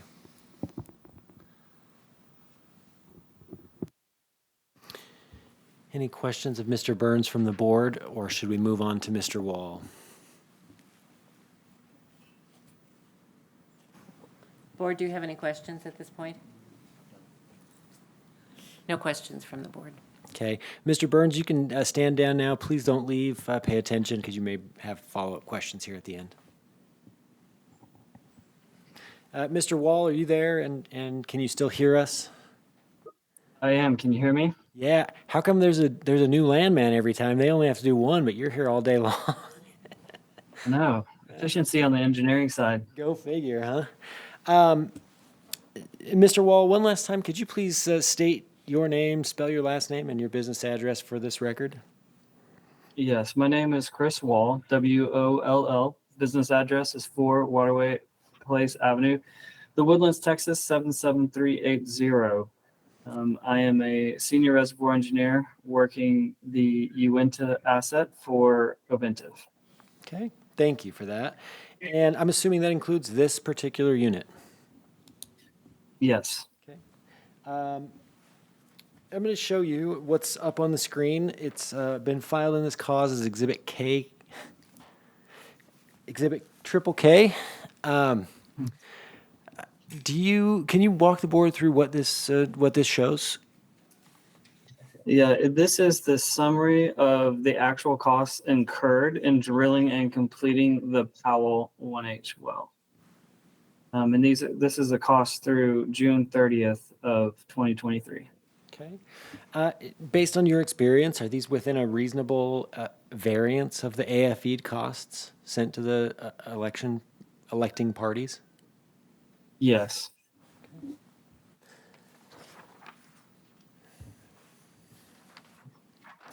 Again, in your expert opinion, were these costs fair, reasonable, and necessarily incurred, and was the well deemed economically feasible? Yes. Okay. Now, Oventive typically estimates plugging and abandoning costs of around $75,000. Is that Oventive's estimated plugging and abandoning costs for this well? Yes, it is. Okay. And that's based on 100% working ownership, 100% working interest ownership? Yes, that's correct. Okay. Thank you. Two more exhibits, if I may.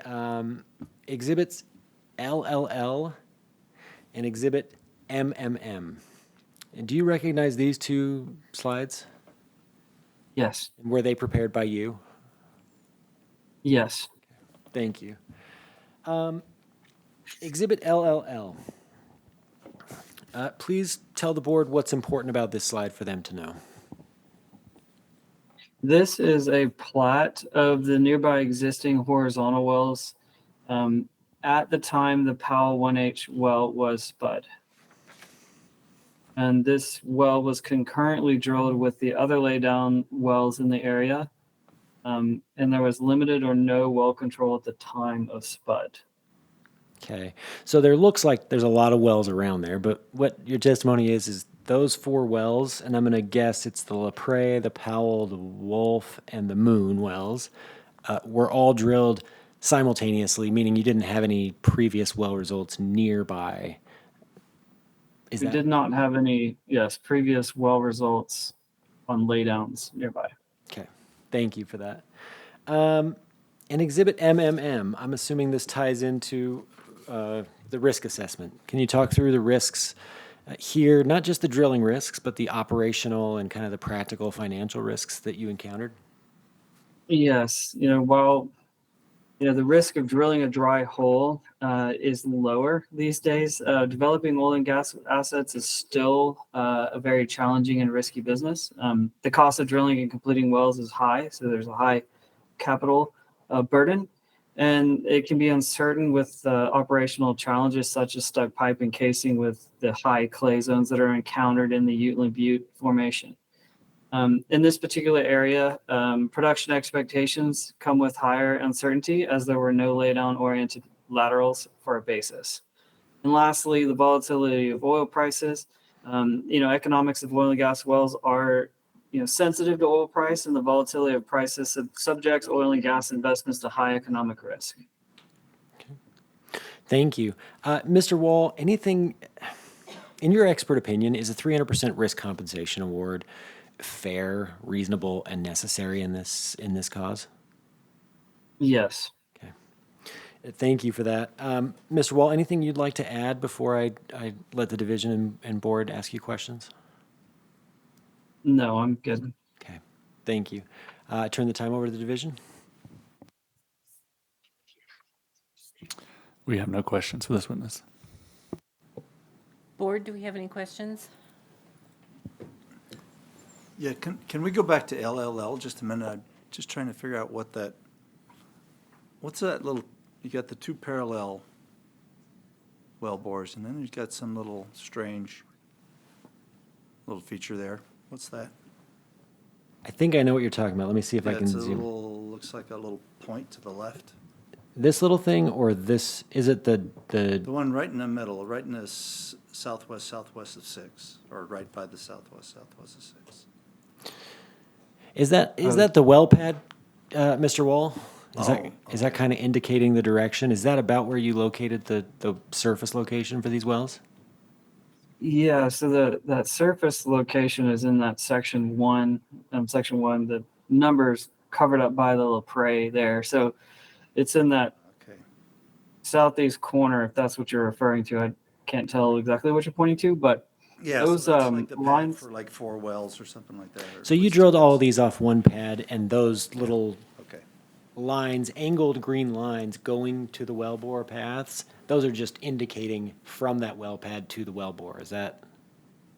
That's right. So, in the case of the wells like the Lepre and the Wolf, you actually we drilled east and then turned and went back to the west. Okay. And that way we can maximize the lateral length within the sections. Okay. So that's what you're seeing. Thank you, yes. Nothing else. Do we have any other board questions? Okay. Back to you. Well, I think now is probably an appropriate time to move for admissions of this this list of exhibits. I'm going to go through somewhat slowly. Let's go slowly, please. Hopefully, Julianne can keep us all on track as she always does. I would like to move. Well, let's put it this way. I'm going to start by saying the exhibits we don't need are exhibits S and exhibit HH. So I'd like to move for admission of exhibits A through R, and then T as in Tom, through double G, and then skip HH, and I'd like to move to admit double I through triple N as supplemented.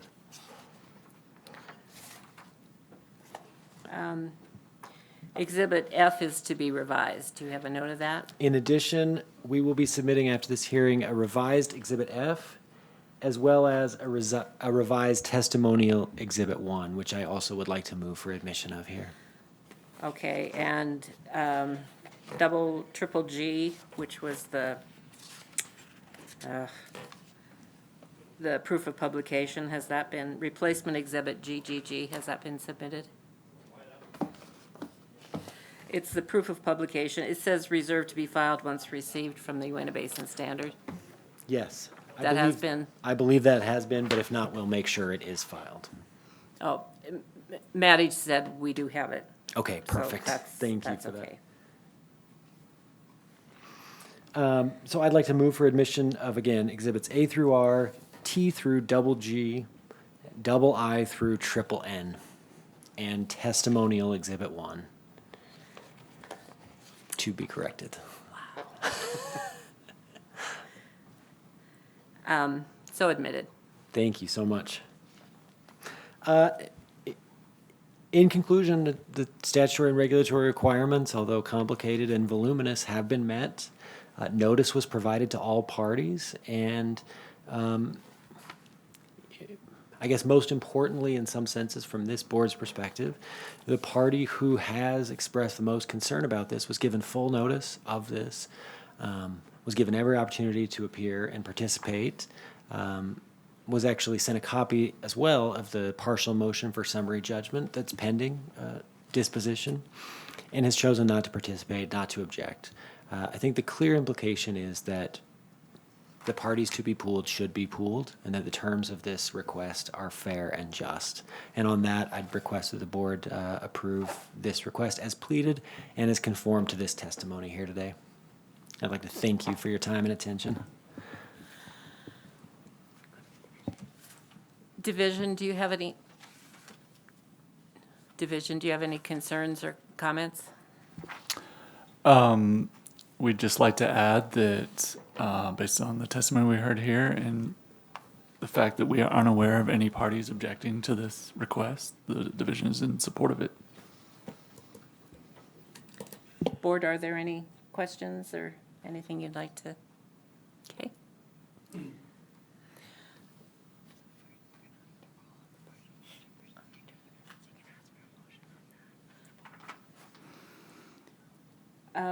This is a little unusual, Board, but we will need to have a motion on the partial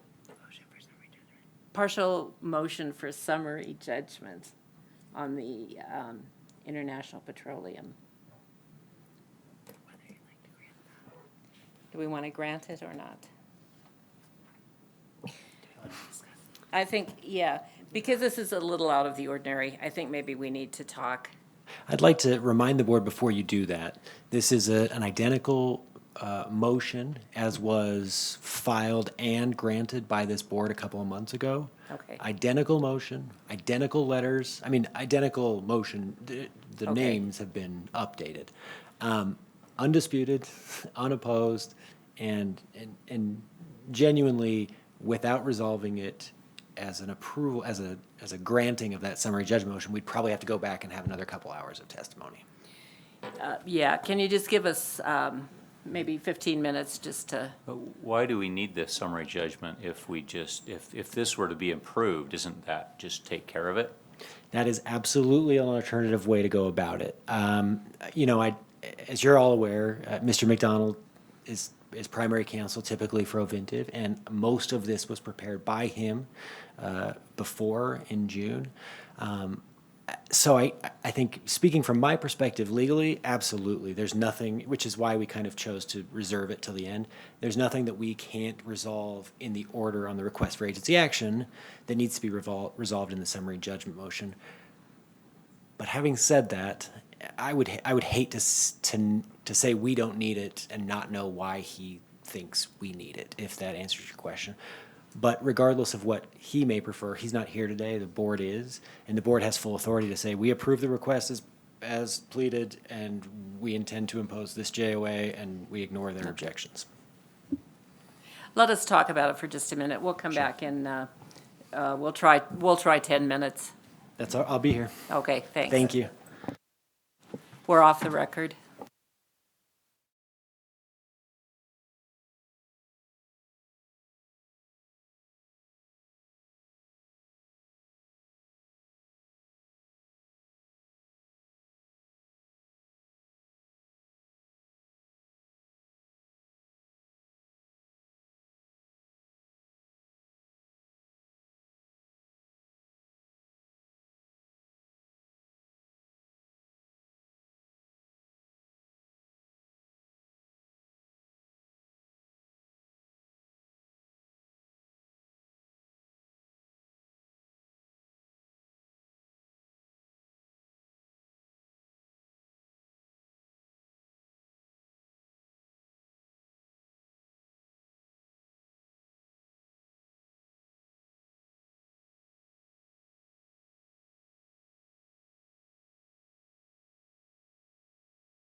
We're back on the record.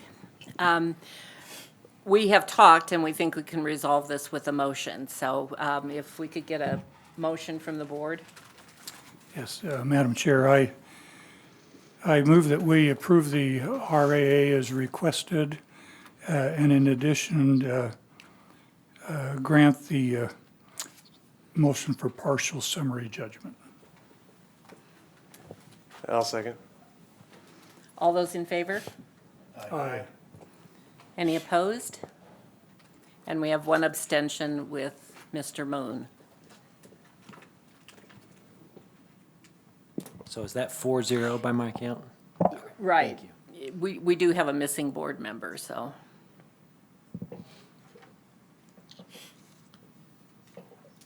Should we do a roll call? Okay. We are good. And I am very happy. I know what you were going to ask next, and I'm very happy to prepare the orders if you'd like. Sorry to cut you off, but I knew you were headed there. Took the words right out of my That's mouth. right. Thank you, Mr. Mayo. You're welcome. Thank you. All right, let's see where we are here.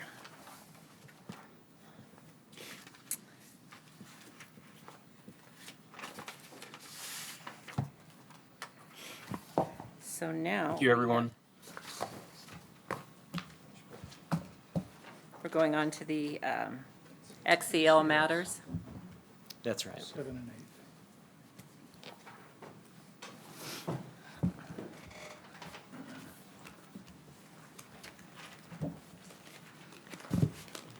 Do you have any slides?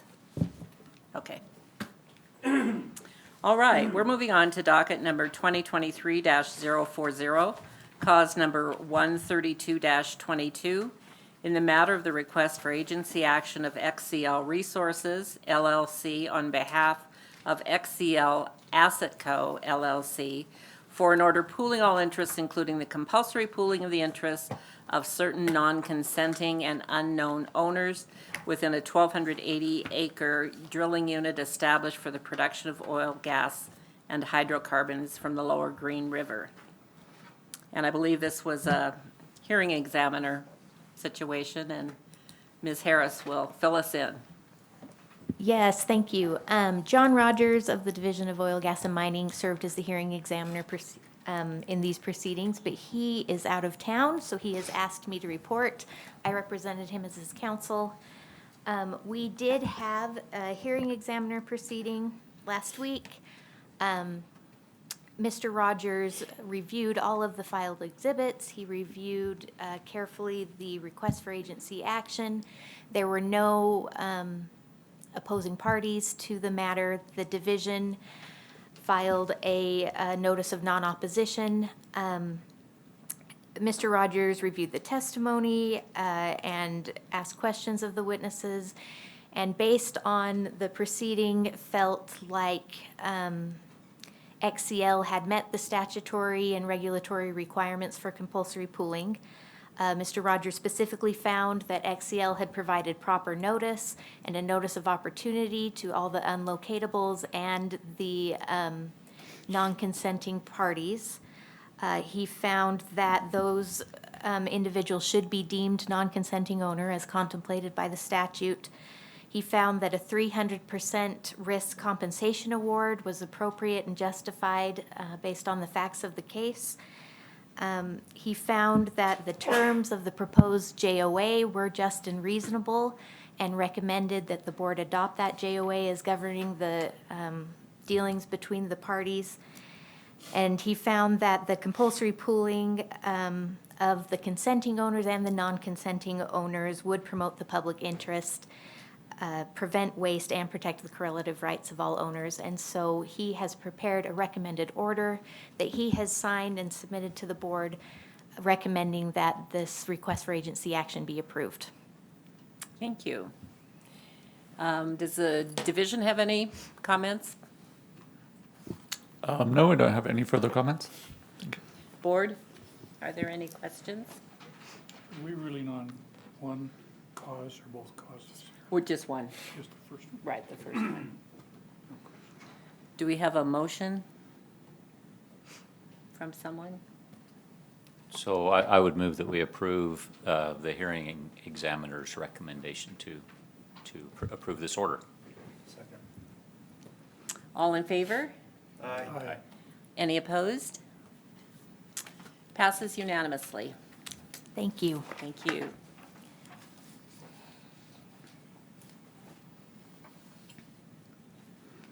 This says Richard Ford. Changed. Go to the next one. Oh, all right, we're moving on here. Docket number 2023-041, cause number 132-23. In the matter of the request for agency action of XCL Resources, XCL on behalf of XCL Asset Co. LLC, for an order pooling all interests, including the compulsory pooling of the interests of certain non-consenting and unknown owners within a 2560-acre drilling unit established for production of oil and gas from the lower Green River Colton formations. Ms. Harris, please. Thank you, and I apologize in advance for being a little repetitive here, but we'll create the record. Mr. Rogers was again the hearing examiner in this proceeding, and since he is unavailable, requested that I report to the board. We had the hearing examiner proceeding last week. Mr. Rogers reviewed the request for agency action, all of the exhibits that were filed, the testimony, asked questions of the witnesses. We had discussion on a few items. Based on the evidence that was presented and the documents presented, Mr. Rogers determined that proper notice was provided to the unlocatables and the non-consenting parties, and that those parties should be deemed non-consenting owner as contemplated by the statutes and rules. He found that XCL had met the regulatory and statutory requirements for compulsory pooling. He found that a 300% risk compensation award was justified and fair under the facts of this case, that the terms of the proposed JOA were just and reasonable, and recommends that the board adopt that JOA to govern the future dealings between these parties. And he found that the compulsory pooling of the consenting and non-consenting owners would promote the public interest, prevent waste, and protect the correlative rights of all owners in this area. And so with that, he has prepared a recommended order, which he has signed for your review and approval. Any further comments from the division? No further comments. Any comments from the board?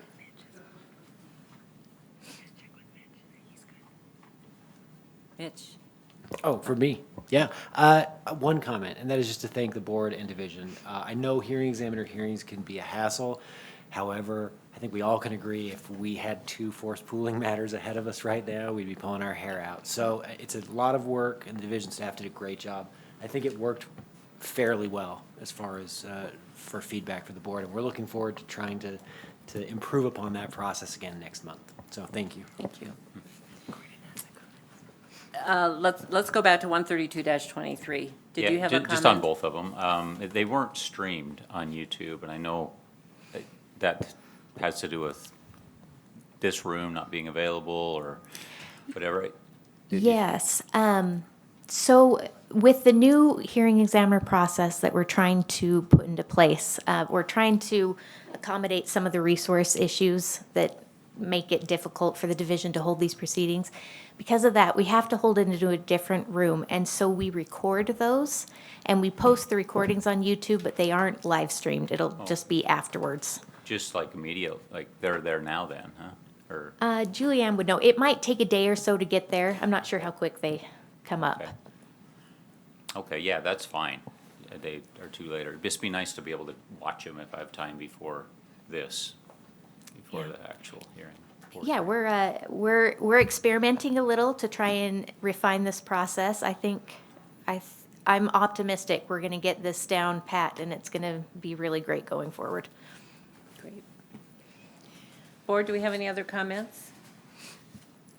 Can I get a motion? I would move that we also approve this request for agency action, the hearing examiner's recommendation. A second? I'll second. All in favor? Aye. Any opposed? Was unanimous. Thank you. Thank you very much.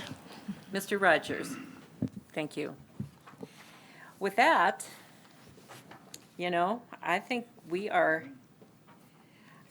done. Make a motion, we adjourn. I'll second it. Motion I'll passes. third that.